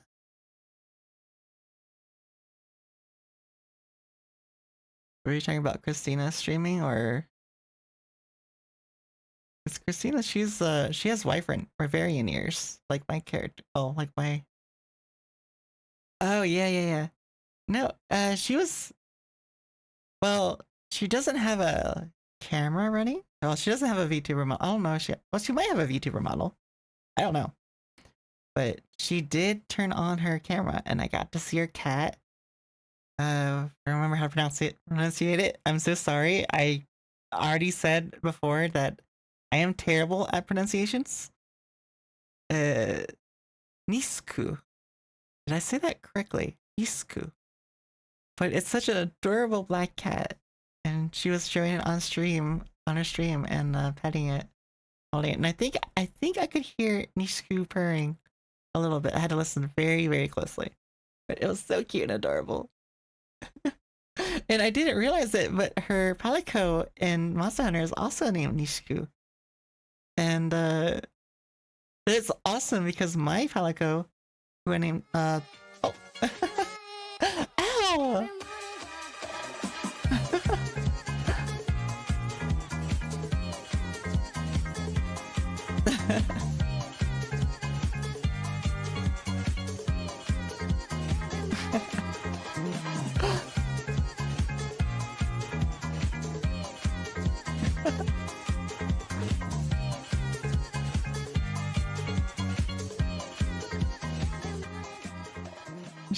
just passing by, giving the rave time to chat. Thank you, Al. You're awake. I didn't think you'd be awake at this. Well, I guess this is around the time I start seeing you pop by. But yeah, I'm trying to stream on Tuesdays and Thursdays and into 7:20 a.m. Okay. Yeah, so I'm probably streaming for the next couple hours or so. But I was going to consistently do it Tuesdays and Thursdays, so that way I can stream just a little bit in so I can see you guys for the Euros and Southeast Asia and Aussie time zones. But I managed this crazy stream hours. Saw your strategies. Yeah, well, the thing is, I need to modify my Saturday schedule. Because that's what I started streaming last Saturday was 4 a.m. my time, so I could see everyone. And surprisingly, like everyone showed up. Everyone I was thinking about, like Krisu, Christina. I think Christina was there too. Al, all last Saturday. But yeah. So was it you that mentioned being mountain? Yes, I am Mountain Time. I post all of my times in Eastern Time because it's usually easier to convert from Eastern. Everyone knows Eastern Time, how to convert from Eastern Time. So I post mainly from Eastern Time for my streams. But I've been purposely starting my streams around 7 p.m. my time, so it's 9 p.m. Eastern. And I guess by Eastern Time it would be. Technically, I have it to where I'm only streaming until 2 a.m. But I'm gonna try and do it until 3 a.m. On Tuesdays and Thursdays. EST or Eastern. Yeah, it was me that I was Mountain Time. So right now it's only 11:20. Do I need sleep for my days? Yes, so I don't. So my work is how to explain it? I work more like 7 hours a day, kind of. This is my work day. I don't work a full 8. I work 7, and then on Mondays I work kind of like it's not quite, it's a little bit more than a half day, but it's more of like it's not even a set schedule. I can work it when I want to. It's just I have to eventually do it. And then the occasional Saturday, which is why this Saturday I had to change my time, I have work outside my main job. And totally forgot that I told her that around this time I would come to her place and do work. So unfortunately, I can still do I'll just split it up into 2 streams. One early morning. So it'll be 6 a.m. Eastern, so 4 a.m. my time, until probably around 9. Probably 8 to 9 my time or 10 to 11 Eastern. And then I might do another stream later on that evening. It's just I have to go. Won't take me long, just like 3 hours. But I don't want to do it too late because I don't know, she'll be busy during the rest of her day. But yeah, Al, I'm so glad to see you, and thank you for stopping by. And anyone else that's feeling too, if you're just stopping by or anything, you can just do. There's a redeem for 5 points. I had to use this in order to show it, but you get a random flower, and it keeps a counter of how many times you've passed by. You can redeem it once per stream, and yeah, you get a certain flower, certain rarity, and there is a chance of S, double S, and triple S, and the triple S is flora from fantasy worlds, from fiction, movies, things like that. I still need to build up the database, but right now there's over 100 different flora that you can get, which is a lot. I was not thinking it would be such a huge thing when I got the idea for this, but it's I love it. Let's see, Christina got a California poppy. Oh, that's pretty. They're orange. They're really bright orange, and they, at least here, they spread like crazy. They're not like noxious crazy, but like you plant them and they migrate a bit here and there, and it just adds so much color. It look more like native-y, low water, and all the pollinators love them. And then what do you get? Vanilla? Zinnia? Oh, zinnias are pretty.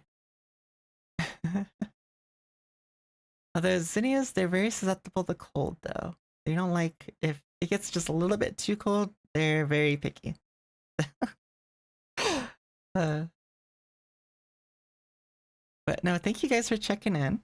And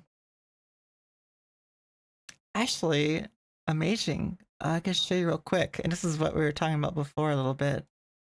For those that are coming in, I mean, we've been talking about all kinds of topics, but one was like how I do a lot of stuff on my stream. And right now, oh, let me turn this off. This is the voice. Stop listening. Basically, this is what it thinks I said, but it is nowhere near what I said. I have a way to fix that, but it's gonna take work and effort. That's for another time. But the check-in, this is really cool. This stumped me for a bit. I had to really think about it, and then I had to simplify it. And so right now I have 2 triggers. Right here, this is the trigger command for my input for the exclamation check. It only works for me, for moderators, or any moderators actually too. Any moderators or the broadcaster. This is the actual redeem from Twitch redeem channel points.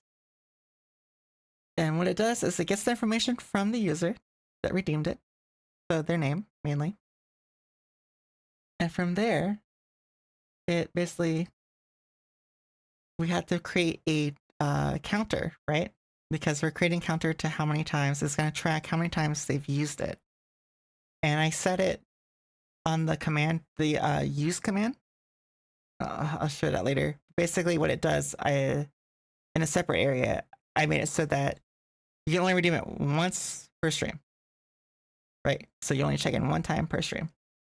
So the number, this counter, will reflect that the increment is 1, and it'll only activate, it'll only increase it by 1 every time you use it per stream.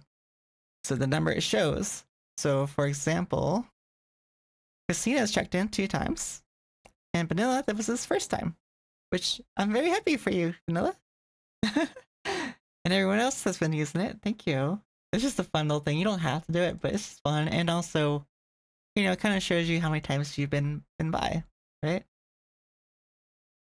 But anyways, so these are the variables. So we create a counter. So now we have to name it and any other destination variable. So this will allow it so you can use it in other actions if you need to. So it's just good to keep it consistent.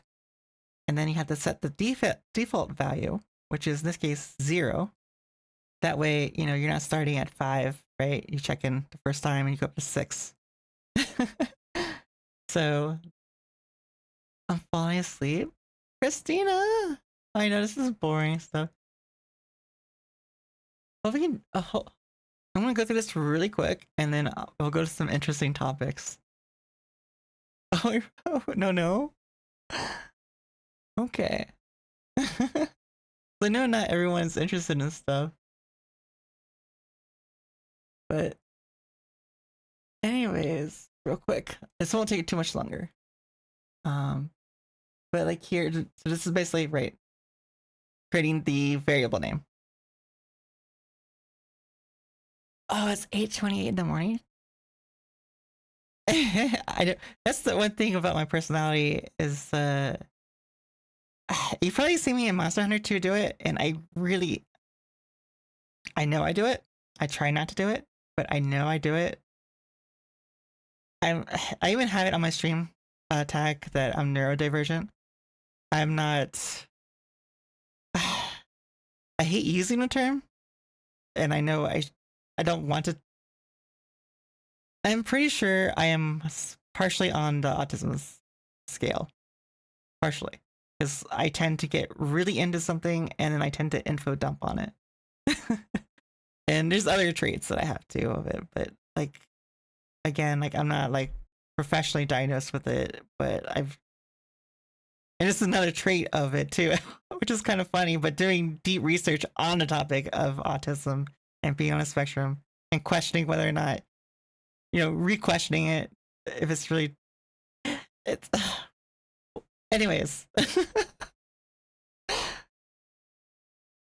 Oh, you are interested? Okay, good. I don't want it to be boring. I don't want, you know, like if you guys have something you want to talk about or you want to ask about my day, please feel free. You know, I don't mind talking about it. And we already talked about a lot of interesting things. We had some really good talks already.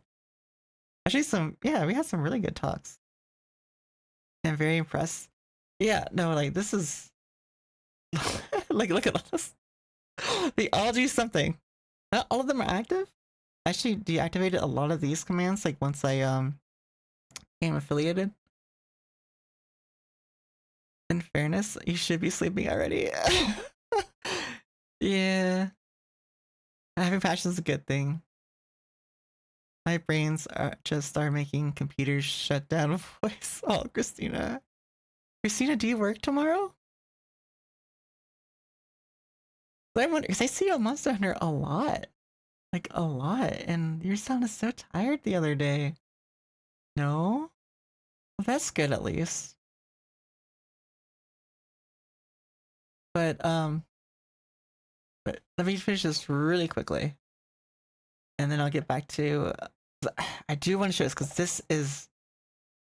I spent, no joke, probably like 3 hours trying to make this work through another way. Because I wanted... Because kind of like... kind of like with this one, right? Where you have two different things doing two different... Basically using logic, right? If this or that. But on a grander scale, right? There's different rarities. Oh my god, ads. But you have different rarities of the flowers. You have C tier, B tier, A tier, S, double S, and triple S, right? So technically those are what, 6 different databases? So basically 6 folders. Like the fashion one, right? So I would need 6 folders with all the flora. Basically all the flora titles listed in here. In one folder, underneath another folder. Unfortunately, it doesn't allow me to make another folder in this program and put it into a folder. You would think with everything else this streamer bot can do, this bot can do, that's the one thing you can't do. You can't put a folder inside another folder. It's one of the most basic things you would think you could do, right? But it doesn't work on here. So my solution after hours of trying to make something work, trying to emulate a folder within a folder, I remembered I had something else that I swear that snapping on your hands is aggressive. Yeah, because I'm frustrated. I'm frustrated that I can't put a folder in another folder. But anyways, I realized I had something else. I can't remember what it was. Oh yeah, it was this one here, I think. Was it this one? Basically, it was something down here. But what it does is if you see there's a message that appears on my stream when a new chatter first writes, it pulls their profile and it pulls their name and something, and it says a script of hello. Basically, there's a random text file on my computer that it looks to, and it reads a random line from it. And I was just looking through all the things that I had to see if I could figure out an idea for getting the 6 different groups I had in the Flora tiers, and having it pull from 6 different groups. And then oh god, ads again.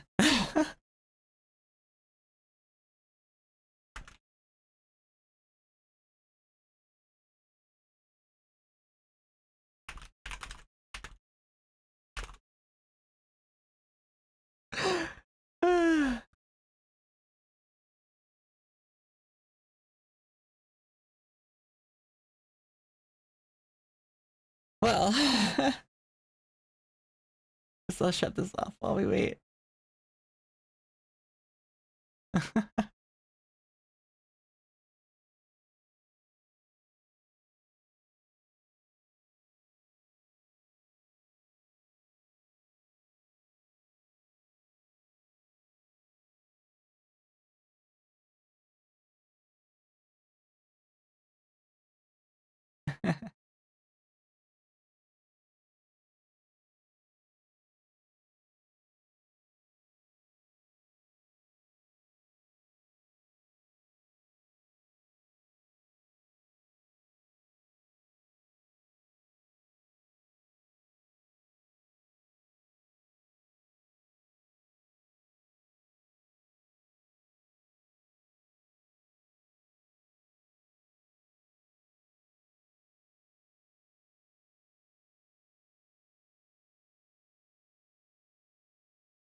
All right. And every time I really get into it, like really get into a conversation, like right at the pinnacle, it interrupts. Ugh. Every time, I swear. Now it's over. Okay. I actually heard it, but I was ranting about this every time it interrupts right when I start really getting into it. Like really excited. Anyways, so what I was saying is that one of the other is one of these that I had taken from someone else. They pre-made one of these. This is the one that greets you from a random text file. It reads a text file. My ability to just chat is really strong. Thank you. It probably stems from my I info dump, or I get really into anything I'm passionate about, and this is one of them. Like just the streamer bot stuff is one of them, but even like doing the VTuber model, like I thought about, and that's kind of like what I thought about too. Even when I saw Vinyan, and even with this, like I've seen some people do it too on their streams where you create redeems together. Right, because more brains are better than one. A lot of this is logic, although, well, even for me, it stumps me too sometimes, just like this problem. But this basically calls to a text file. Aw, it's so comfortable to listen to you too. Oh, Christina, thank you. I don't have such a great voice as you though. You have such a sweet voice. And your singing voice though. Like when I heard you on Alcoholic stream in Discord, like. God, I had a double take. Like, is that Christina? She has such a wonderful voice. Like, her singing voice is incredible. I can't sing. I can never sing. It's just, I would be so off key. But anyways, this message, basically there's a text file on my computer and every line is different. And it basically greets the new first time chatter on the bottom left of my screen. And it reads from a random line on that text file. And that was my solution. So up here, you'll find it again, check in. This new group.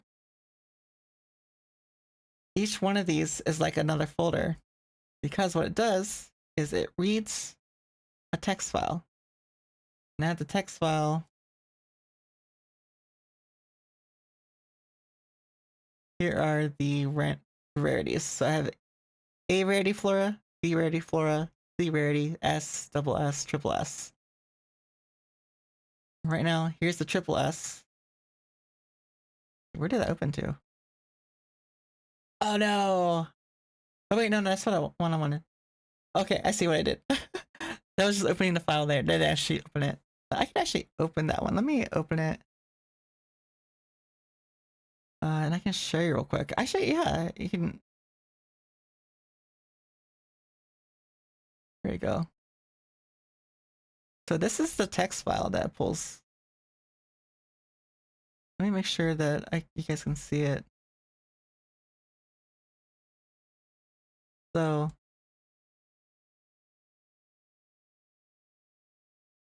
that is all it is. It reads from a random line on this whenever you roll triple S ready. This is all that I have. And these ones are special. Because they have a little bit of text afterwards to explain it. I haven't had anyone redeem it yet because it's only a 3% chance, just 3, to even get a roll for one of these. Wait. No, 3% was for the fashion check. Can't remember. I'll have to check the weight on this one. But basically, this is the one I want to have, like the super rare. So you have Yggdrasil, that's the most recognizable one. Yeah, flower gacha stream. Exactly. Right? Because everyone likes gacha, but in this gacha, you don't spend money. You don't, well, yeah, it's only 5 channel points. So I think that's really cheap. Actually, no. Yeah, it is 5. Still waiting on my flower themed magical girl. Oh my god. I don't know. I haven't watched Nip very much. But I'm pretty sure she's like me as well in this category. Like, I don't like being cute. I don't like dressing up like in frills and dresses and stuff like that. It's just I'm more tomboyish, I guess. But I don't know if I could do a flower themed magical girl trope. But maybe the fact that people would knowingly know that I hate it. Maybe I would make for a good redeem or something. But she has this rest only wearing skirts. Uh-huh. Well, she can take all the skirts. I'm fine with that. She can have them all. I'm fine without them.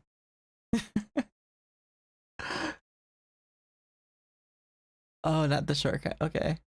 Actually, my mother brought me some skirts that were like longer, which I did like, but I don't ever go out wearing a skirt. They are comfy though. Sometimes, like on a lazy day. Okay. But anyway, so see here, I only have a few. Not very many. I need to populate it with more things. But I couldn't find any good examples of like rare flora. So I had to really, because at first I was saying like flowers, but then I expanded, you know, like flora, because for one, that's what the channel points is called, and it just opens the door. So like Yggdrasil is a tree, right?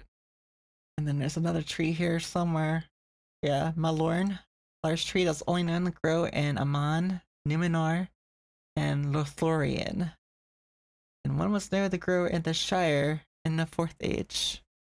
That one's obviously you know, Tolkien, Lord of the Rings stuff.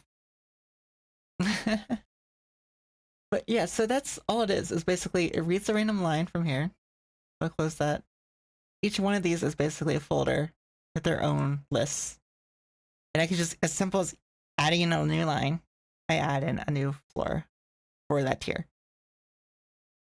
the hardest part, one of the hardest parts was deciding what tier every flower goes into.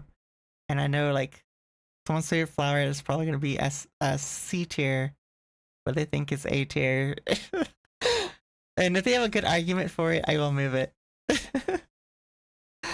So that's why you chose the anime officer or ranked attire? This was I was going more for like a so this is more lore for my character. Heck, I should just make this a lore stream. I have so much to talk about lore from my character, my world that I've been working on forever. Actually, we're pretty much done with this, but basically, quickly to wrap this up, these are like mini folders, pulls from a text file. You get a random line read from each one. This is randomized, so it pulls from a random group. You then get another random flower in there, and then you get a text message from into Twitch with the counter, first the counter, the user, and the random line. And then it plays the sound for it to check in. Simple as that. It's now simple, but figuring out the solution was a headache, and it took me quite a while to do. But it was... I liked the process of figuring that out was really intrigued me. I like problem solving. And that's another thing about my personality too, is I'm an INTJ. I know it's Myers-Briggs. Myers-Briggs isn't always, it's not the best for figuring out personalities. It does, but there's, if you look behind like the creation of it, it's, that's another topic. But the thing is that, God, I lost track of what I was gonna say. I forget what I was talking about. Fusion into just the flowers, or is gardening a thing? Well, amazing. I work with flowers. I work with plants. That's my real job, pretty much. So I have, and it kind of fits. Like when I was, because I saw someone have a check-in, and it had a check-in to where they had like a coffee shop, and you use a check-in and then redeem, and you get a random coffee or tea. You can get like a strawberry frappuccino or something. But I thought it was so cool and interesting, and I kept track of how many times they used it, and I was like, wow, I want something like that, but I want it to be relatable to my stream. And I was like, I'm an elf. Oh, I was going into my background. That's right, to why I had this attire. But basically, I saw the that redeem, and I was like, how can I relate it to my world, my character, me being an elf? And I couldn't think of anything. And the only thing I could think of when I was thinking of names for channel points was Flora. Aether was another one for like magic, but it didn't really fit. I was torn between Aether and Flora. But then when I came up with the check-in with the random Flora, right? If you're getting like redeem, you get a random flower, different tiers for different rarity tiers. Makes it interesting, makes it fun, makes people want to, oh, I want to check in and see what I get today. But I get like the super rare flower, and will I get the one that I like? You know, I really want this one. You know, if you're really into Tolkien, or just like one from different mythologies on there, if you are repeating the text.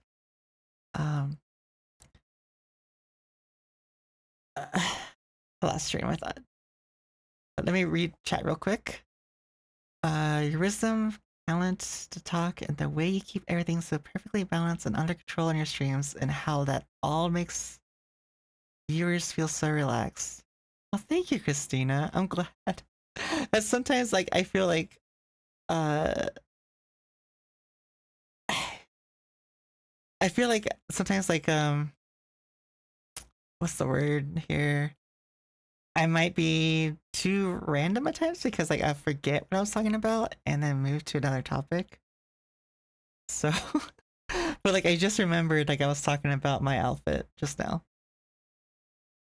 And then Amazing says, suddenly reminded me of someone on the server. On the server? taking more aspects of your life into your content is always the best. I feel like you could do content similar to Midas Core on YouTube comfortably. I'm not familiar with Midas Core. I'll have to look that one up. But the thing was is that I wasn't looking to take like my experience from my work into this. Yeah, because I have a really good. I've been working in the green industry. This is my 12th year. The 12 years I've been working in the green industry, I've mainly done gardening and some landscaping, mainly the gardening side, and high-end residential. Some commercial, high-end commercial, but mainly residential. I've worked in these huge ranch homes on like 50 plus acres, and these huge houses that, you know, that are just so beautiful inside. It's so expensive. It's like you're so worried about damaging anything. You're just even leaving a smudge of a fingerprint on a wall just from walking in there. Green industry is like things related to anything take with plants mainly. Anything with plants or working in gardens, landscape. So like hardscape is more like installing of like, you know, outdoor patios, retaining walls, water features, things like that. Softscape's more of plants, you know, installing shrubs and stuff like that. So and also, yeah, green also would apply to like florists, flower shops as well, and also people that tend to your lawn. But lawn is totally different from what I do. I don't understand. Lawn and grass is, once you get into knowing about plants, like lawns are just so different. They have so many different needs. There's so many different custom fertilizers into that and ways to care for it. It's way outside my knowledge. But like with perennials, annuals, things you would have in your garden beds, I'm more knowledgeable with. Trees, I'm okay with, like large trees. That's more arborist. We do work with some like ornamental small trees that more often that I know the names of and backgrounds of, but and I do know how to identify things like, you know, firs from pines, from spruces, things like that. There's some other trees too, like the Japanese tree lilac. I planted one, and it is so pretty. And in my area, it's not used very often. Only 2 places have I seen it. One was it's like a retirement community that we worked in. This one lady, she, unfortunately, because we're really high elevation, but where she used to live, it was higher elevation, and she moved into the city so that she could breathe. So because she couldn't breathe, she moved into the city, but then it got worse and she had to move out. But we continued caring for, a garden was neglected there at the community, and she hired us to take care of it. She like donated a bunch of money for us to continue taking care of it. She's so nice, really into gardening, and she kept a log. She used to be a gardener herself, and she kept a log in her area for, I think it was like 50 years, taking note of the times she planted certain things like her potatoes, tomatoes, things like that. Kept track of snowfall, rainfall, when the animals would come out, when she was to see the first of certain kinds of birds and butterflies and other insects.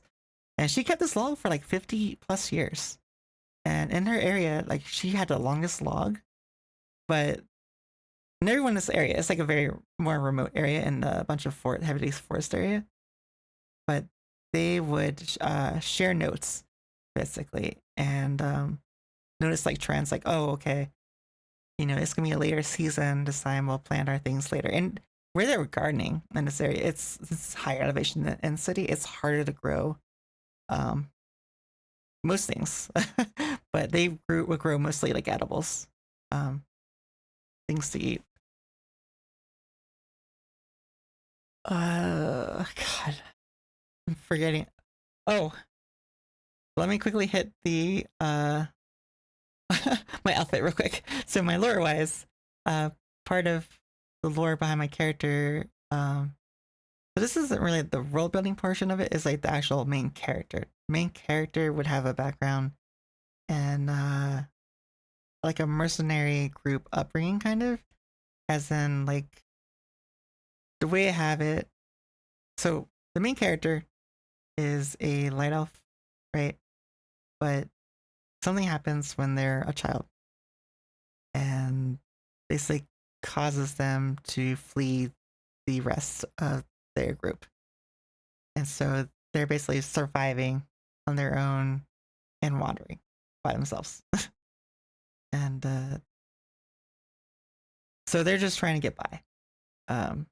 Just collecting food as they can, and eventually makes it to where the humans are and starts basically stealing or taking food from as they can from different caravans, travelers, wherever they can find food. And one day they get caught taking food from a mercenary camp. And the mercenary leader has a daughter where that's about the same age as my main character would be. And the little girl would catch my character, my light elf, rummaging through the food, stuffing my face, basically, right? Trying to collect everything I can. And so they'd be kind of more kind-hearted and go fetch their father, who would be like the leader of the mercenaries and of that mercenary group. And they would decide, instead of punishing me, I guess, taking me in basically and making sure I was fed. And then I would basically grow up in that environment, growing up in a mercenary group, and then eventually becoming a mercenary and going through that and making friendships and bonding with humans and learning the human language. And pretty much my story, for those of you who were with me earlier in my lore, I talked about how there was a kind of conflict that happened which made elves and all the other elder races look down on humans. And there was another event too, which made the divide a lot bigger, to where any of the other races didn't want anything to do with the humans, and the elves actually, from this other event, receded from the world, and basically made it so that there weren't very many elves left in the world, and those that did exist basically withdrew themselves from interactions with the outside world. Yeah, basically I was an orphan once until a mercenary took me in.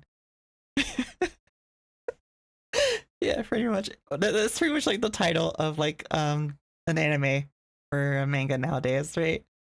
I was an orphan once until a mercenary took me.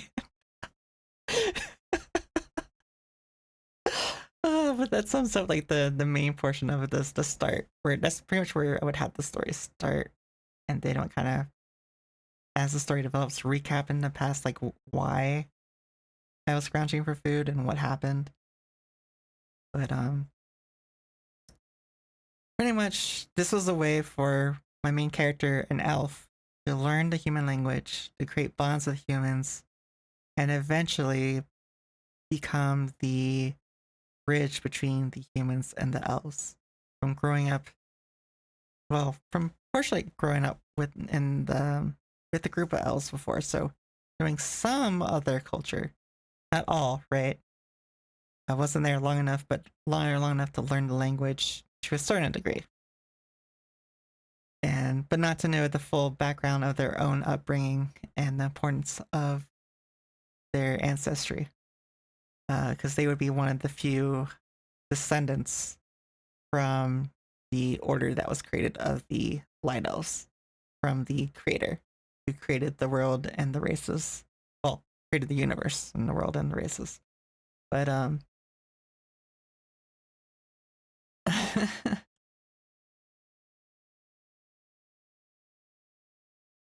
nah, my throwaway anime title is Why Do I Always Get Stuck Being the Healer?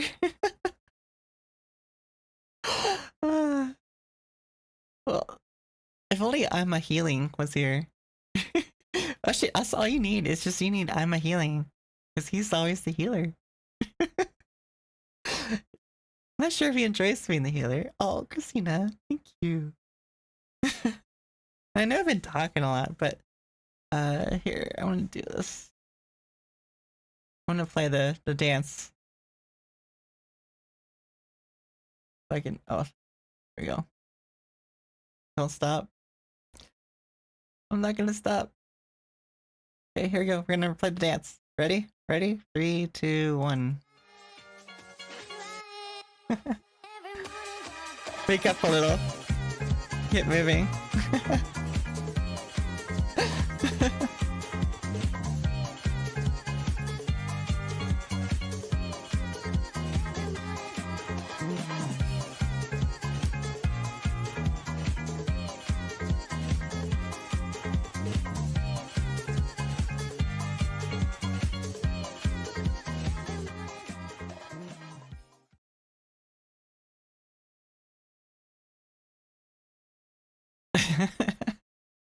I thought that might wake everyone up again. Let's see here.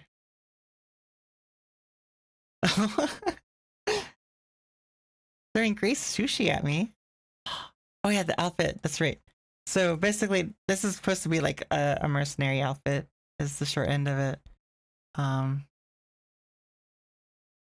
But the thing is that he's going to, or he or she, again, I haven't decided if it's going to be male or female for when I rate the book. This, oh no, what? Lasagna. Oh my god, Lasagna, you're finally here. Where have you been? Have you been sleeping? But yeah, pretty much that's the punchline is so my character was brought up by a mercenary group, and that was how I got to that point. Oh, you're in class. Okay. Okay. What days do you have class? Actually, wait. Today will be Wednesday for you, right?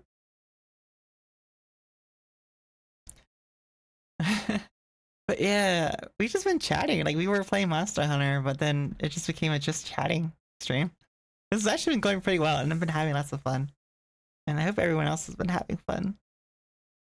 And you mentioned Tomboy, just do that. Yeah, just do that. Why I'm dressed like this. Tomboy. Female pro tags are a trend at the moment too. What are pro tags? Oh, protagonists. Yeah, yeah. Yeah, that's what. Because originally my character was male, and then I think it was like 5 years ago I was starting to change it to be female.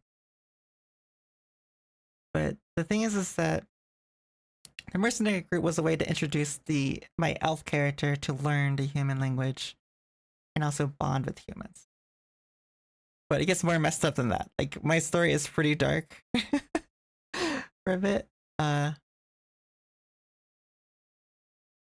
I just realized I didn't plug in my phone, so my tracking my face, my phone dies. Will stop, but I'll plug it in just a moment here. Still at a good percent. But anyways, so creates bonds with humans, learns the humans' language, and eventually kind of starts falling for the daughter of the mercenary captain.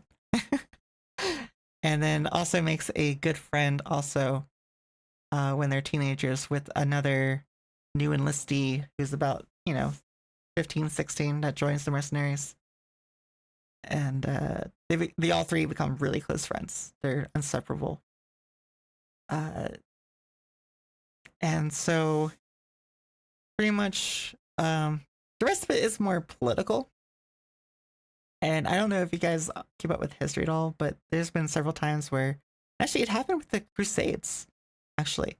So with the Holy Wars and the Crusades, basically they would basically make it like a holy war, raise up a bunch of military and send them down. And at a certain point, you know, they pretty much were sending them down purposely.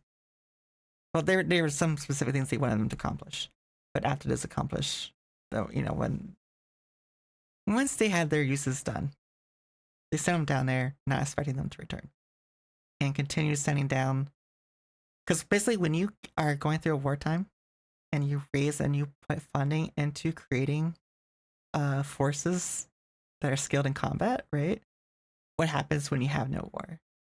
They're just gonna sit idle. They can become bandits. They can become looters. You know, they'll maybe go to where other wars are happening and then maybe be against, you know, against you, right? And if you can't keep funding, you're not gonna keep funding a large ads. They're not ads for all of you.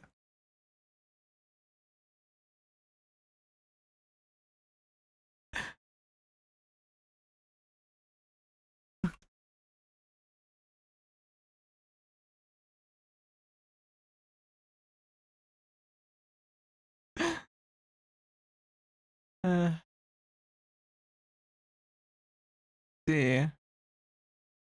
Community having a little bit of self-insert in that sense wouldn't be a bad thing.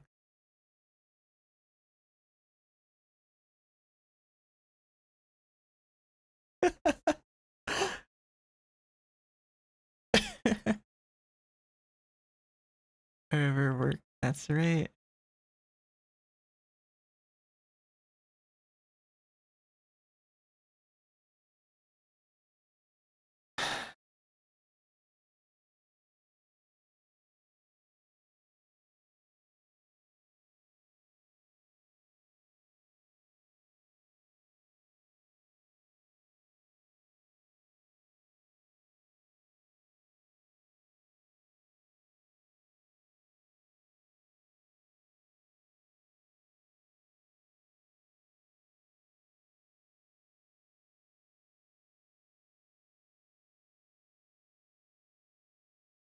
All right, and ads are ending soon.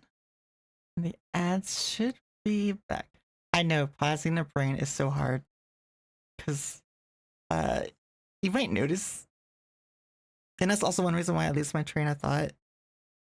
My brain is very different. I'm either thinking at, you know, like 1,000 things at the same time, like all at once, or it's completely blank. Seem to end 10 seconds early? Okay. Well, I mean, that's a good thing, I guess. But, yeah, so pretty much what I was saying was, so like with medieval times, the Crusades, all the excess, basically skilled warriors, pretty much, they sent to die, pretty much, on purpose. And that was just basically just to get rid of them. They had their use.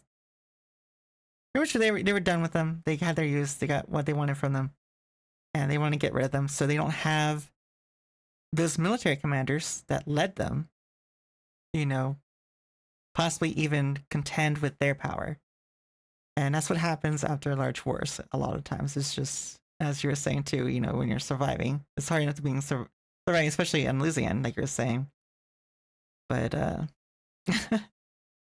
it's just like, yeah, it's even back then, you know, once your use was met, it wasn't good for you after. So the political field would be, for my character, it's a mercenary group.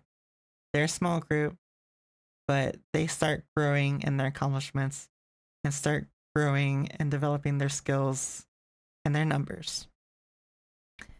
And after achievement, right, they're gaining recognition.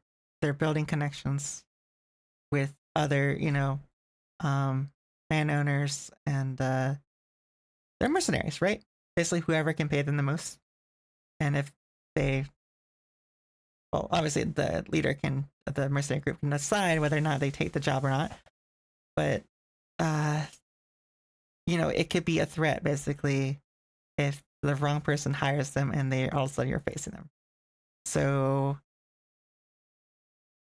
what would happen in my story is two lords would basically plan a scheme to have like a false battle, pretty much.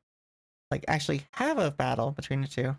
They don't really like each other, but they recognize the threat that the mercenary company is growing into.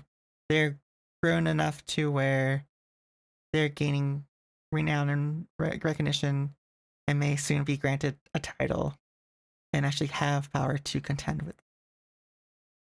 And so in this false battle, basically, instead of fighting each other, they would turn and basically focus on the small, well, I don't want to be small at this point, but on the mercenary company. It aims to annihilate them and wipe them out.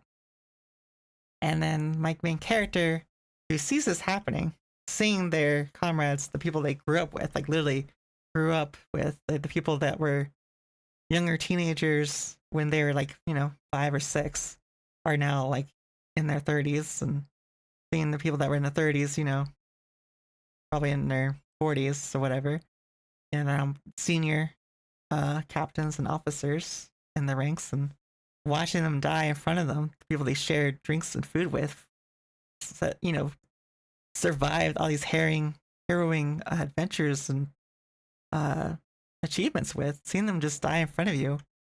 Kind of like with Solo Leveling, if you watched that, when he watched the people I don't think he really cared to them to that degree, but, at least with a couple of them, he really liked to that degree. But, just seeing those people that you created such bonds with die, and in that manner, would create this mental stress and would basically unlock that would be like his awakening, or her awakening to the powers. So that awakening form that I made, kind of like that. I don't know the exact details of how the appearance was, but pretty much they would kind of tap into that power. But oh my god, it is the book or the show or the Solo Leveling.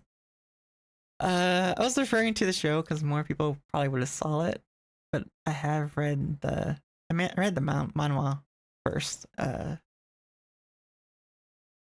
You read, yeah. The manhwa, the art is so good.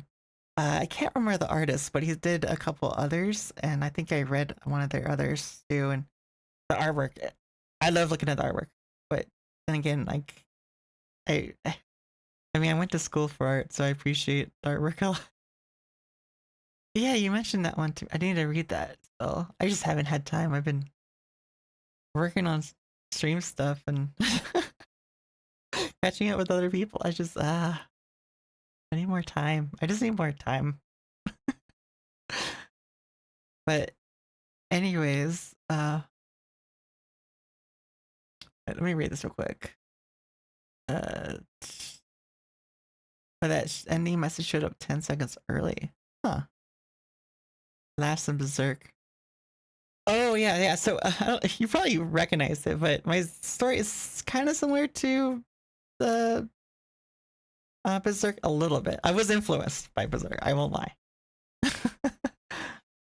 But mine does have differences though, and one is that it just goes more into my backstory, my character. So during that scene where his mercenary company, or her mercenary company, is being decimated and killed in front of them, there's another force that's in contention with my character, and that's where my demon voice comes into play. So, but how that comes into play is another story. You said it'll get dark. Now I have a measure. Yeah. So yeah, Berserk was an influence. So like, Tolkien, Berserk, and there's been other. I mean, really like that's one reason why I like on. Well, I think you probably understand anyone who writes understands like the more you read, the more like you read and watch, like the more I. So someone once, I heard someone say like you as like with what was it like that was a music or something. It was art. That's what it was. So this is kind of like plays in art too, but with like influences. If you take one art style and you just replicate it, that's kind of, you're just copying one for one, right? If you take two art styles and combine it, you're starting to create something. It's not quite your own. But once you take more and more influences from different art styles and different works and put them together to create something that's unique to you, it becomes your own, right? And that's, remixing. And so that portion of my story is kind of like the mercenaries. The whole mercenary thing was influenced from Berserk. And because he was, I don't think, he was somewhat race. Yeah, he was, because he was the squire, right? He was the squire to someone who was a mercenary. And God, it's been so long since I watched Berserk. I should watch it. But if you haven't watched Berserk, it is very dark, or you haven't read it, it is very dark, very graphic. So, warning for that. But so for my character, the reason why my character at a young age organized a watch party. I'd have to. I haven't read. This is the thing is, when I came back to streaming, and I really should do this. I should read the new updated TOS. I really should read through it all very carefully, because I don't know what is allowed and what isn't. Per se, I know what was in the past, but they've changed it so much now. Not on Twitch, yeah. So I know I've seen some people watch things on Twitch, but I don't. I would have to look through, make sure what's allowed. But yeah, Discord. I have thought about doing like a Discord watch party thing. Yeah, I guess we could do something like Berserk. That'd be kind of cool. So that is a good one, a classic. But we'll see. But anyways, so the reason my character, I could just time it with chat. Oh, that's true too. Or I guess I could do both. Basically, you watching it and reacting to it while it's being played in Discord. So if they want to watch when I'm watching, they can just join the Discord and watch in the Discord. And then they can hear me on the stream reacting to it. Isolate my audio and such. Yeah. To know when you press play. Yeah, oh yeah, that too. I think I've seen I could just try and just capture just the time on it, the timestamp of the video that's playing. So I don't even have to let them know when I press play. It's just they can, well, I mean, I could try and do that, but there's delay. Obviously, but they can then time it to the timer basically on the video. So I just captured that part of the screen. That's probably the easiest way to do it. But yeah, Mariah, oh god, no. Oh no. Oh no. No, no, don't do this. Don't do this, no. One moment, guys. Oh no, I hit the wrong thing. Hold on. You get this for free. Hold on. Everything's falling apart. One moment, I'll be right back. Don't panic.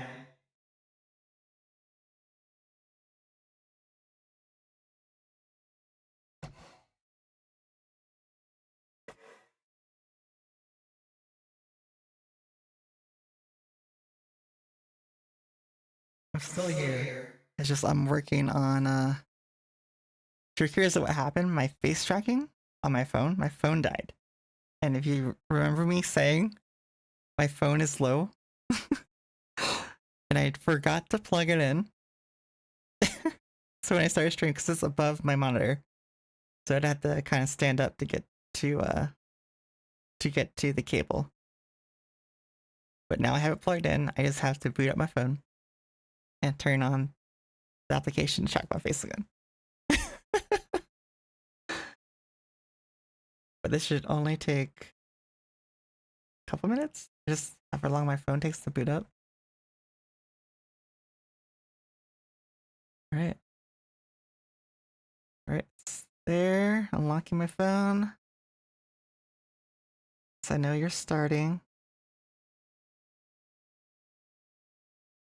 Almost there. Putting the program right now. All right, I just need to reattach this to the stand real quick here.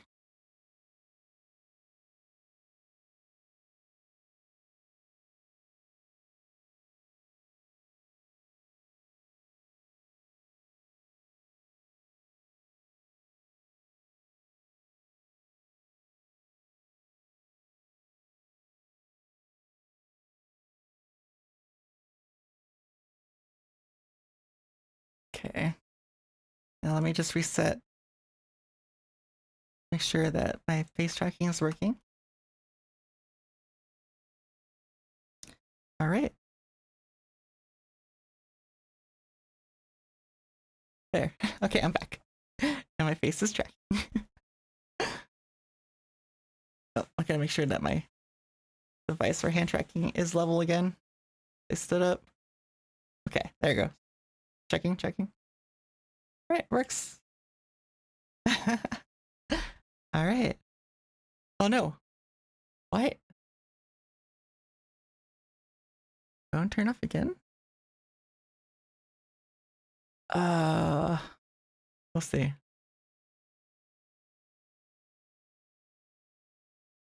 Content focus is one hell of a beast. Here, let me read this. Your reactions would still be live from their perspective, delay or not. Having a passion for making more interactions is fun until you realize the top rarely use any content. Wait. Having passions for making more interactions is fun until you realize the top rarely use any. Like interactions with other people in the stream?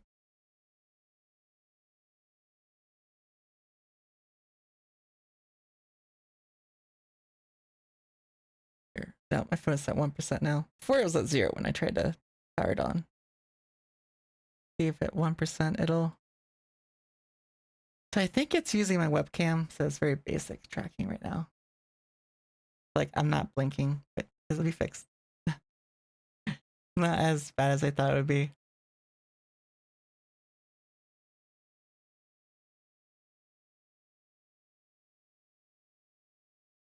So are you saying that the top rarely use like interactions with their viewers?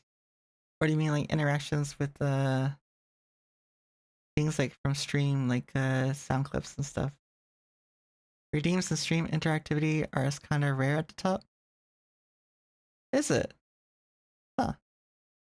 Because there's one guy I follow for that streamer bot, who's he comes up with so many ideas, but then again, he used to stream games and speed running it, and he wasn't like a speed runner. He just speed ran for the fun of it, and he started using a couple third-party bots, and eventually Streamer Bot, the one I'm using, and he got really good at creating his own, and he knew coding, so he could create some really cool effects. I'm turning on the program right now. Oh.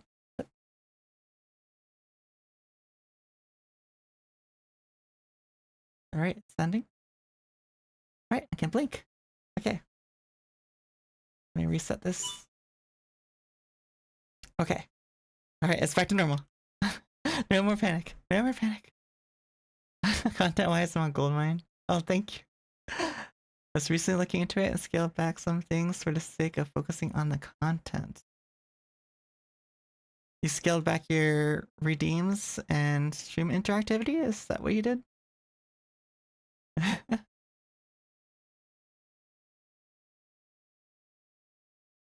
But yeah, no, the one guy I follow though, like his whole stream is on StreamerBot. It's all he does is just stream figuring things out. Like people give him like ideas to make into reality, and he would basically make it a reality, and then people would then use it. Peel back the scope of the fluff. Yeah, yeah, okay. Cause yeah, that's something like I want to, cause there's some redeems I have. I'm trying to think. This example. But I want to make things impactful. I want to make it so it makes it fun, where it's like the dance one. Well, the dance one's fun, but like the voice changing one, where it changes my model as well. Like that is my idea of that was if I was playing a game and I was reading out the text of the conversation, the dialogue in the game, and someone just randomly uses that when I'm about to say a certain part, it can make for funny clips and funny videos. And you know, whether people are there or not, seeing it from a clip side, it'd be kind of entertaining. Do you follow your passions? Hearing you share is fun. Good. Oh my god! Like, for much of my life, like I've had to like hold back on I guess spieling, I guess, on stuff, because like even like now, like when I talk about, I have to be really careful when I talk about my world building and story, because I've actually typed out to people explaining my my background, my story, and it's a lot. Like I went back to copy it so I could say it, reference it, because a lot of times, like when I reach out to someone, I'm like, oh my god, I'm coming up with these ideas like left and right now as I'm telling you this, and it's like I want to, as I'm writing this in this new iteration, is trying to explain it to this person, I want to save this and use it in the future. So it's but yeah, just explaining it, just a small section. Like this section I'm about to explain, kind of, I think I saved it and into Word, and it was like 4 or 5 pages long. It wasn't like full paragraphs kind of stuff. It was like it was like paragraphs, but like text based. It's like explaining it to someone over Discord and messages. Streaming is the place to let loose. Overlord opening, let's go, right? I know, I loved Overlord. It was another good one. I really loved how it was different. I like a lot of the story. Well, they call it Isekai, but like Isekai's been around for a while, and I've always liked. Oh god, I'm just bugging up. But it's always been one of my favorite genres. There's, god, what is that one where there's like 3 kids, they have different hair colors. It's an old anime, and they're in this library and they're reading this. It's like this old book, and they Overlord anime. Yeah. I've both read and watched Overlord. I read all of the manga up to a certain point. I think they probably put out more, but I haven't caught up. And then the anime I've watched. Oh god, I've been so bad with anime in the last couple of years. But like 2 years ago, I was caught up. I think it was 2 years. I think I watched 2 seasons of it. I need to watch it more now. God, my left arm is just bugging out. I don't know why. I'm gonna test it. Okay, yeah, it's fine. I think it's when I turn away. That's what happens. So here, let me face forward. No, it's not like that. I'm just hitting myself in the face. Okay, that's fine. Oh. Okay, right there. That's fine. pretty much on my desk. Okay. But heck yeah. Yeah, no, Overlord is a really good one for sure. But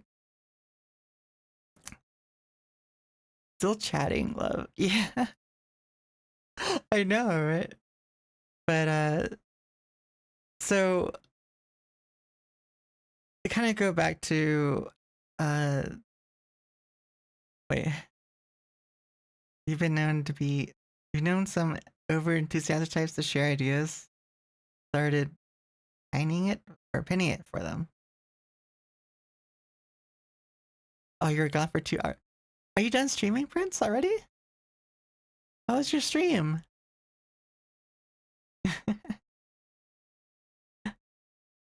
You have a good stream at least? Did you get anything get anything done? Did you progress in your story at all? Cause you've been hanging out in high rank, right? Just fighting Poogie in the desert and beating Rathian. Oh, yeah, Rathian. Can be difficult at first for sure.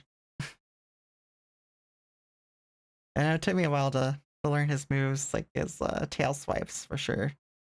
But 2 separate missions. Okay. Let me move my water so I can actually. Usually I'm turned because my keyboard. I'll explain it. I have a corner desk. God, it just only wants to work when I'm facing my keyboard. I don't know why. Okay. But I'm in a corner desk, my keyboard and mouse are on my left-hand side, and my monitor is slightly to my right. It's the only way I can get a tablet, my microphone, and 3 other monitors to work in this configuration.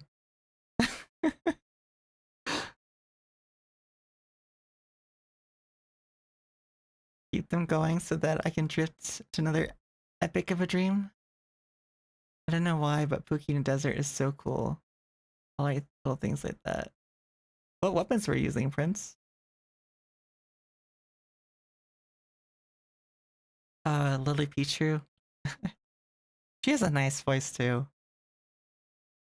She has a really soft singing voice too. I like it. Longsword.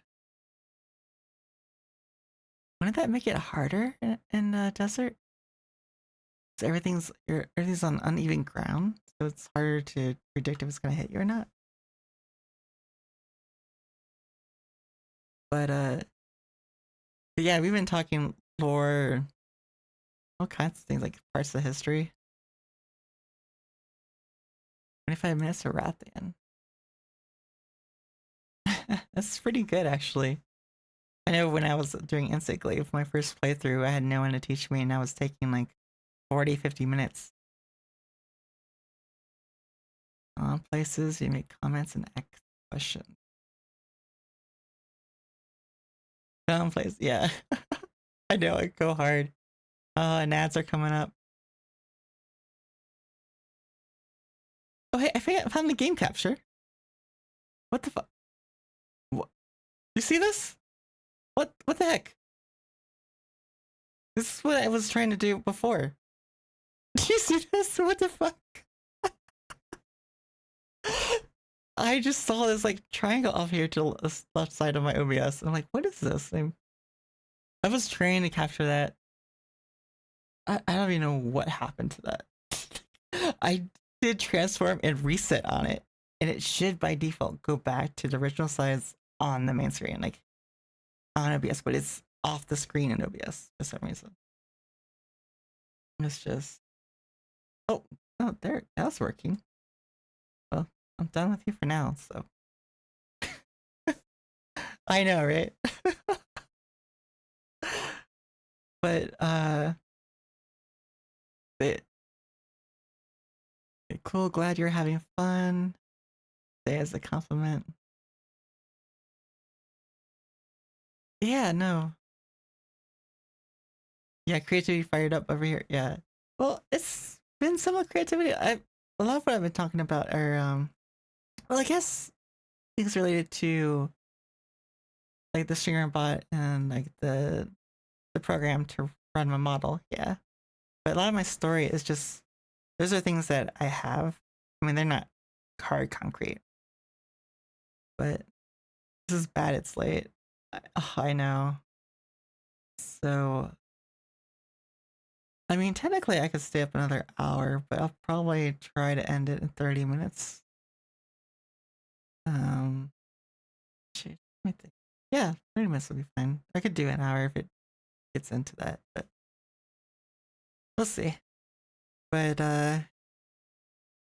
so to go back to do what works for you, yeah, and that's why like my stream time I have on my schedule, I have it to midnight my time, which was 30 minutes ago, but that was like a soft cap. And if I'm feeling into it, and there's people who want to continue, I can go like a little bit longer, like an hour and a half longer.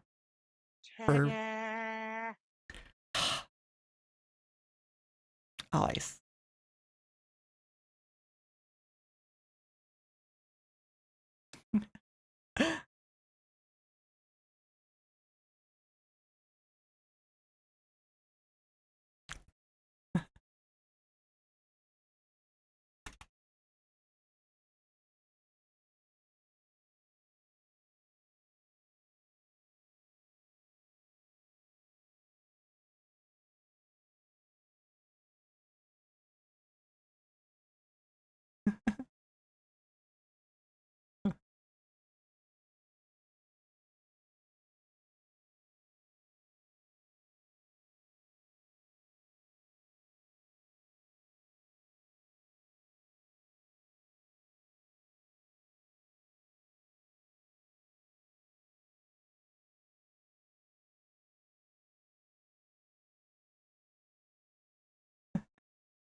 Charging motivation during sleep hours.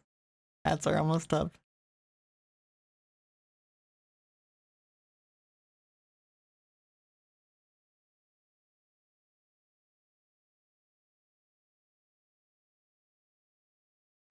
Okay.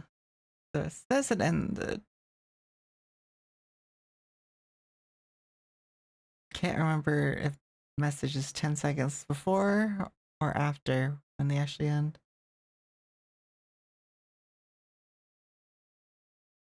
A bit back. Oh, okay. Yeah, so with that, that's in my streamer bot, it supposedly auto detects how long the ads are. And then it auto detects how long the ads are, and then at the end of the ads it's supposed to play that message.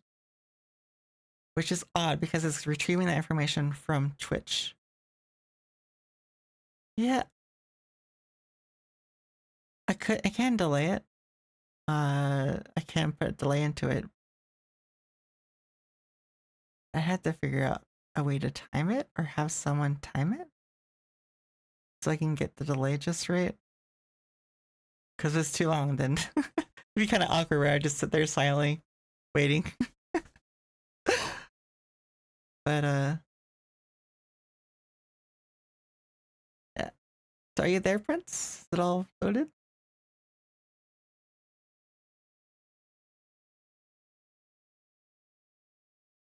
Oh. Always so funny seeing like random gifs, or not gifs, emotes, and especially Nif's head flying around me. Oh, Nif, yeah. Amazing is a Nif's viewer, and I guess a VIP over there, and artist for her stuff. Yeah. Yeah, I think I rated her last week. God, I'm so groggy. Was it last Thursday? Last Wednesday night? Something like that. But yeah, she seems really cool. Oh yeah, were you there for the raid? That's probably might have been it.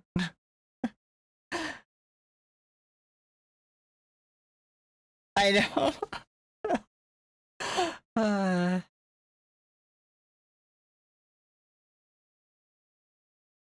no. Like if she ever plays Monster Hunter, it'd be cool to hang out. But I don't know. Let me know what kinds of games she likes. So, well, I guess I have an idea now of her art style for games. But I don't know much else. I'm still, I don't know.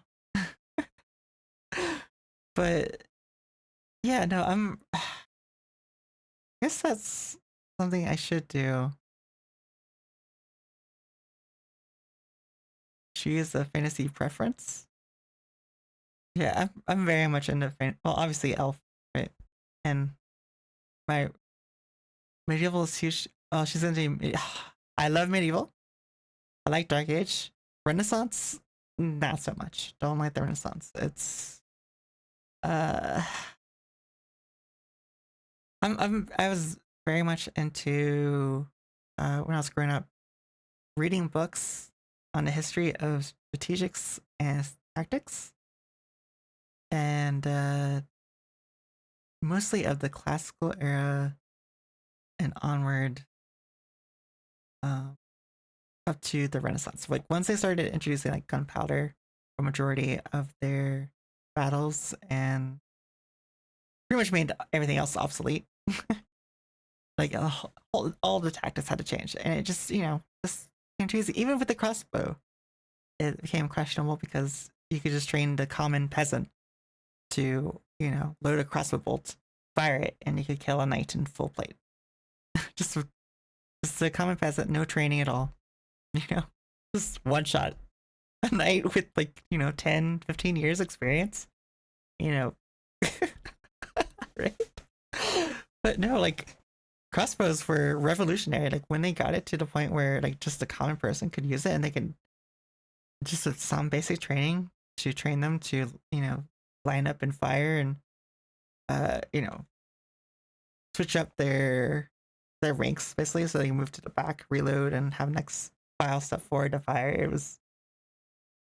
It changed everything, like doing charges and stuff. Like even like how that changed too. You started having it revolve around both the crossbows and eventually muskets and gunpowder. Yeah, no, I was in her stream the other night, and I was the one that mentioned the this games. And she's like, "Yeah, that's the one I was looking at," and oh my god, that made me so happy that she also enjoyed it. She's just started. Yeah. I just saw. I was watching her. I think I was watching her, but I was messing with Vinyan while I was watching her. So the program that does basically does the dance. Basically, while she was playing through, I was watching and listening to her, and I think I had someone in Discord talking to me too. And I had some other streams to people. But mainly I had hers turned up, but what was it? Oh, here. I was doing this. This is what I was trying to figure out with the cameras. I wanted to try Star Ocean so bad.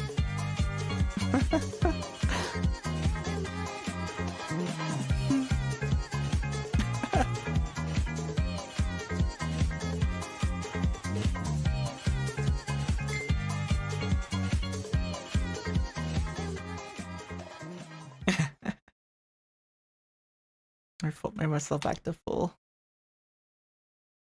You beat 2 of them? Yeah. When Star Ocean was announced as the indie, was it indie game of the year?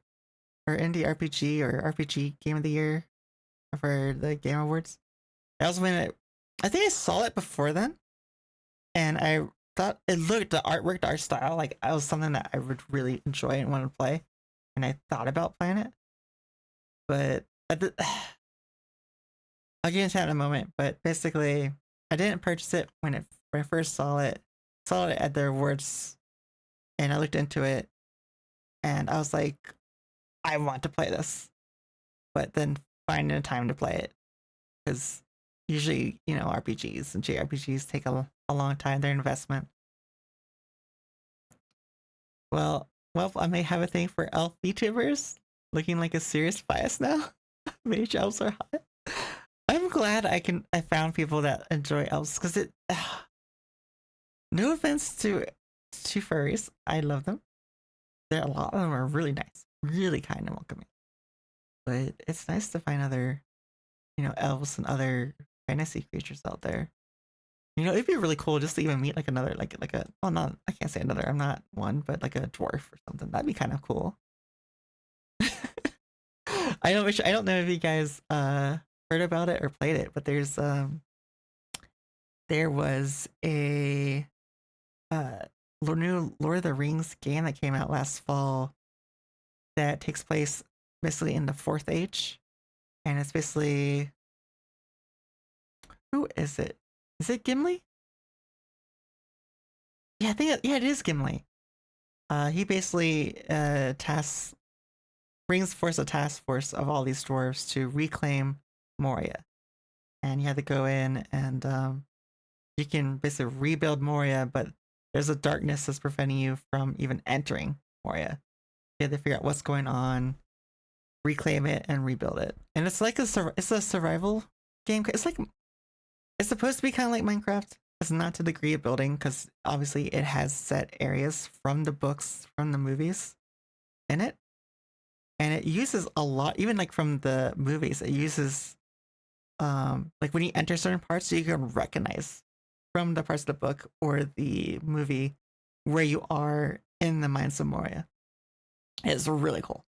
And they even have like little things like you can find there's the well. Remember where who was it? Pippin? Was it Pippin? The one that knocked the bucket down the well and alerted all the orcs and goblins?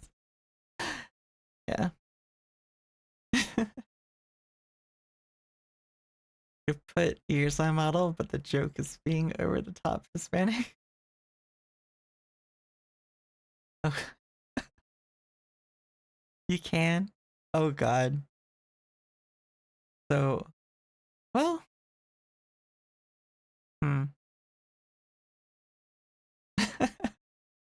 Technically I am, well, I guess that is the definition. I am Hispanic, but I am majority 75% indigenous, I guess I can claim. Technically, I cannot say I'm Native American, because I do not have a tribal council, so I can't say Native American, but I'm indigenous. But technically, since I have some Spaniard, what is it, Spain and Portugal, I took a DNA test, so I'm Hispanic. But I can't speak. Oh, a lie. I can't speak Spanish? Well, I used to be able to speak Spanish. Then I took many years and I studied Korean, and that overrid my Spanish now. So whenever I try to speak in Spanish, I'm thinking in Korean, like words and phrases in Korean come up to mind first. Like if you say hello to me in Spanish, like I won't recognize this hello. I'll be trying to process it as something else. If it's written, it's different. It's like, because, and I'm like, oh. So, the state I live in, there's a lot of Hispanics. I also get a bit of tourists in my town. And sometimes people will greet me in Spanish. And sometimes I automatically greet them, turn around and greet them back in English. And, you know, well, at least I hope I sound fluent in English. But I guess they assume that I speak just Spanish or something. But I'm not that dark either. I'm fairly pale. Probably too pale. ¿Dónde está la biblioteca? How do you want to go? Well, library's actually really cool. I used to hang out in them. For one, they're quiet. And two, I used to hang out in the fantasy section. And I would just skim the titles of the books. And then when I see a title that piqued my interest, I would then look at the front cover, look at the back cover, read the back cover, of course, and read the front page, and then if it seemed interesting enough, I would then read the first chapter. And that seemed interesting, I would then read the first, I think it was 3 or 4 chapters. I think it was 3 to 5 chapters. And if I liked it enough to read it to that point, I would set it aside and I would take it home to read. And I found some books I liked that I don't think I would have found otherwise. Es hola, an elf named Rafael. ¿Dónde está la biblioteca? En la derecha. Hacia el bar y los nachos. Oh, that's one thing too. I can't roll my R's in Spanish. I tried. I can't. My coworker even makes fun of me.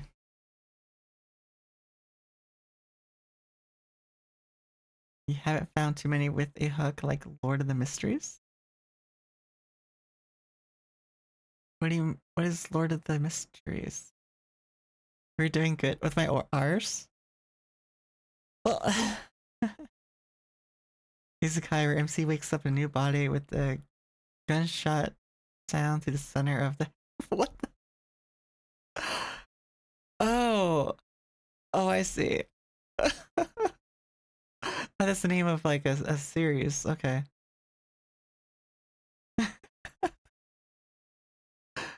Wait. You haven't found too many with the hook like Lord of the Mystery. Exactly. Imagine a story starting like that. But who are you saying that to? I haven't found too many with the hook. Oh, you're just saying that in general? Or you're referring to something like finding something like that?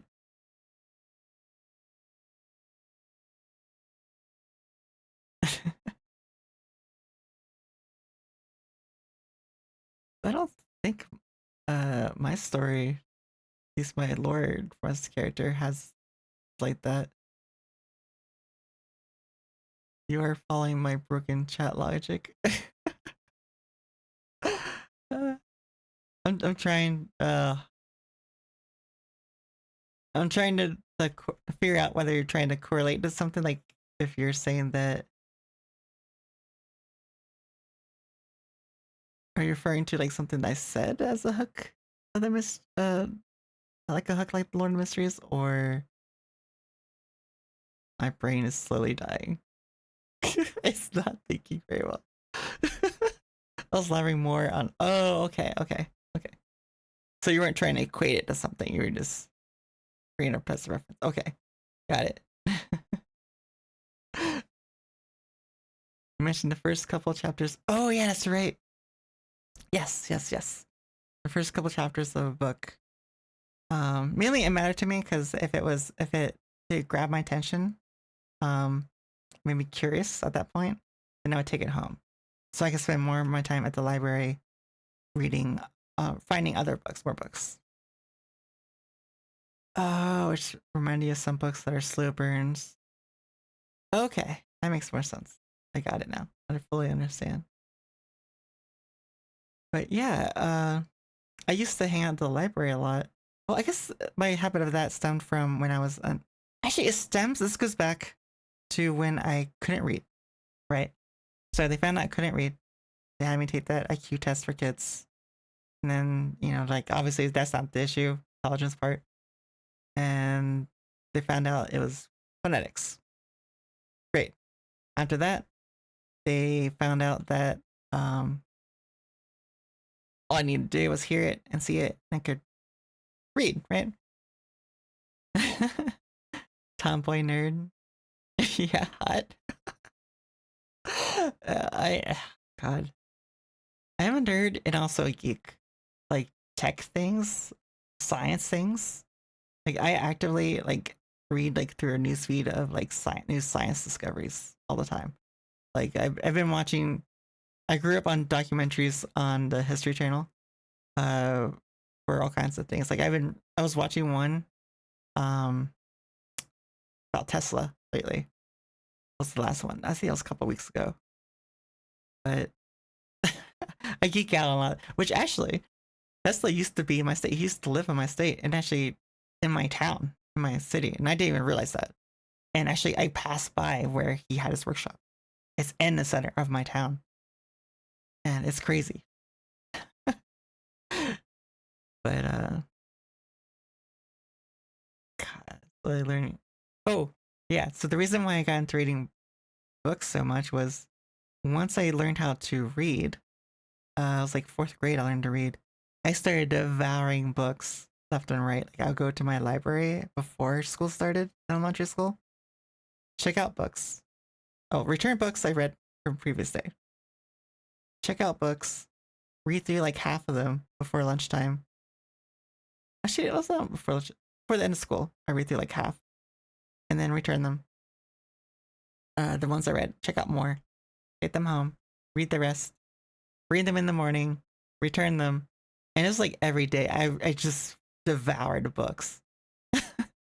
Like there was like this program they had back then where they tracked how many books you read. Kind of, they had this system. This is just really old Apple computers. This is in the 90s. Like you have to think this is like early 90s. These really old, big Apple, like the Apple II or something. And they had this program where you could basically take a test on the book.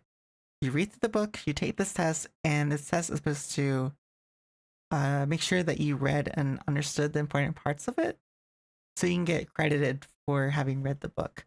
So that way you can't just say, "Oh, I read this book," and get the points. There was like this book series. There was like, I think History Channel has something similar. Channel has something like called like a TV series called like How It's Made, right? At the library, there was this book series on how it works, and I think there was one on how it's made too. But like reading up on like how solar cells work, how windmills work. I read through a lot of those books because it was just fascinating to learn how things worked. But I also did read through a lot of fantasy books too. And I think there was like one book in particular I remember. I don't remember the story very much. I remember a little bit of it. But I picked this book because it was a fantasy book, and I saw it on the shelf every time I went. Even when this is elementary school, this book had like 1,100 something pages, and I saw it sitting there. No one checked it out. I looked on the little card thing, and only like one or two people ever checked it out. And I thought, well, I want to try reading this, and so I read it, and I vaguely remember it was something about this boy at one point climbing this mountain or something and finding like a cave and a well or something. All I can remember. But but that was like my huge accomplishment, was like reading that long book. Going from never having trouble reading to reading something like that. And I think because I devoured so many books back then, like sometimes I tend, I'm not sure if it's noticeable, but people tell me I use a lot of, well, they say it's weird terminology, but like from reading, I learn a lot of words that I don't quite know the meanings of, but I know how it's used. So I use a lot of big terms at times because I feel like it's appropriate, or I think like, oh my god, there's this word I want to use. I can't remember it. I know it fits this scenario where I want to use it, but for life of me, I can't remember. I'm trying to recall it. That kind of goes into my recall ability for like if I don't, because I'm memorizing how to say words or how to spell words.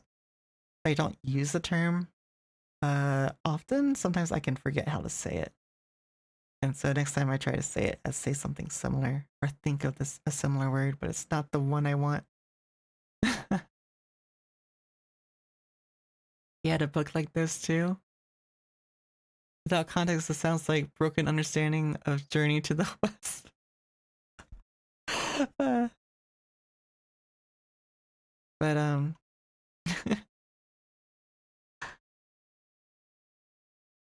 oh, you know what? I should have tried one of these story times with my awakening voice. Actually, when I use that, can you guys still understand what I'm saying? Or is it too much? Like you can't understand what I'm saying?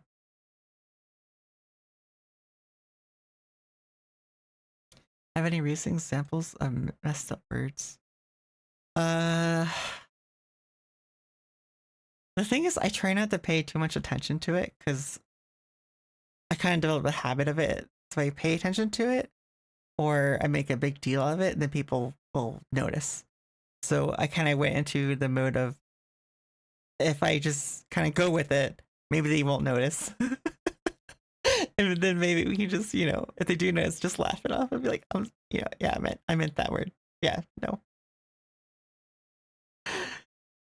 The reverb voice, it takes an extra step to understand. Okay.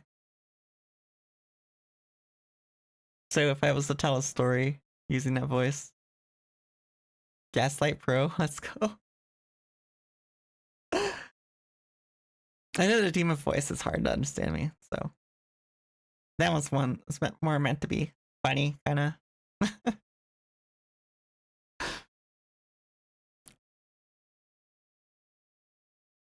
But for the messed up words, all I know was the one story I do remember, and because it was so traumatic to me, was I think I was like, I must have been 14 or so ish, or 13 to 15, maybe 16, because I had just moved from out of state, but I was visiting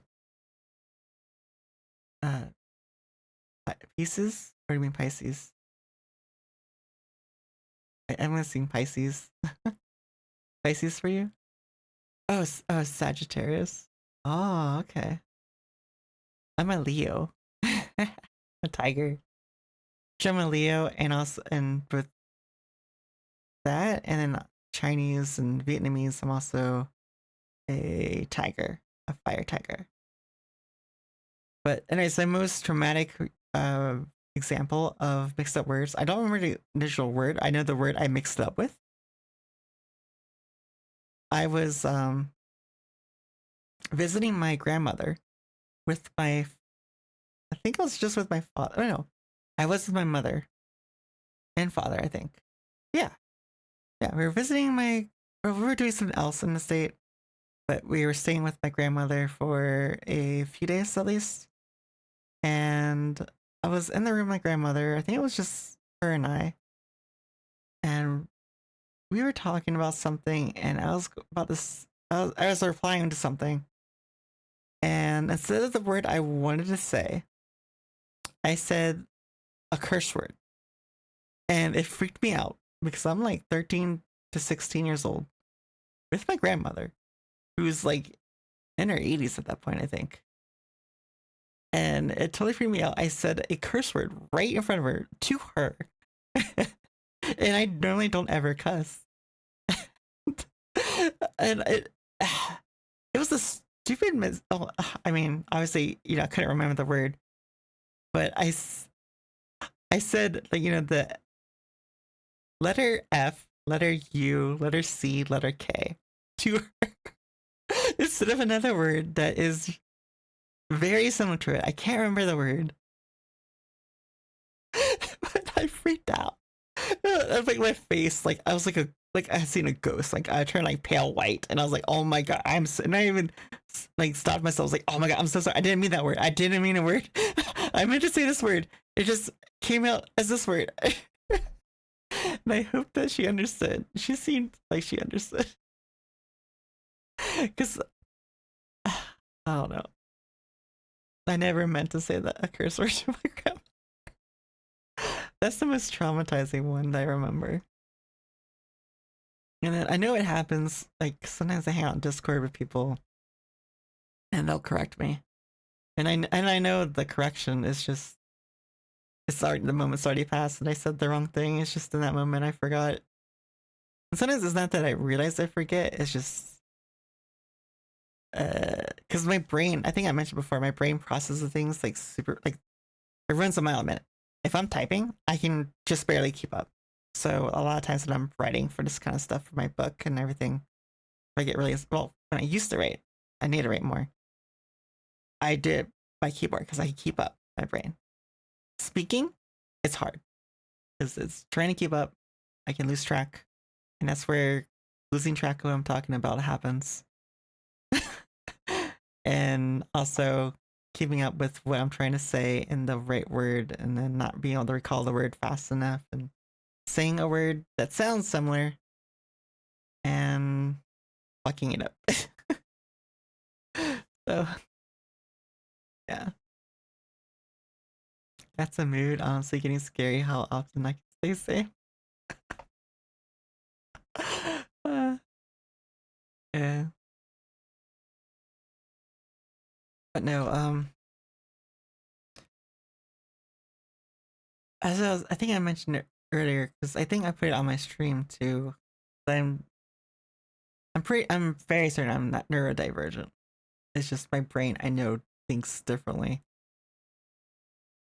And what is it called? Echolalia? Where you like after a conversation, you say what you said or what they said to yourself, like quietly or in your head. I do that a lot. I rethink conversations. Oh no.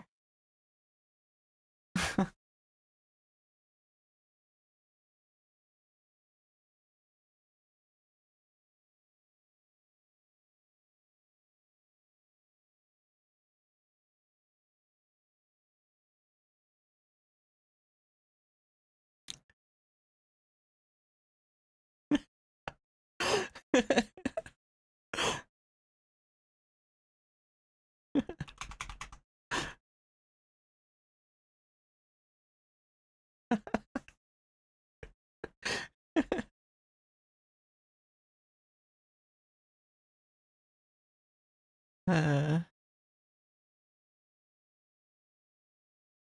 but yeah, there's that can still hear me. I appreciate you. I appreciate you all. And I'll say it again when the ads stop. But again, I appreciate you guys hanging out with me. I know some of you fell asleep and I'm, you know.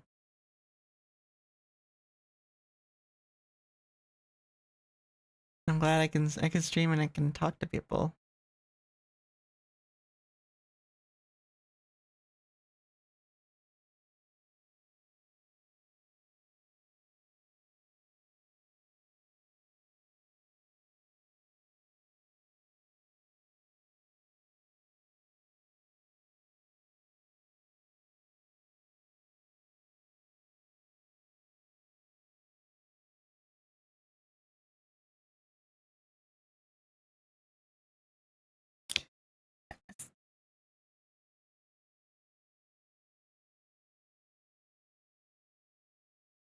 Okay.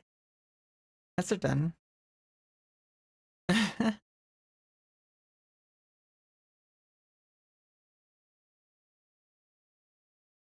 Still around. Okay. So yeah, no, thanks for that. So that's again, the message comes early, right? So I need to delay it to start later. Is that correct?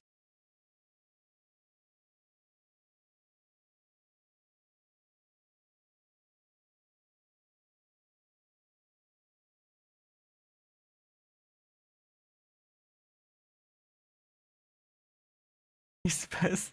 I'll have to try it sometime and test it. You're not too sure?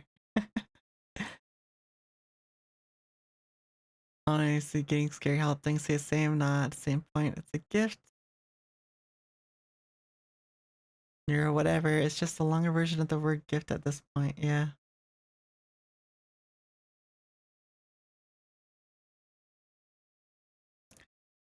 Yeah, they do. I noticed that too. Like after a while of watching someone, like I'll have to refresh the stream because it gets to a delay where it's. I'm not sure. I might be due to the ads. Oh my god, arm, stop fucking out. For some reason, it doesn't like when I turn. Okay. So just raise my hand. Keep it here. Oh, by the way, this song here. If you haven't watched this anime, I highly suggest it. Where is it? Can I do it? Nope. No way. That way. That way. Did I check? Oh, that could be it. I do have a microphone like right here. It's like right for my face. But it's infrared tracker. So would that work on it's infrared.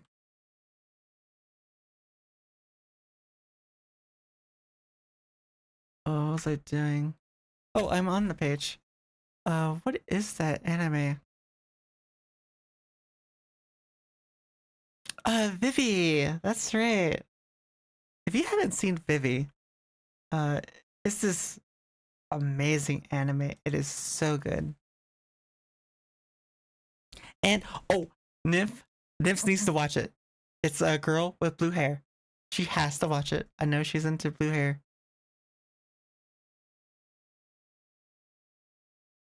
Yes.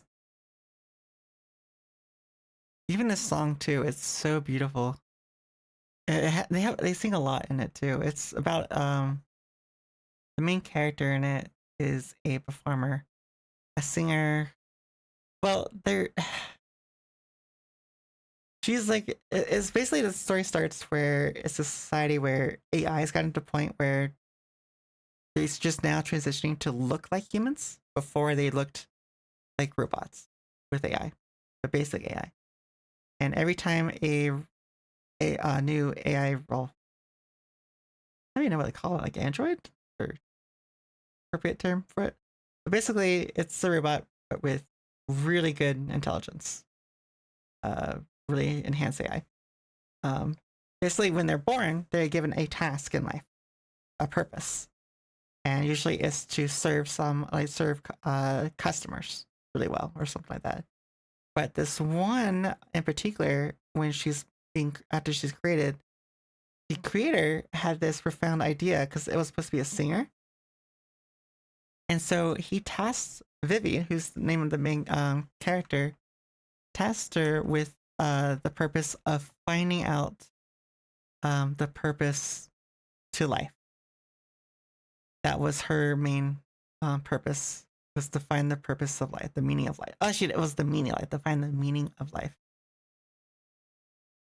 And so since she's a singer, she's trying to connect to the human emotion so that she can, when she sings, resonate with her listeners. Because she's starting out in this this theme park, and she's in this little tiny shack, this little stage, and she has people come and go, but they don't stay for very long. She sings well, but she's missing that something, right? Because she's not innately human. And she's trying to figure out what it is. Oh my god, it is existential as all heck. I will warn you, and you might want to warn Nymph, the very opening of the anime is very dark. It's one of those where it kind of starts in the future and then kind of goes back, kind of to kind of explain what happened. But it's very dark, but it is so good, and the main character has blue hair. So I think she would love it. But anyways, so the main premise of the story is she's trying to find out both the meaning of life, but in that manner, like how to create, or what she's missing from her singing to connect. And she has this little girl that appears, and she's like her only real fan that shows up every time.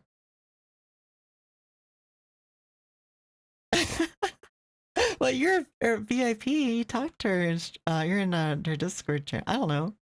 I guess I could reach out to her, but I don't know. I'm always afraid to direct message someone, unless like.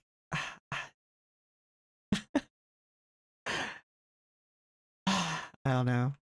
Probably just me being overthinking it. But I know she would probably enjoy it. And the artwork is pretty well too, and the singing. And but anyways, so she's like one of the newest first models to look human and have this new intelligence. Pretty much fast forward they developed, right? It's been a few decades. They developed, and she's kind of like put into like a museum kind of, because they've of course came out with newer models, right?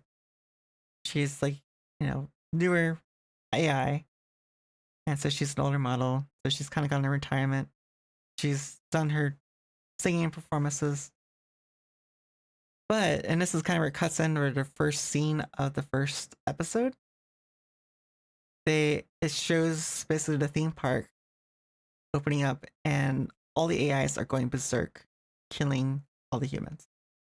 There's this eerie song playing, with this voice that's singing it, and as it shows, like as the AIs are hearing it, all the robots are hearing it, they are turning on the humans that they were once serving, and just killing them.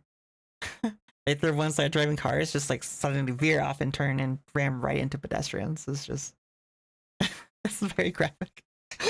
But then it cuts back and it shows and then it cuts to like the scientist, one of the main scientists for the theme park at that time in the future, where he's like scrambling to reach scrambling for his keys and to reach this facility to basically send a message back in time. Pretty much, he creates a virus. I know it's this is where it gets like a little bit more fantasy. He creates a virus, like a AI virus, to send back in time to Vivi. She's an older model, and I guess the newer models are embedded with software that's controlled by like this hive mind AI kind of. And she's like one of the only models that isn't linked, and the only one that still is around, because the other ones were destroyed. And since she was one of the first, she was like a museum kind of piece, so she persisted. She survived. You're gonna... Okay. Good night, Prince.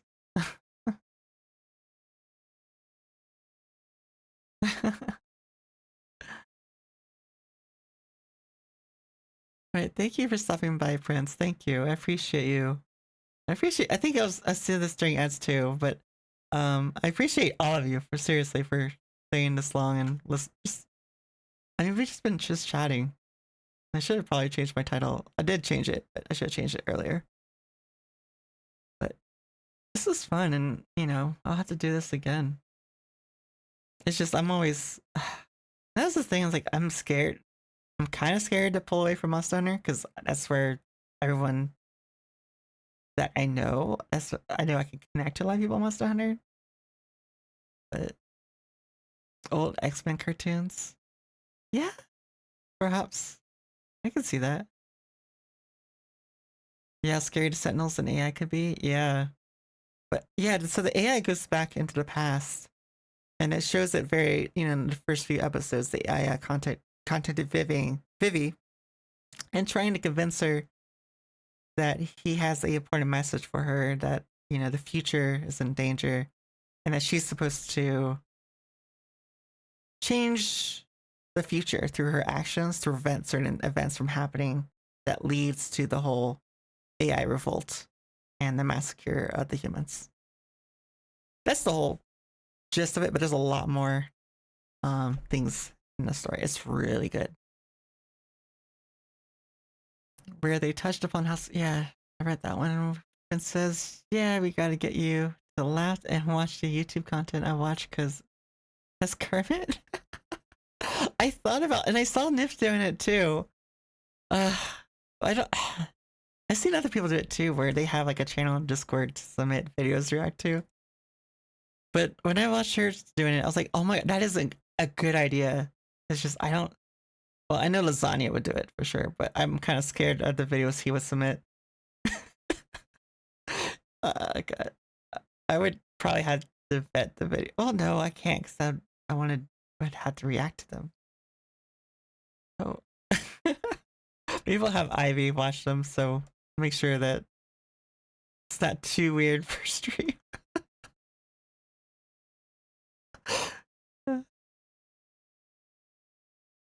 Roko's Basilisk? Oh, are you talking about the anime Basilisk? I actually have the DVDs for that. That's one of my favorites growing up.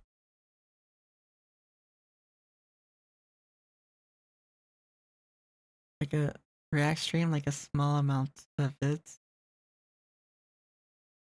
How to infect a stream with this scary thought experiment. Okay.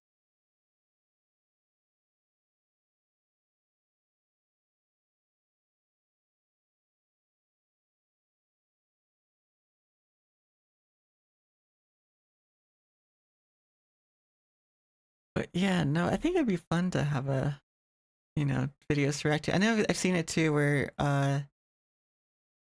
what is it? React to, I've seen something where it's like react to like Reddit posts or memes or something.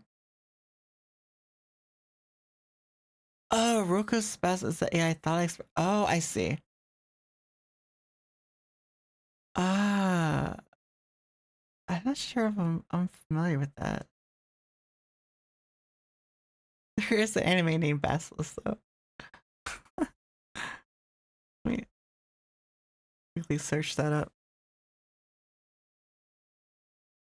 Oh, that. Oh, I know what you're talking about. I okay. I know. I I know of it. Yes, yes. I watched that. God, what is his name? He did compete to be on when they were looking for a new host of MythBusters. Was it Kyle? Kyle Hill. That's his name. I watched this video on it.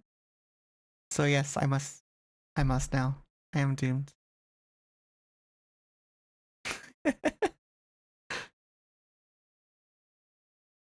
A surprise there. Yeah.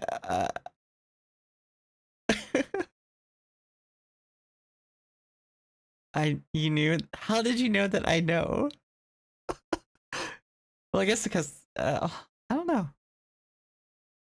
But I do like science. I did mention I do like science stuff, and like, all the theoretical things. Yeah, because all the same. Yeah.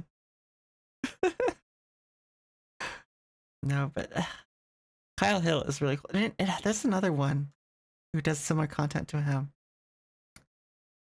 Kyle did the Goku where he had the training vest on and weights like Goku.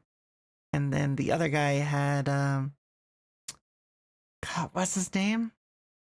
Was it Lee? Someone from Naruto. The one that had the weights on his legs. And because of the scene where he takes them off and everyone thinks, oh, it's just like, 10-pound weights, 15-pound weights, and there's this huge cloud of dust when he takes them off. At this point, it's fair to assume until proven otherwise. But seriously, feel free to spread your wings. You're a quality streamer. Simply a matter of getting up for you. Well, thank you. Thank you for saying. Like the oh, it is Lee. Yeah, that's the one from Naruto, but can't think of the guy who did. He basically recreated the weights and tested if training that way would lead to improvements, like in running. Like if he ran with the weights, that it would lead to a difference in his run speed. I can't remember the guy. He's a content creator like Kyle Hill, but he's also really cool. He made something like a little flamethrower, like a little wrist thing where just do this, and I don't know if you can see it. I get my hand like there. I can't. You get it. This is doing something like this, but the other way, upside down, and like flame will come out. At least I know. So, actually, I went to a trade school for personal training, and so I know I was. You don't doing that kind of stuff that would basically just destroy your joints. Like, it's recommended because even there's weighted vests for training, but you never want to run with them. Nothing jarring, because that's gonna, as you said, destroy your joints.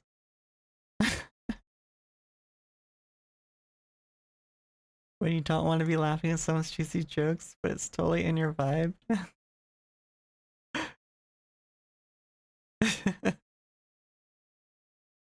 I'm terrible with jokes, though. Like I have very dry humor.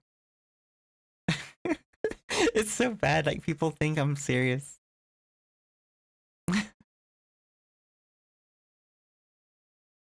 Sometimes I do it that way. I do it purposely though. So I know I can do it, and then like no, I was being sarcastic, and they're like, oh. I'm like, no, it's okay. I meant for you not to be able to tell. But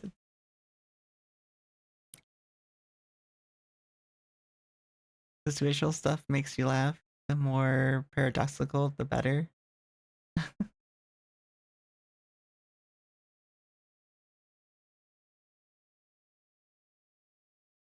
But yeah, no. The thing is that I still need to, because I still haven't done like the emotes yet, and I need to research someone for the emotes. And I think I talked to Ivy about it too, and there's like 13 to 15 plus emotes that I have access to make right now, and it's just a lot. I don't know if I mean, I shouldn't even think about using them all right away, but I feel bad for like people that have subbed. I don't have custom emotes yet, and then the fear too I have of pulling away from Monster Hunter, because I tried streaming years ago, but then again, it was with games. I didn't do just chatting, but it was niche games. Life is Strange I did okay with, but I didn't have very many people coming by, so it was hard. I just was mostly talking to myself, and it was lonely. So, I do appreciate you all. So I can have someone to talk to.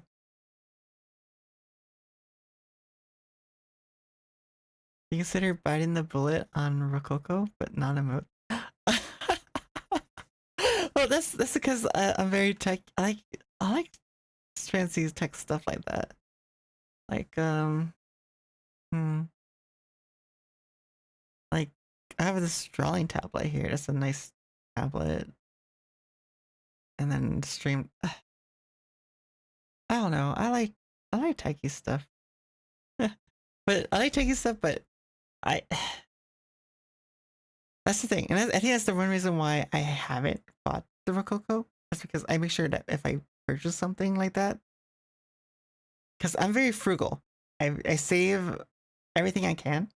I budget a lot. I'll go through periods where I budget a ton, and then as a reward, the amount I budgeted, I'll use a small portion of that towards something that I've been looking forward to or really would like. And I think it was last year. I saved up and I bought this nice drawing tablet. It was last year. And it was this drawing tablet, and then Clip Studio Paint. I finally pulled the trigger and bought that because I was waiting for a sale on it, and I finally found it when it had the sale. Although before that, I was using Photoshop CS2 because I refused to pay a subscription, and CS2 Photoshop, they had a perpetual.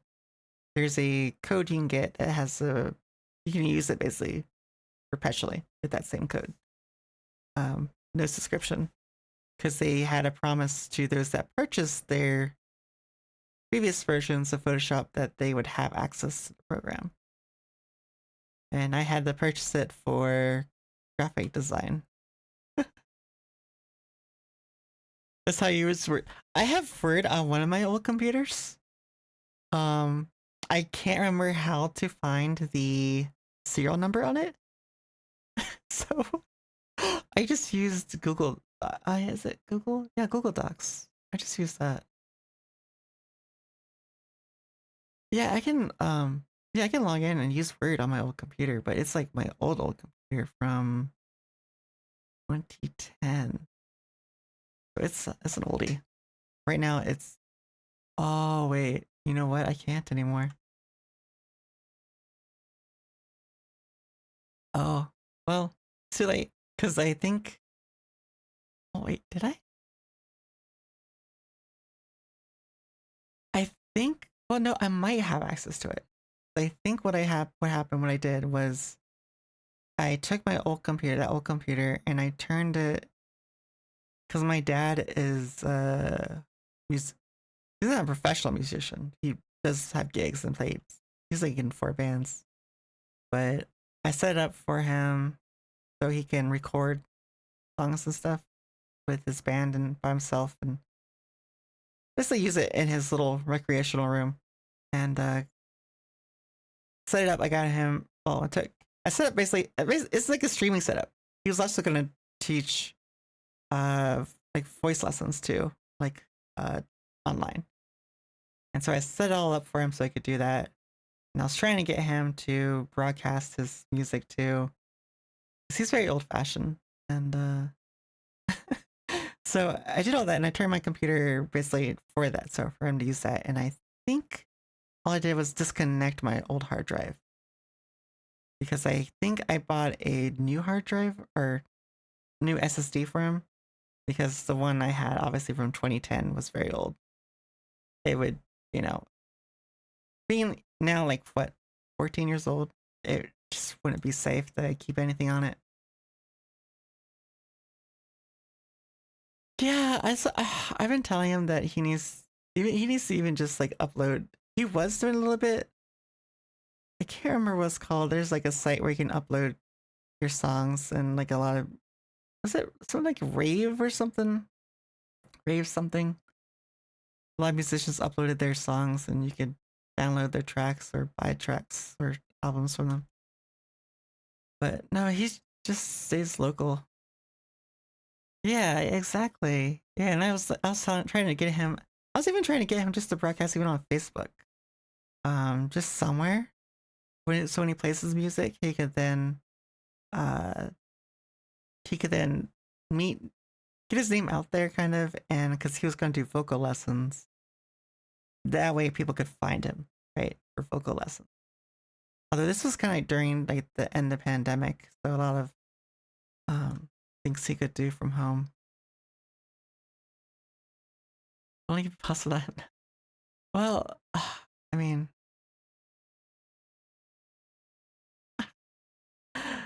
my dad and I have a very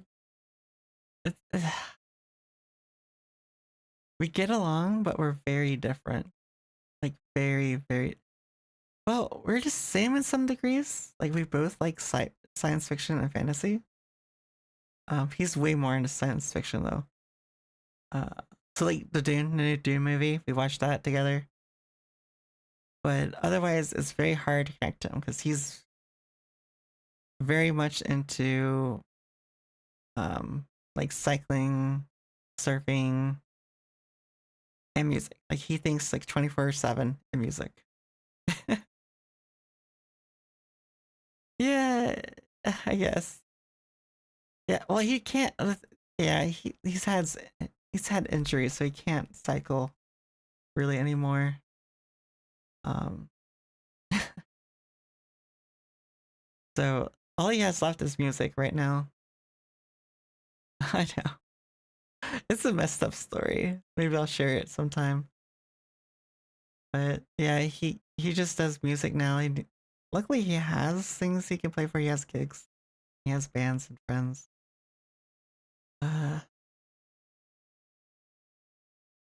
But yeah, he's very stubborn. Oh my god, both my parents were stubborn. They're just so stubborn. But trying to get them to do anything is difficult. I mean, it took me a longest time to get my mother comfortable to use a computer, and I had to be there to walk her through the basic stuff. But eventually, it got to the point where my mother got more. Well, I mean, kind of.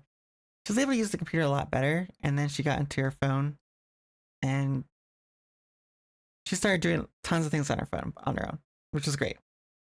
But fortunately, it was an Apple phone, so I couldn't help her because I didn't have an Apple phone, so I didn't know any of the controls for iPhone.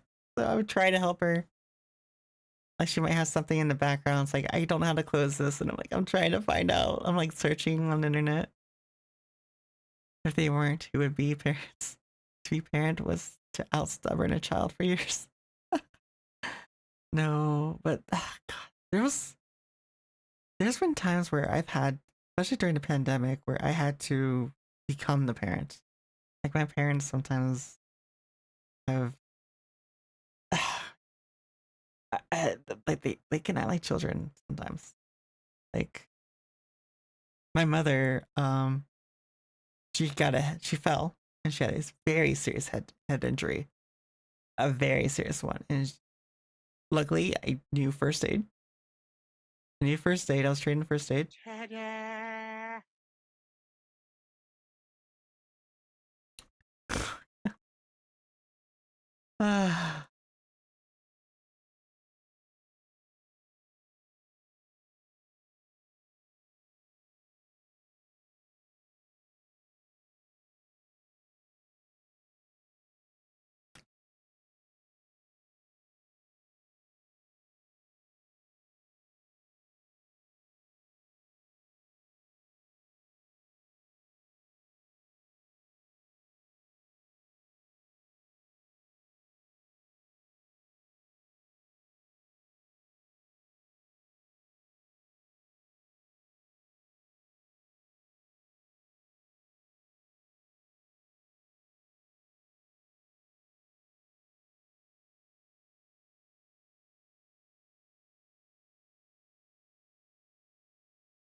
The long ad.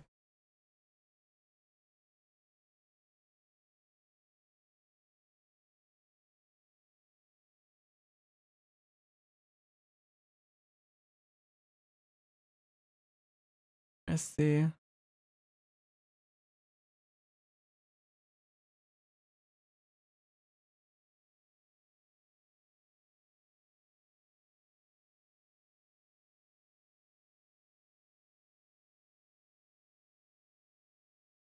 Ah, that should have finished.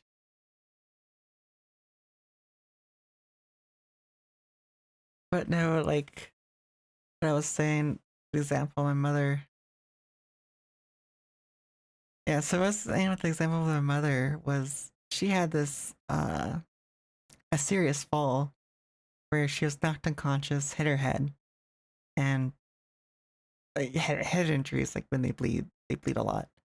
And thankfully, I had first aid training, and I was able to stop the bleeding.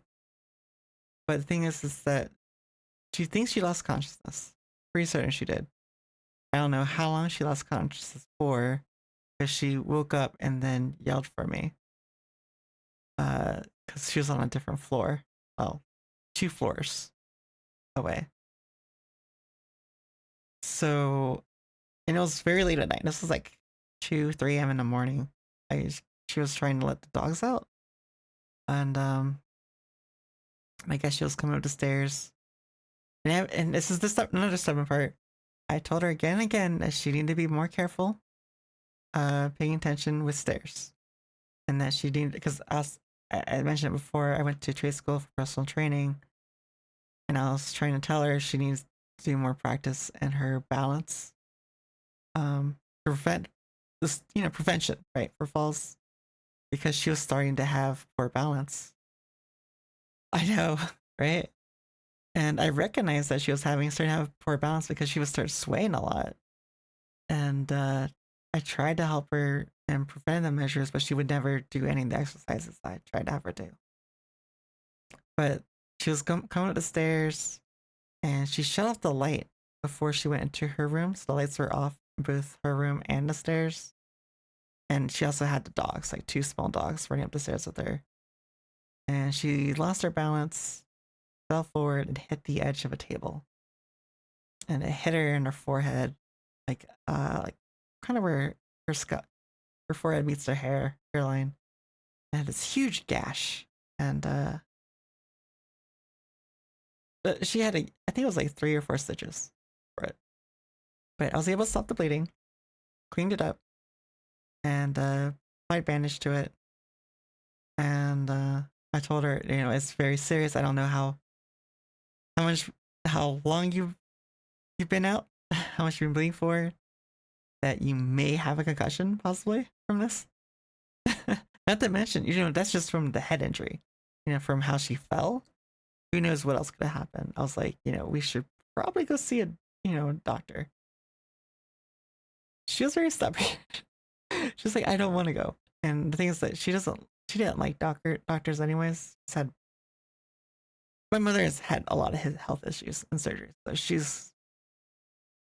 didn't have to go see a doctor. She didn't want to. And I told her it was quite serious, but you know, for one, she's a grown adult. I just no way I can carry her out on my own. So I basically stayed up all night checking on her. Mom, the Hispanic one? No, I was adopted. So my parents are Caucasian, which is why I don't speak Spanish fluently or natively. I was brought up in a very Caucasian environment. Like 9 years, at least 9, if not 11 years in the South, technically, and then in white suburban area.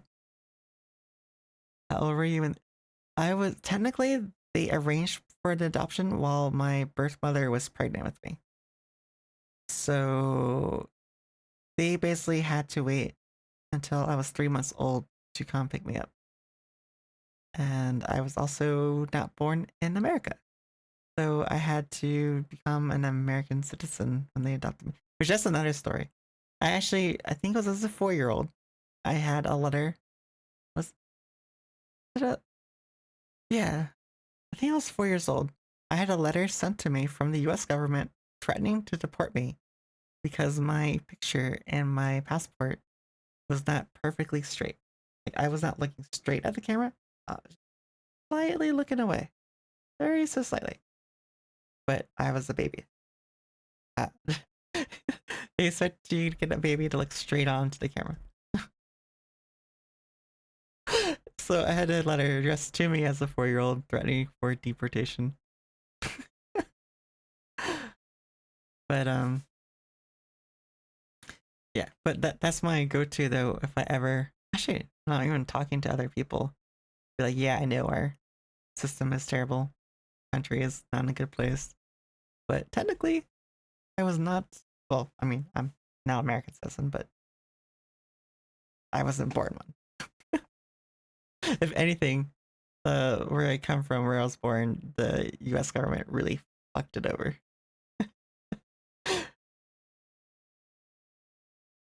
But that's a whole other. God, I have some. My life is just. It's like even the adoption is not normal. The background of my country is not normal. Just a history behind what happened, like during when I was my adoption, because they went through a civil war, and the civil war was technically caused by the U.S. government.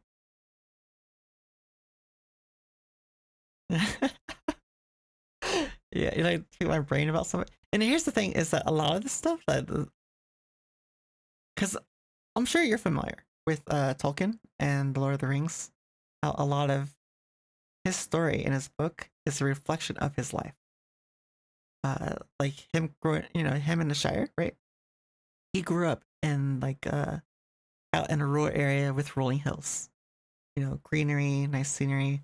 That's the Shire, and the impending doom, the army, right? The darkness that was encroaching. Whether Frodo had no wait, it was Bilbo. Was it Bilbo or Frodo? Had a choice to either go face the dark forces that was coming, or stay where he was in the Shire and wait for it to eventually come. right? And eventually he chose to face it. Same thing with Tolkien, but it was either, I think it was World War II, World War One or World War II. I think it was two. But basically, he went, he could stay in his sheltered area and wait for the war as it encroached onto him, or he could go out and enlist and face, the war and help support, his country, which he did. But the same way, like, like my upbringing and everything. Actually, yeah, that does. I don't even think I meant to do that. Like the whole adoption thing. Technically, my character, the Light Elf, becomes adopted into that mercenary family. I never even thought of that. And in a totally different culture, and doesn't even really know their original culture very much. Well, it just happens. I think, and that's the thing too. Like I noticed in other parts of my story, I think it's like a subconscious, and it might happen with Tolkien too. It's just like even like the how I have the, actually I didn't explain it. So like how I have the Light Elf awakening, right? So I have that and my main character, but I didn't explain it. The reason why my main character fled from the original group of elves they were with when they were little, like when they were like 5 or 6, it was because pretty much they're. So I went over the little bit of the creator, the goddess, the creator basically when she went into a slumber. The awakening is basically tapping into the powers, the creator gave the order of elves and a few other races, as a small number of people, a little bit of our power to help monitor and help guide the rest of the world, right? And so those who are descendants from them also have access to those powers. So that way it can persist, right? But because elves, living so long, they don't really often reproduce. And also, since time goes on mostly for so long for elves, the need to want to procreate doesn't really exist, right? That, and usually in a lot of lore, elves, even when they do procreate, it takes a lot more effort to have a child because, they live for so long. But pretty much is just tapping into the powers. So my character has a lineage ancestry to the original grouping.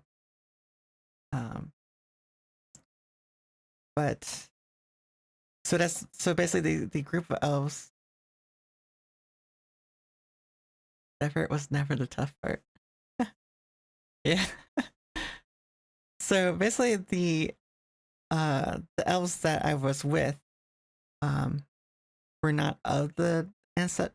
They were basically protecting my bloodline, pretty much is what I have it that as.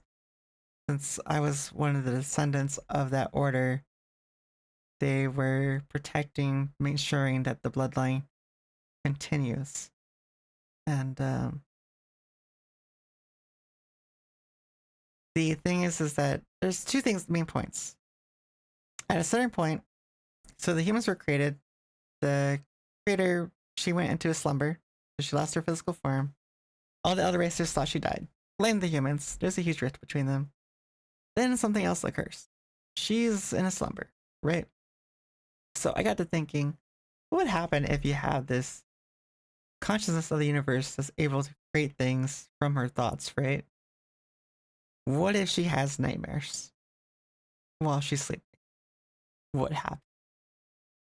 Maybe these nightmares become a reality. So things come into existence. These rifts start opening up, and you have these demons, right? Demons start to flow into the world and causing conflict. But somehow, it was never the tough part, but somehow it got abandoned somewhere. Yeah, I'll get to that in a moment. They didn't. Well, I guess they technically abandoned me. Yeah, kind of like the Shadow Realm, I guess. But basically, visit the flooding in of demons, and the other elder races chose to kind of ignore it and like flee to their mountain. All the dwarfs and gnomes flee to their mountains, right? They're usually more recluse, and the humans were babies, pretty much. They're babies to the elder races for one, and you know they're still newish to the world, even though they've been around for hundreds of years. So trying to get them to get along for one with each other, just the humans along with the other humans, and then assist the elder races, which they had a huge rift with, right? And the elder races don't want to ask the humans for help because they despise the humans for thinking they were the reason behind the death of their mother.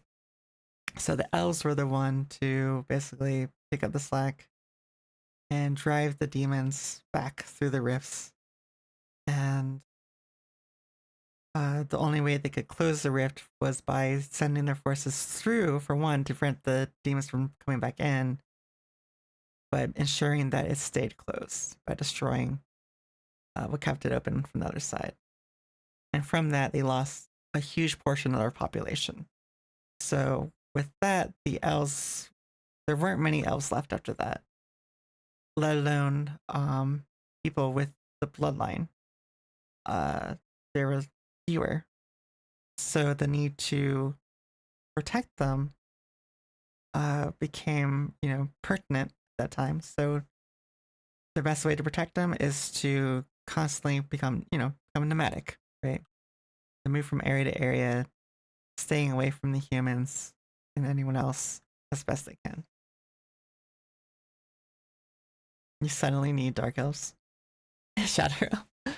Maybe actually, I thought about that. Like, what happens? And that's the thing, right? What happened to them? Are they still around?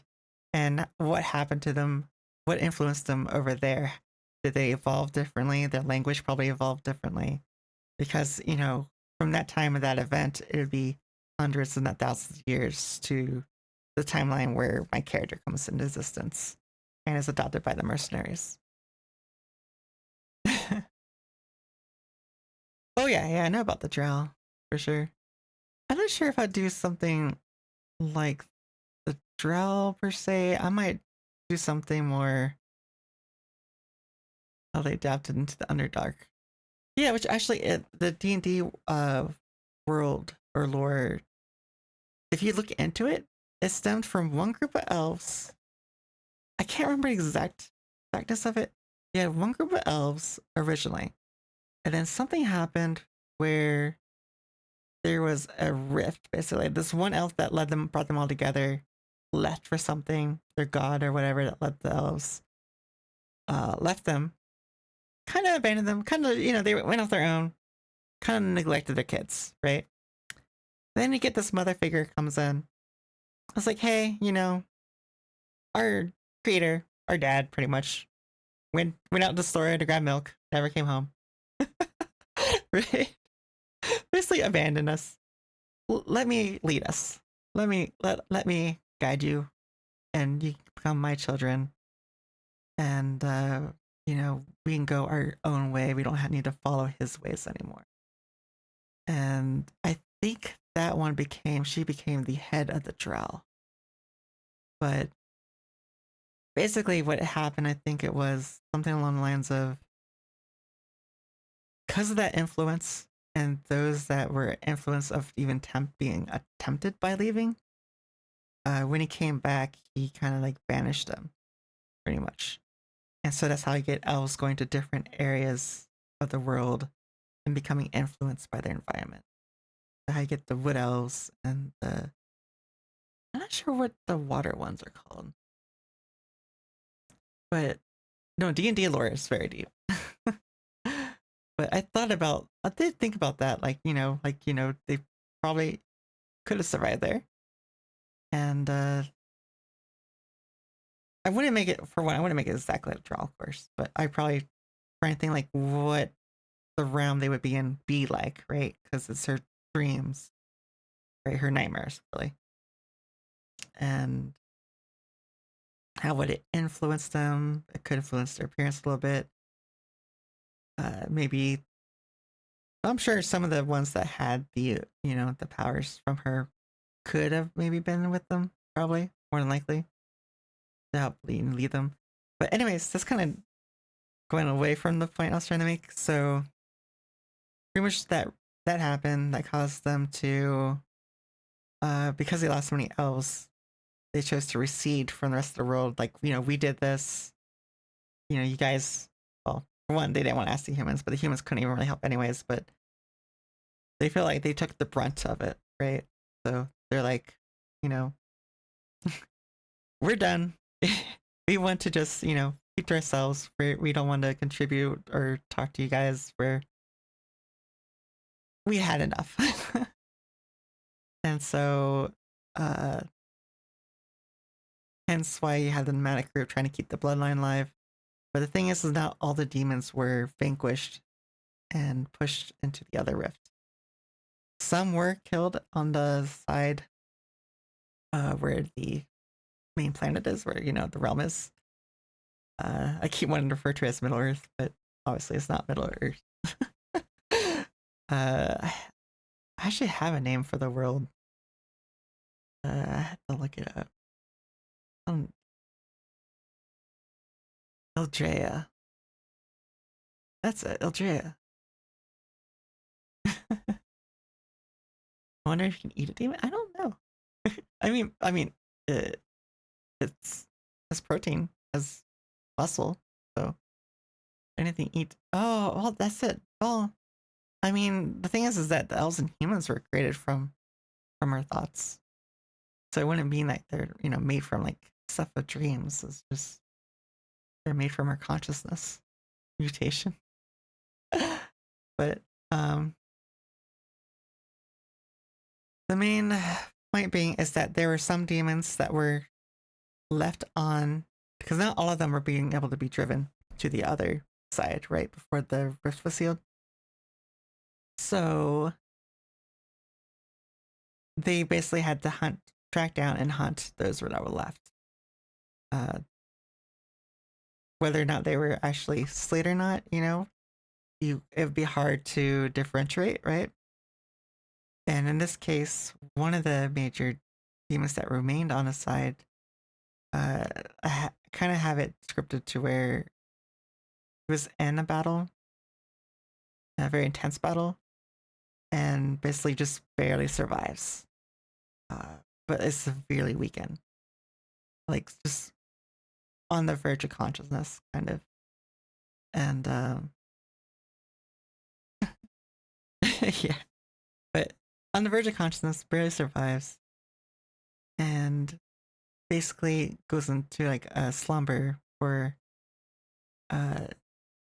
decades, if not 2,000 years, to about the time of the main character, this character, and at that point, slowly awakens and is trying to look for a source to feed on, to regain its energy, to basically so I can wreak havoc again, right? And during that time, would come across my character, who kind of ventured off on my own, and I'm down by a stream playing around, and this demon who is lurking in the shadows sees my character and instantly recognizes like my bloodline, and just almost like detect, because that was their main nemesis, the more powerful ones. They're the only ones that could contend with their power, the more powerful ones. And since I was a child, never trained in how to use it, basically saw me as basically free food. But in this case, with his body pretty much in the shape it was, thought I'd rather just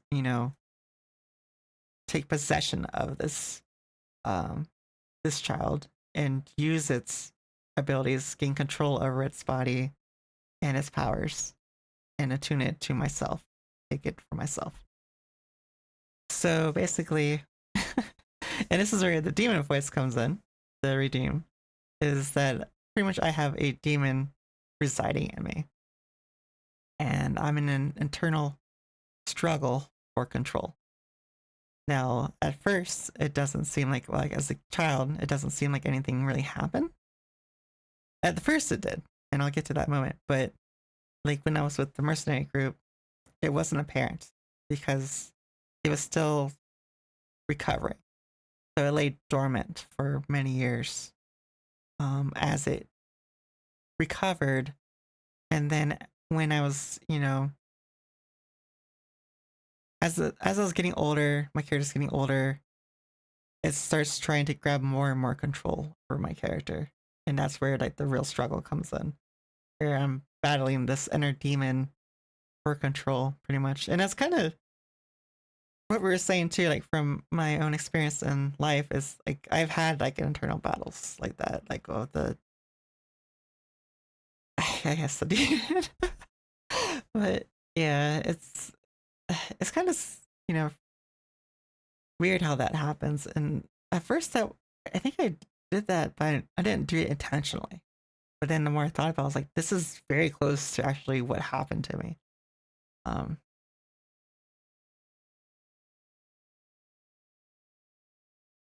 Will this be an event that triggers my phone arc? Yeah. But yeah, so my character's by the creek, 5-6 years old, takes possession of by a demon, not total possession. Basically, since it just newly entered the body, it's trying to see like how much control it can take at that moment. And because of that, it's also newly entering into my body. Like my eyes, my hands my skin is slowly kind of changing. It's like I have like longer nails, like almost like claws, right? My eyes are different. And so, this traumatic thing happened to me by the river, so I've run back into the group of elves that were protecting me. Well, truth is, I don't know they're protecting me. I don't even know my bloodline. Because they're trying to keep it a secret. So that, So I wouldn't even worry. They're just trying to give me like a normal upbringing, pretty much. But I run in, and they see me with this demonic look. And they can immediately recognize that something's bad happened, right? That there's obviously a demonic influence over me. And even my own mother then would see that. And at first kind of like back away from me, which would then kind of scare me as a child, because it's my own mother. And, the rest of the group, they get the I guess what would be like the chief, the leader of the group, the nomadic group, decide what happens. And they ultimately decide to be rid of me because they don't know what's going to happen if they keep me alive. They're basically keeping alive this demon. They don't know how to exorcise this demon from me, to separate me from this demon. And because I'm pretty much, they decide to kill me, but they don't tell me that. Right? They're talking in whispers. But my mother knew. And in the last moments before they struck me down, my mother, still, with the mother instincts, despite what happened to me, would throw herself between me and the blade that was supposed to strike me down. And I'd be kind of caught in terror at that moment, like frozen, and she'd be screaming at me to run. So just start running, right? Because obviously that's going to happen to me next. So that's how my character would be driven away from that group. Is, the group that I was raised with, was now a danger to me.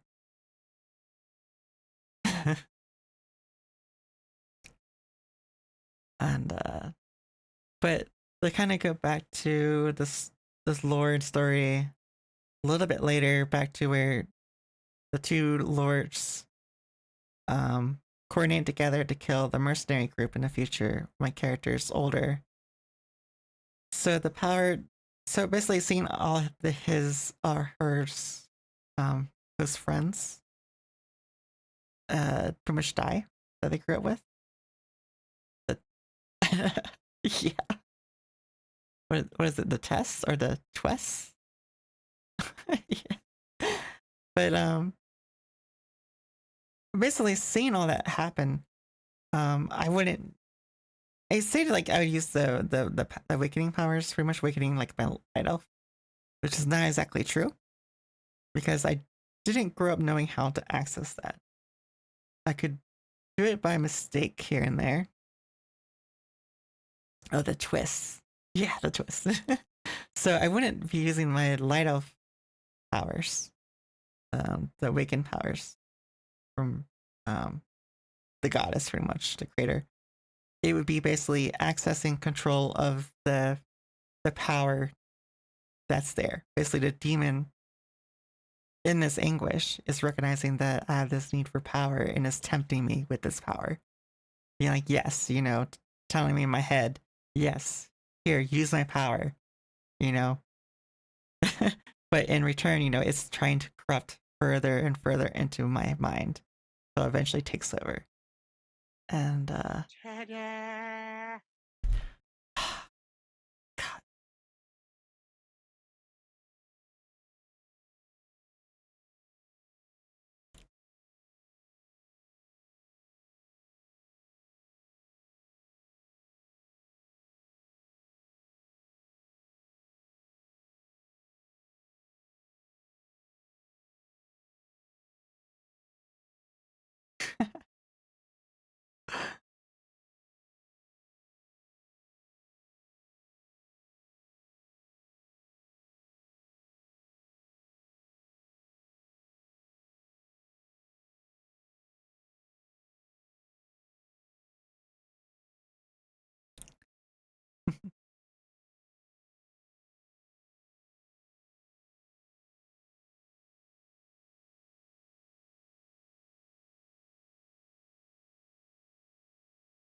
At least starting to blink a long time.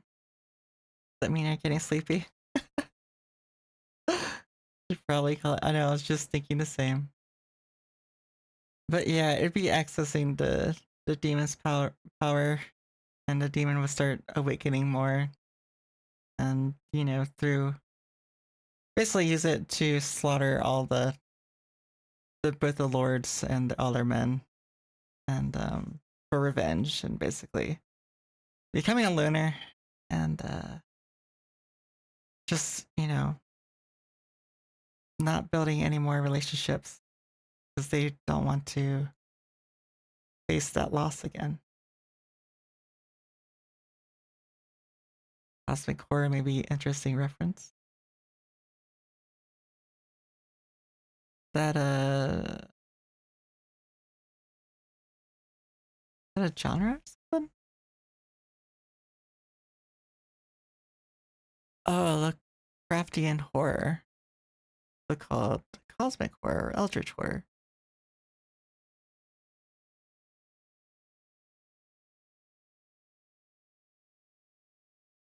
Oh. Yeah, perhaps. Yeah, I haven't gone too in depth of but it's going to be a demon of some stature of power. Because in one of because I kind of explained it's like the similarity, and you'd have a lot of short stories, kind of loosely written short stories throughout the past and in the future of what I want to happen.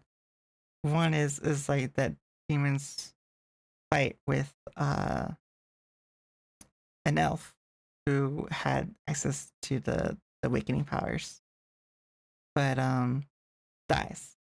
And I was thinking, like, what if that was, you know, on the patriarchal side, like an ancestor to my main character. Like they had a child already, but they were, that was where they met their end. Was fighting that, and just ironically, that is the one it took possession of their. It'd be in this case, it'd be their great great great great great grandson granddaughter.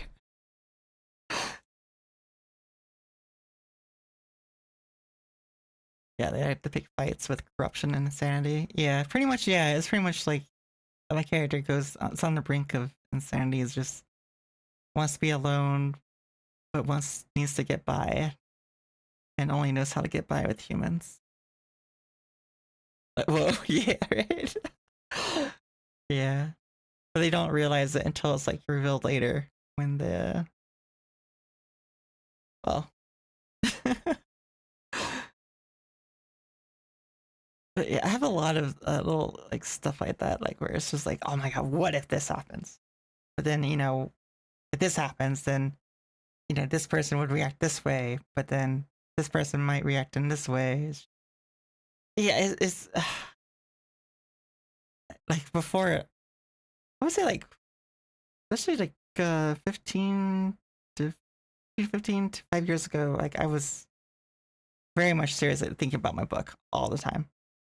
Every time I worked my other jobs, like I would just be daydreaming stuff for my book. These last few years I've had so much more mentally on my mind. I just haven't had time for it. I know, yeah, I need to sleep. Oh, you got to the military? Same. Oh, I'm sure. Yeah, for sure. Military. But yeah, guys, I think, yeah, that'll be the end before another 30 minutes passes by. It's just crazy how time flies so fast. And I did quickly look to see who else was streaming. Oh, I know. There's not very many. And I really don't want to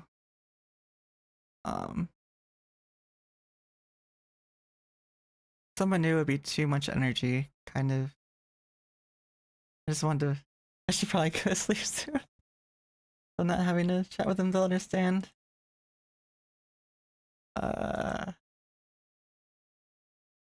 So let's see here. Let's raid. Yes, sleep. Oh, head pats, thank you. Thank you for the head pats. Oh, Strava, you're still here? You're still awake? Crazy. You've just been listening to me rant about my lore, my story. You guys are crazy. Thank you for still listening in. I really appreciate y'all. Let's do EV liking. Alright.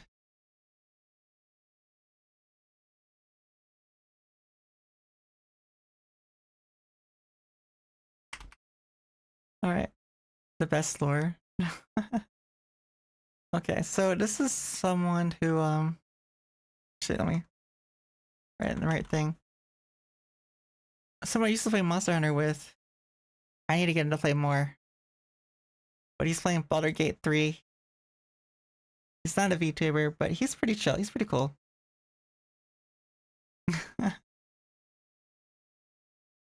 Night beautiful, and yeah, try to relax. Yeah.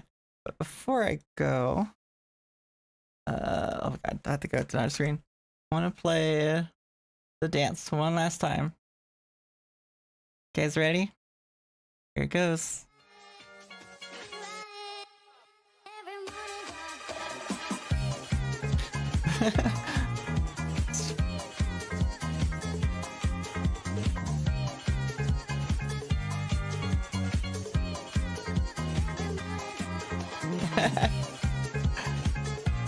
I'm glad you guys like it.